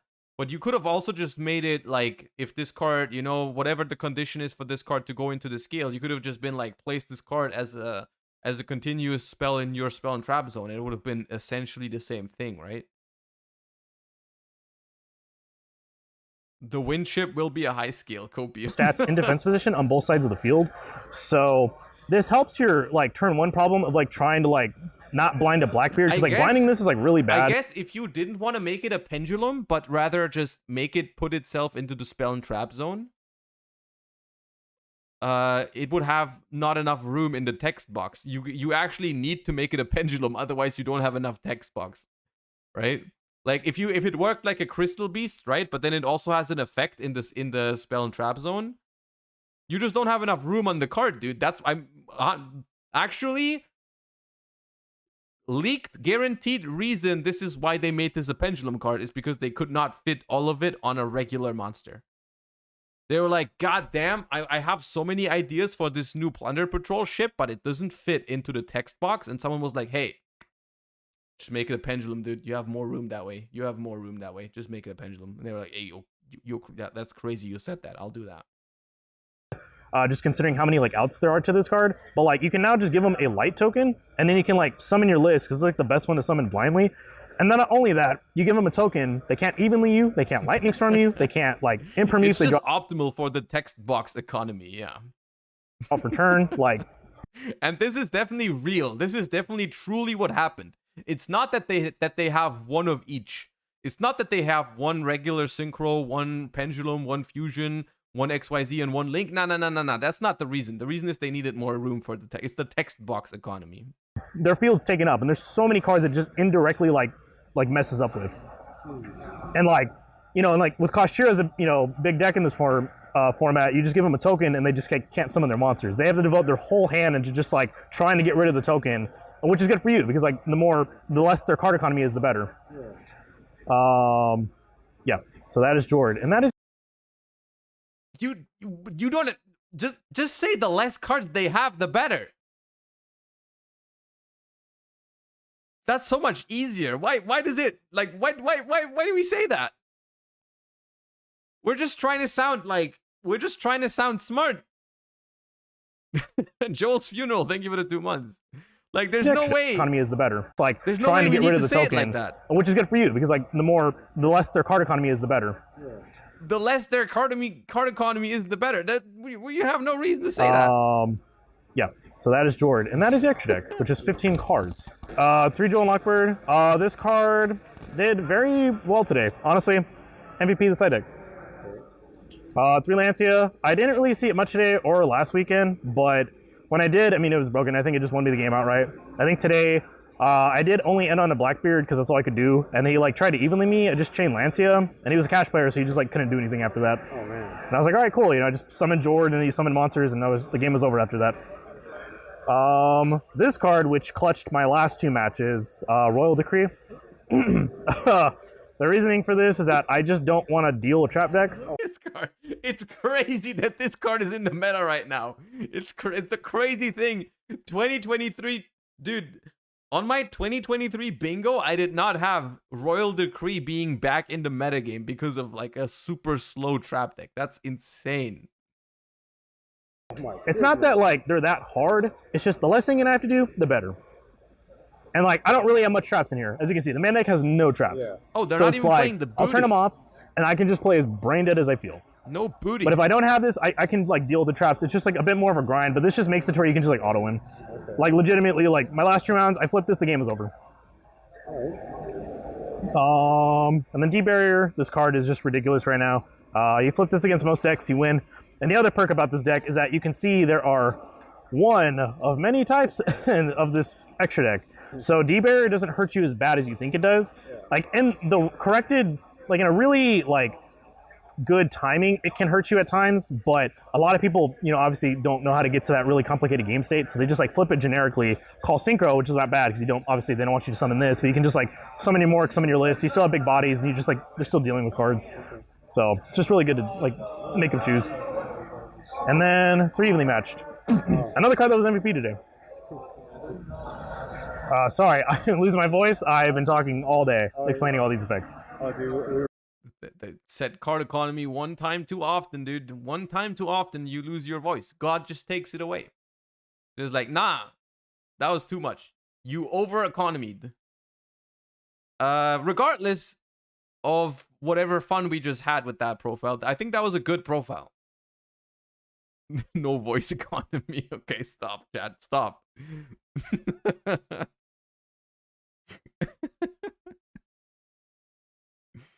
It was a good profile though. It was a good profile. If you just said card economy a few times less, that would have been a 10 out of 10 profile. There's a runic sprite deck that made top 8. I'm listening. What is good, Tommy and the Hobby Hatto here with take 3. We're a bit tired, but yeah, what's your name and what you do? My name's Rennick, and I just top 8'd the Kissimmee, Florida Regional. Yes, sir. It was like what, 437 people. Good stuff. 400 All right, what'd you play today? Okay. Runic Sprite.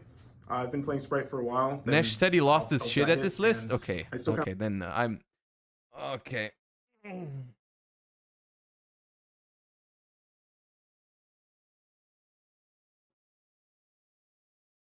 I wanted to play it, so I was looking for the next most optimal build. I'm and I came up bracing with this. myself. Decently expired by Joshua Schmidt, but I made a few tweaks of my own. Okay, based. All right, yeah, let's get to it. Sure. Okay. For the sprites, 3 blue, 3 jet. Very good extenders and combo starters as long as you have access to another level 2. Also known as any runic spell in the game. 2 copies of red. I felt 2 was necessary because I end up banishing 1 red off of smashers a lot. And having the second one in deck that I can still go into later if I need to just set up another monster negate is always nice. As well as the 1 carrot. This was really there for just evenly matched, branded fusion, Book of Eclipse, any board breaker that's really just gonna, mess with my board. Replacing the secret rare blues with ulti blues is a noticeable improvement over my list. That is true. 1 Hyperia and 1 Cap Shell. Nice. Hyperia is there if you don't draw Cap Shell, and Cap Shell is the one that you really, Hyperia is there if you do draw Cap Shell, and Cap Shell is the one that you want to summon off Gigantic. Yes. This is going to be looped with a card in the extra deck to get you multiple draws throughout the turns. Yes. Hand Traps, just 2 Ash. A couple of the guys who went to the regional with me convinced me to play this instead of Talents. So They want their shoutouts. it was a lifesaver in the branded matchups. Too. I mean, branded fusion or I assume it's because before you jump the gun on this one, I assume the reason for this is because we only have room for 5 non-engine, which could be like, I don't know, like 3 lava golems and 2 talents before that, and then just like they decided to switch talents for Ash. It's not the worst thing in the world in Runic. Beyond in the end phase just really came in clutch. And I felt the deck was optimized enough, being at 17 Runic cards and just enough Sprite cards that I had 2 spots extra, and we just decided to put Ash. That's okay. I didn't feel like the third one was needed. We see the 2 enough with all the draws. Lastly, 3 copies of Golem, just for clearing. I will say in my personal Runic Sprite deck, I have replaced Lava Golem with Kaijus for multiple reasons. I still think Lava Golem is a good card, depending on what kind of plays people make. I just decided that I felt like Kaijus were a little bit more consistent overall, because some people just go for the Arise Heart with 3 summons, and the Kaiju will help you against that, whereas Lava Golem doesn't, right? And so you can play 3 Kaijus, and that also allows you to never brick on like your normal summons together with Lava Golem. So you can play like multiple Hyperias, and that's what I did in my version. But yeah, boards. It's pretty nice to get rid of towers, and if your opponent sets up a single towers, you can always give them a monster with. Zwei is 2 in German. One of the cards in our extra deck, and then tribute both of them for Lava Golem. For the spells.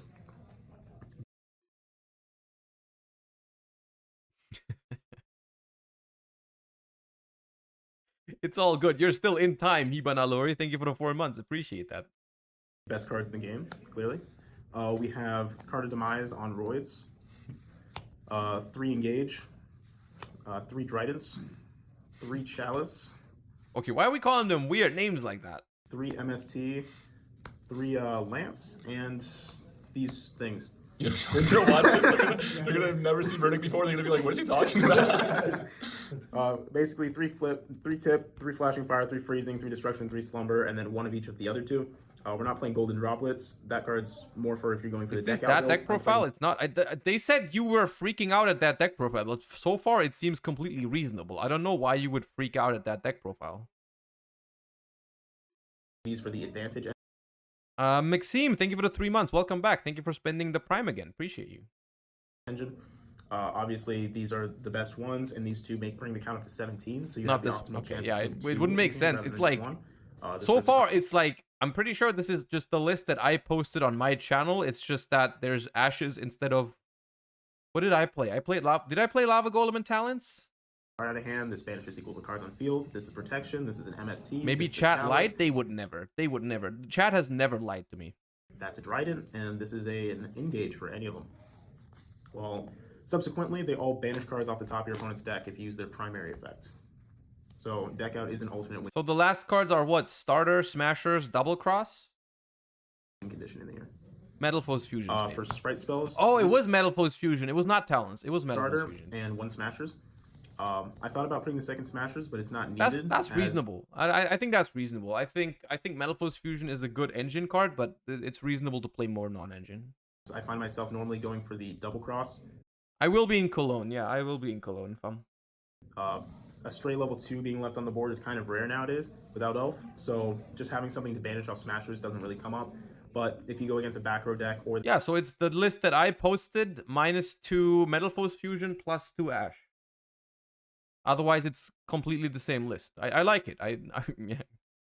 I like it. I made it. the mirror match, adding Smashers is always better because you can banish their field spell or any other back rows. Whereas I'm glad that double it cross performed well in such a big regional. I think it's a good because for I the was extra. not able to bring it to a regional on that weekend. That's why I made the profile, is because I wanted to go to a regional and play it, but I didn't end up making it to the regional. The one Muckraker, this is for Yo, ultra right. There's an ultra rare Muckraker. I've never seen ultra rare Muckraker. the cap shell loop.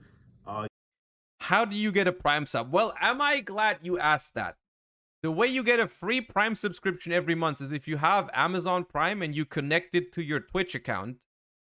You get a free Prime sub every month to support one of your favorite streamers. Easy clap. This easy as it is. It's easy as that. Thank you for asking. Real Zephra G, thank you for the 4 months. Appreciate that. You link this and you link cap shell and something I else got an with Ultra it. Muckraker. That's kind of cool. They don't really give these out that much anymore. Do you remember the time? How long has it been? How long has it been since not everyone at the sneak gets the promo anymore? I think that's hella whack. Why did they do that? Why did they change that? Because it used to be everyone gets the promo. Why did they change that? Takumoto, thank you so much for the Prime. Appreciate you. I felt like that was such a cool part of going to a sneak preview, is like getting a cool card from the set in a special rarity. And now, like, you know, I don't know. I miss that. This, draw one for cap shell. Use this to bring back cap shell and overlay with a stray jet or blue to make a Djinn Buster, because this locks you into Fiends, and those are, you know, one of the best cards you can make while being locked into Fiends. One Donner for removal.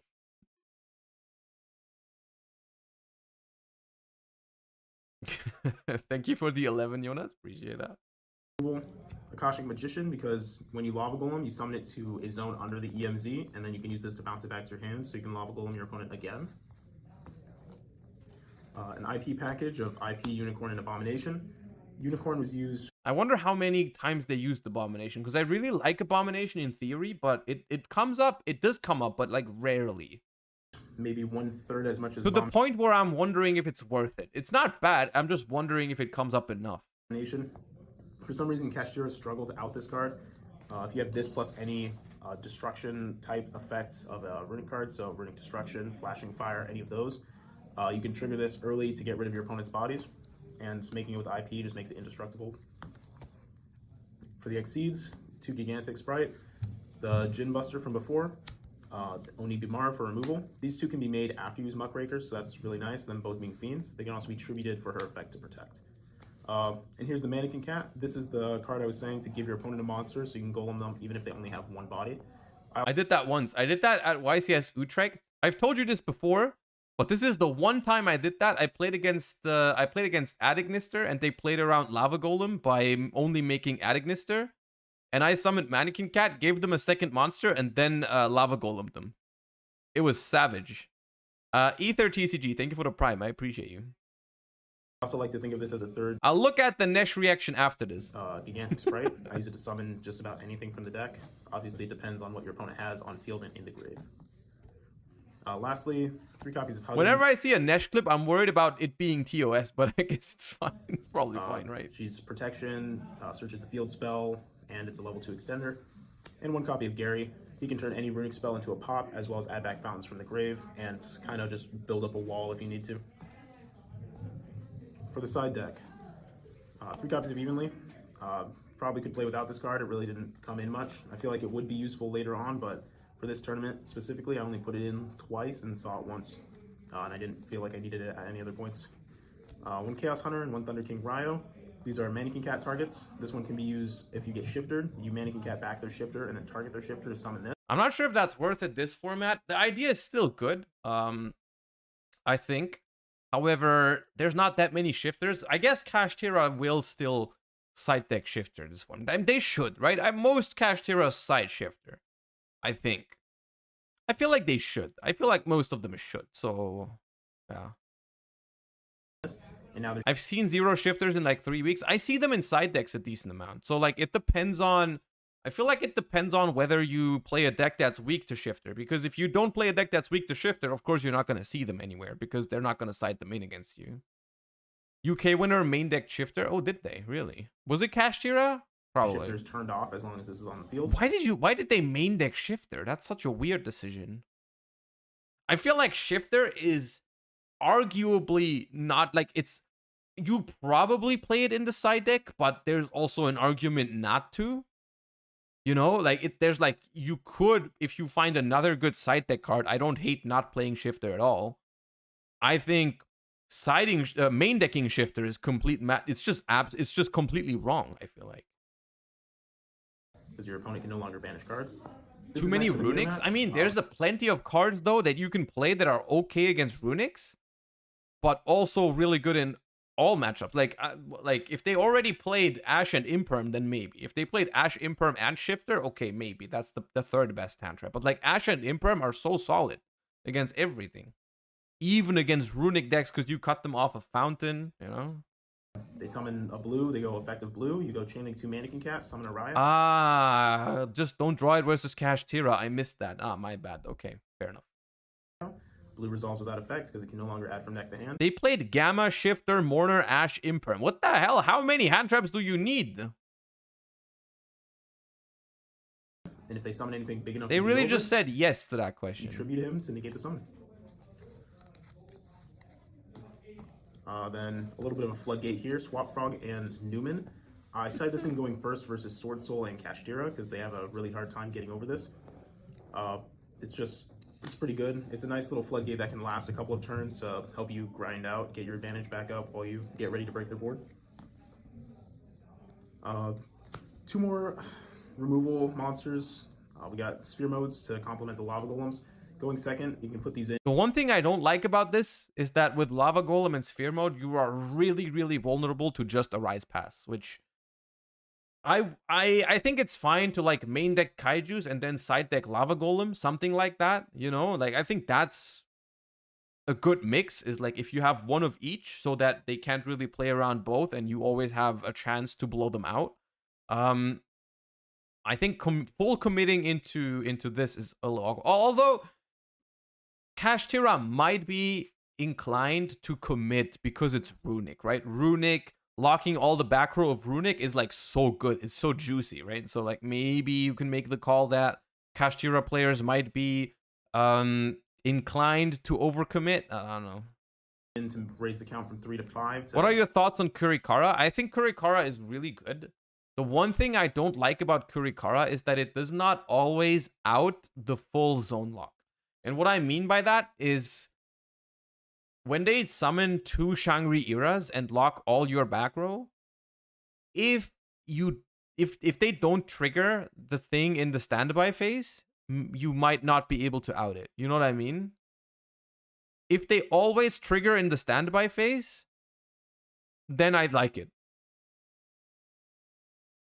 let's be real, they use it. I'd be inclined to agree with you, Nesh. I think it's reasonable to make that assumption. Just be aware that if you put Kurikara in your deck, it's not always going to work, right? It's not always going to work. Joke's on you, half the people forget. Yeah, I mean, imagine your opponent just forgets in the standby phase. And that's why your Kurikara is dead, dude. Imagine they just forget. Do you remind them? You're like, hey, anything in standby phase? They're like, nah. You're like, you sure about that? Hey, no Shangri-Era effect? Your chances of drawing one going second.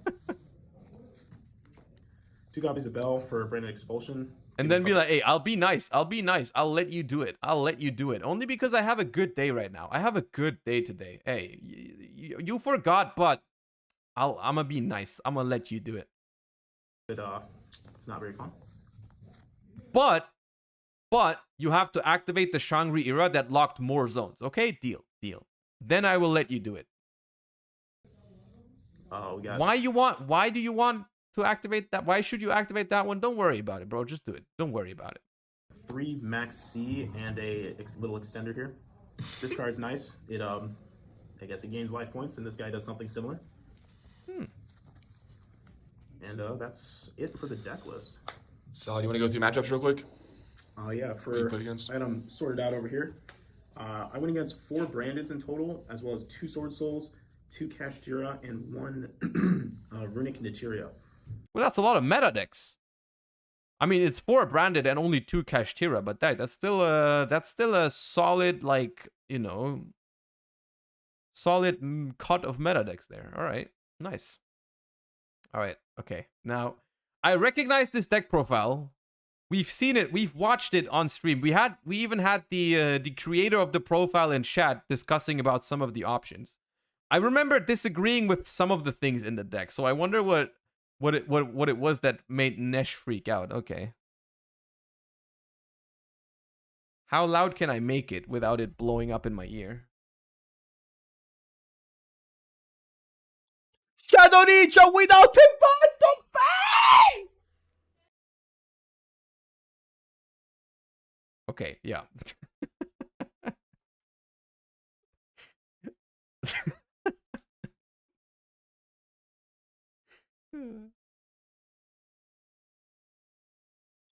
Shadow Ninja without a battle face! I'm not gonna lie, I expected a little bit more than that. But okay. There's that. I do remember wondering about it was the way I reacted to it. They said Shadow Ninja without a battle phase because it was Runic Sprite. The way I reacted to it was like they put down Shadow Ninja and I was like, there's no way Shadow Ninja ever comes up. And then they were like, next sentence, they were like, yeah, Shadow Ninja never came up. And I was like, yeah, of course not, dude. They summoned Dragostapelia by using Sprint into Merly. That's what they did.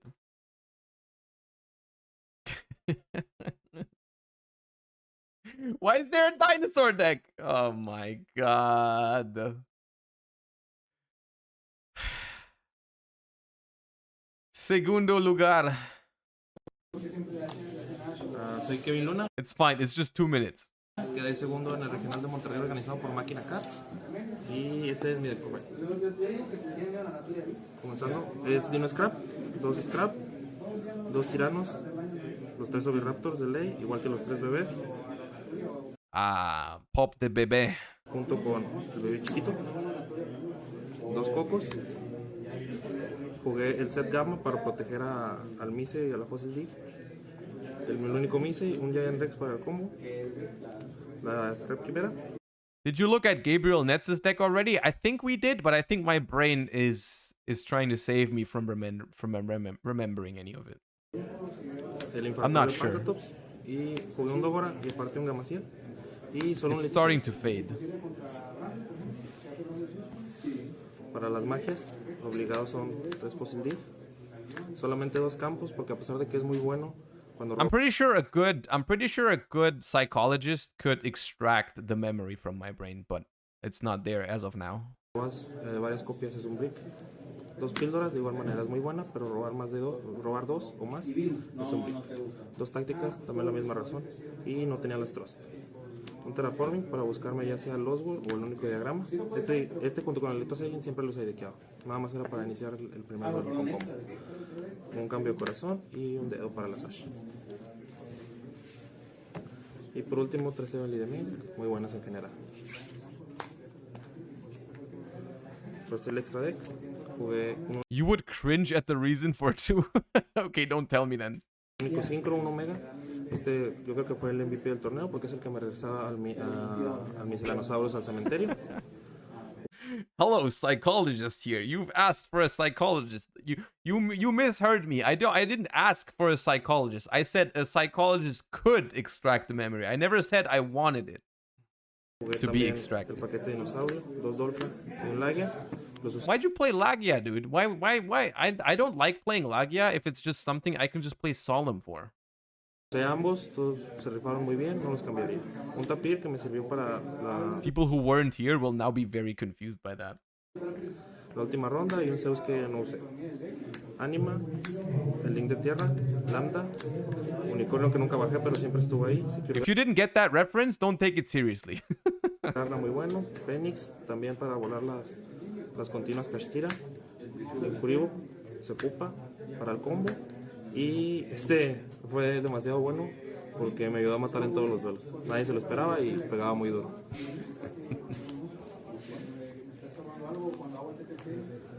Que para finalizar, el side deck, 2 draw, por recomendación de un amigo. La verdad no me convencía la carta, pero fue buena.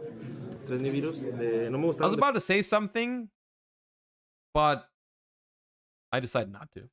Main deck, pero sentí que sí hacían falta en el side. 3 barreras que la verdad no las vi. Jugaría la nueva táctica para verla más. 2 Cosmic. Also, Boral Sword is wild. Boral Sword and Boral Load Dragon are 2 cards I sometimes look at and I'm like, God damn, there was a time where we thought that those cards were the absolute shit and those cards were so insane. How could they ever print a Link 4 this broken? And now, like, you just don't play them anymore. Because they just managed to make something even better, dude. Like, look at what kind of menace is Axis Code Talker for it to invalidate Boral Sword? Like, Boral Sword was such a nasty OTK machine. That card was so insane. Nah, dude. I'll die on that hill. I think Axis Code Talker is a ban-worthy card. I think Axis Code Talker is a ban-worthy card. I think it's kind of whack that they used to do this with like generic extra deck staples that showed up in every single deck. Those cards, there was a time where those ended up on the ban list. There was like Yugioh Guardian was banned at some point because that was just the go-to level 6 that everyone and their mom, if you play tuners, you always had to play Yugioh Guardian. I'm specifically not saying Lavalval Chain or something like that because those are like engine pieces, you know what I mean? But like, I'm talking like just good stuff, extra deck monsters, utility things. When everyone played them, if it was clearly the best one of its level or rank or whatever, they would end up on the ban list, right? Like Yugioh Guardian, Bryonac, Exciton Knight, that was banned at some point, right? Exciton was banned at some point. Name some other like utility synchros or XYZs that were banned at some point. I'm sure there's more. I'm sure there's more like utility. I'm not talking like crazy combo pieces, right? I'm talking like actual utility cards that are comparable for like Shockmaster is not a good example because Shockmaster is like an end board kind of thing, right? But like Yugioh Guardian is not something that's part of your end board. Yugioh Guardian is just utility. Like Trishula is also utility, right? Those cards ended up being banned because everyone played them. And like since a couple years, we don't really have that anymore. The only extra deck monsters that they ban are like combo pieces, right? The extenders, the link climbers, all those are the cards that they ban. But what that means is that we are experiencing power creep on our like extra deck utility cards like crazy, because they never ban like the utility monsters anymore, right? They don't ban X's Code, Barone, and whatnot. And so whenever you make a Link 4, that shit has to be better than Appaloosa, Axis Code Talker, and all those things for it to even see play. And I feel like this is why so many Link 4s feel so like underwhelming, because they are either completely broken or they just suck because they are worse than Axis Code, Appaloosa, and whatnot. You know? So I wish just for the sake of keeping the game fresh in some ways, instead of like hitting this or that deck, sometimes you could just like hit the extra deck staples, right? Just a random thought while I saw Boral Sword, because like every deck makes like Axis Code Talker and Baron de Fleur. What if we banned Baron de Fleur? It would like change a lot of decks in a cool way, I feel like. Oh no, random shower thought right there. Y 3 rayos porque odio el backroom. Y dar ruler porque pensé que iba a haber más spy. Y pues esa sería.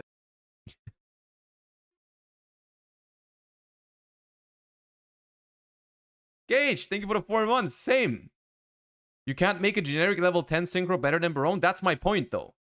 That's my point. That's exactly my point. Like, if they cannot make a better generic level 10 than Baron, then I feel like that's a good argument for Baron being banned, because it's super limiting on card design. Because every level 10 synchro is like, Baron is here, and like, or here, and you either make it better and then it's completely bonkers, or they all suck because they're worse than Baron. Baron is so warping in terms of design. Always kind of sleepy. Thank you for the Prime. I appreciate you. Thank you. Un agradecimiento al organizador Máquina Card que se rifó con los premios. Un saludo a mi equipo de Saltillo, Coahuila, los Duel Masters. Okay. Dinos. Yep.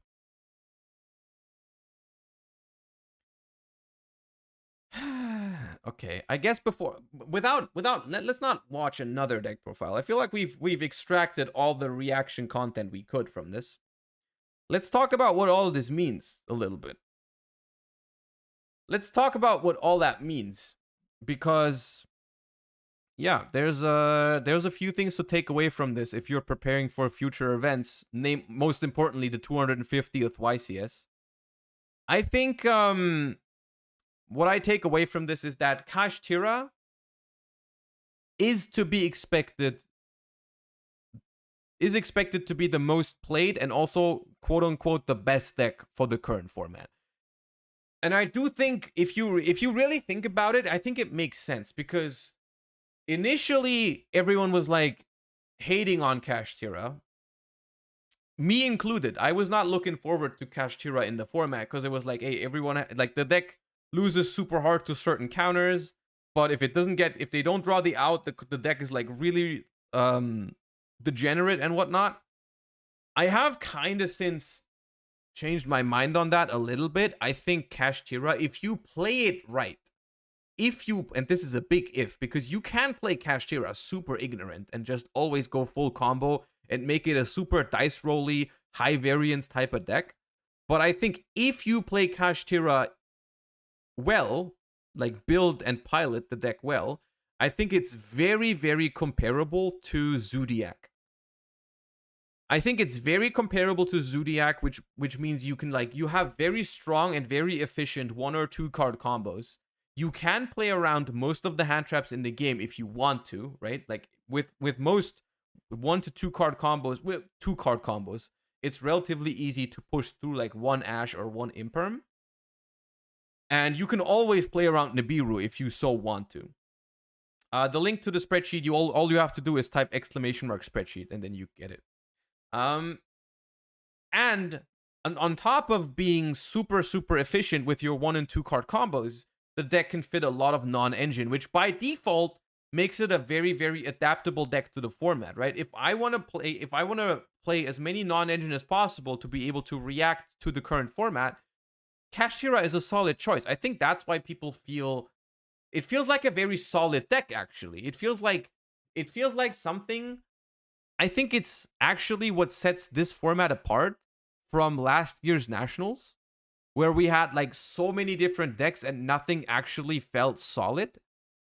I think Kashtira is what separates this format from last format, which is that there is a deck that at the end of the day you can never go completely wrong with Kashtira, right? And yeah.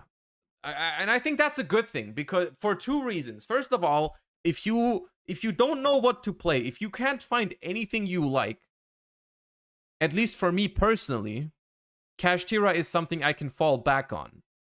I'm not planning to use it right now, but it feels good to know. It feels good for me to know that if I try a bunch of things until YCS London and nothing works, I have something to fall back on that I think is solid. Because at the end of the day, that's what really matters for me, is like having a solid deck to fall back on at worst case scenario. Kashtira is okay. I'm not looking to play it currently. I'm gonna be 100% honest with you. I don't want to play Kashtira. I think it is very expected, and I think there's very good potential to find something that's better.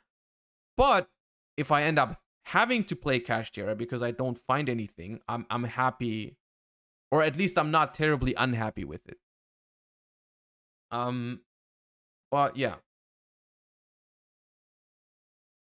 And on the other hand, it also is good because I really like the fact that while the format is relatively diverse, I like that there is like a couple decks that are more popular than others, so that I can like at least know what to prepare for in some way, shape, or form, right?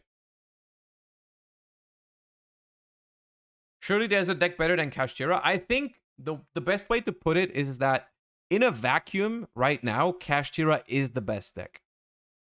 If you just compare the engines of all the decks side by side, I think Kashtira is the strongest deck in the format. I don't think we have to talk about it, because the Kashtira one-card combos are just so much better than what every other deck does, right? The follow-up that Kashtira can create from 1 or 2 cards is also insane, right? But a deck having the strongest engine in the format does not automatically always make it the best pick for a given tournament. This is a similar example of this is Zodiac format, where Zodiac was by far, not even close, the best engine in the game. But because everyone played Zodiac and everyone prepared for Zodiac, there was certain you could find certain like holes in the format where, for example, 60 card Paleo just went into there perfectly and just completely beat everything in the meta right now that people played, right? There's an like, and to this day, it's like, what was the best deck at YCS Prague 2017? Was it Paleo or was it Zodiac? Because it was Zodiac format, and the only reason why Paleo was so good is because it was Zodiac format, right? If the format was completely different, maybe it was not. Maybe Paleo was not the best pick for the event. So I think arguably overall the best deck in that format was still Zodiac, but the best pick for that one tournament was 60 card Paleo, easily. You could have not brought a better deck to that tournament. And I think it's similar right now, where Kashtira is the strongest engine. Kashtira is maybe even, depending on how you once again, how you interpret it, the best deck. But I think it is very, very possible to bring a better deck to a tournament than Kashtira for that given tournament, because everyone is picking their non-engine to beat Kashtira. Everyone is building their side decks to beat Kashtira. That's everyone's number one focus. So the question is, what do you value more? Do you want to have the most consistent, or like, it's not, maybe not the most consistent, but like the most, the best engine in the game? Do you want Kashtira and play into what everyone is preparing for? Or do you settle on like something that has slightly worse engine, but is not something that everyone is prepared for? Like, for example, Sprite, says the Sprite player, I know.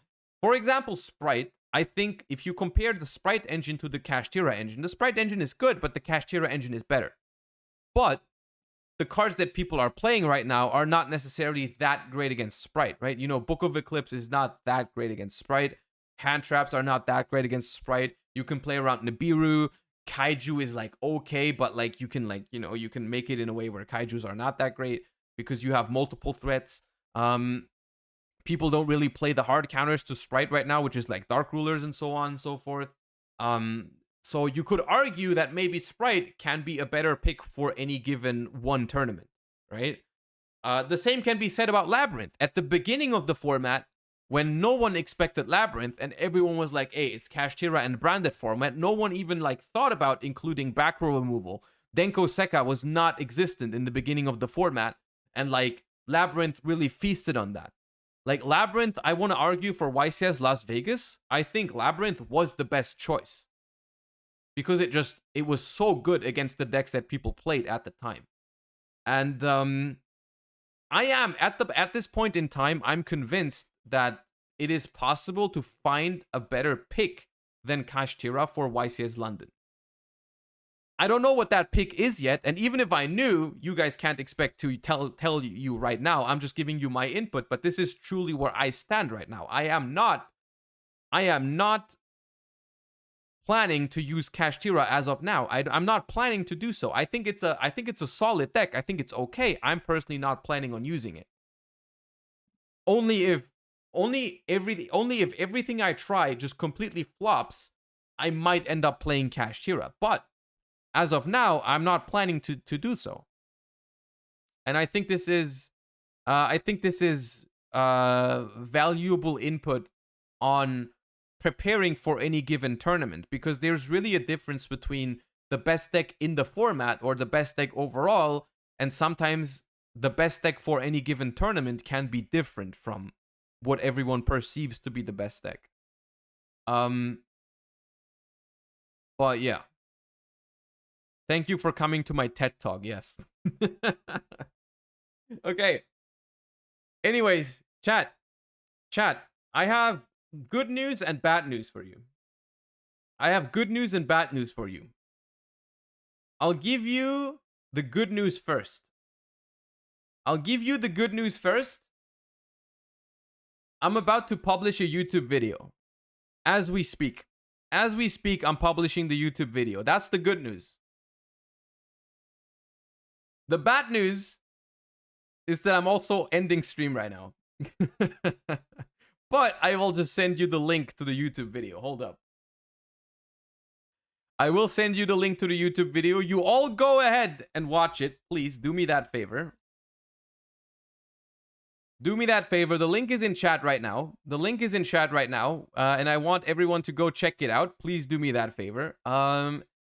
This is also why there's no raid today, because, hey, please go ahead and watch the YouTube video. Also, there's another good news, is because I'm ending right now because I'm also filming something with a certain other YugiTuber right now in a couple minutes, which I'm sure you guys will enjoy. I think a lot of you can guess what that's going to be, but hey. Anyways, I'm gonna be off for now. I'll be back as early as tomorrow. Once again, if you enjoyed the stream, make sure you follow. I'll be back tomorrow. Thank you so much for watching. Thank you for the incredible amount of subs and follows today. I appreciate every single one of you. Thank you so much for the support. I hope you enjoyed the stream. I hope you have a great rest of the day. I hope you enjoyed the new YouTube video. And I hope we see each other tomorrow, 12 p.m. as usual. Hey.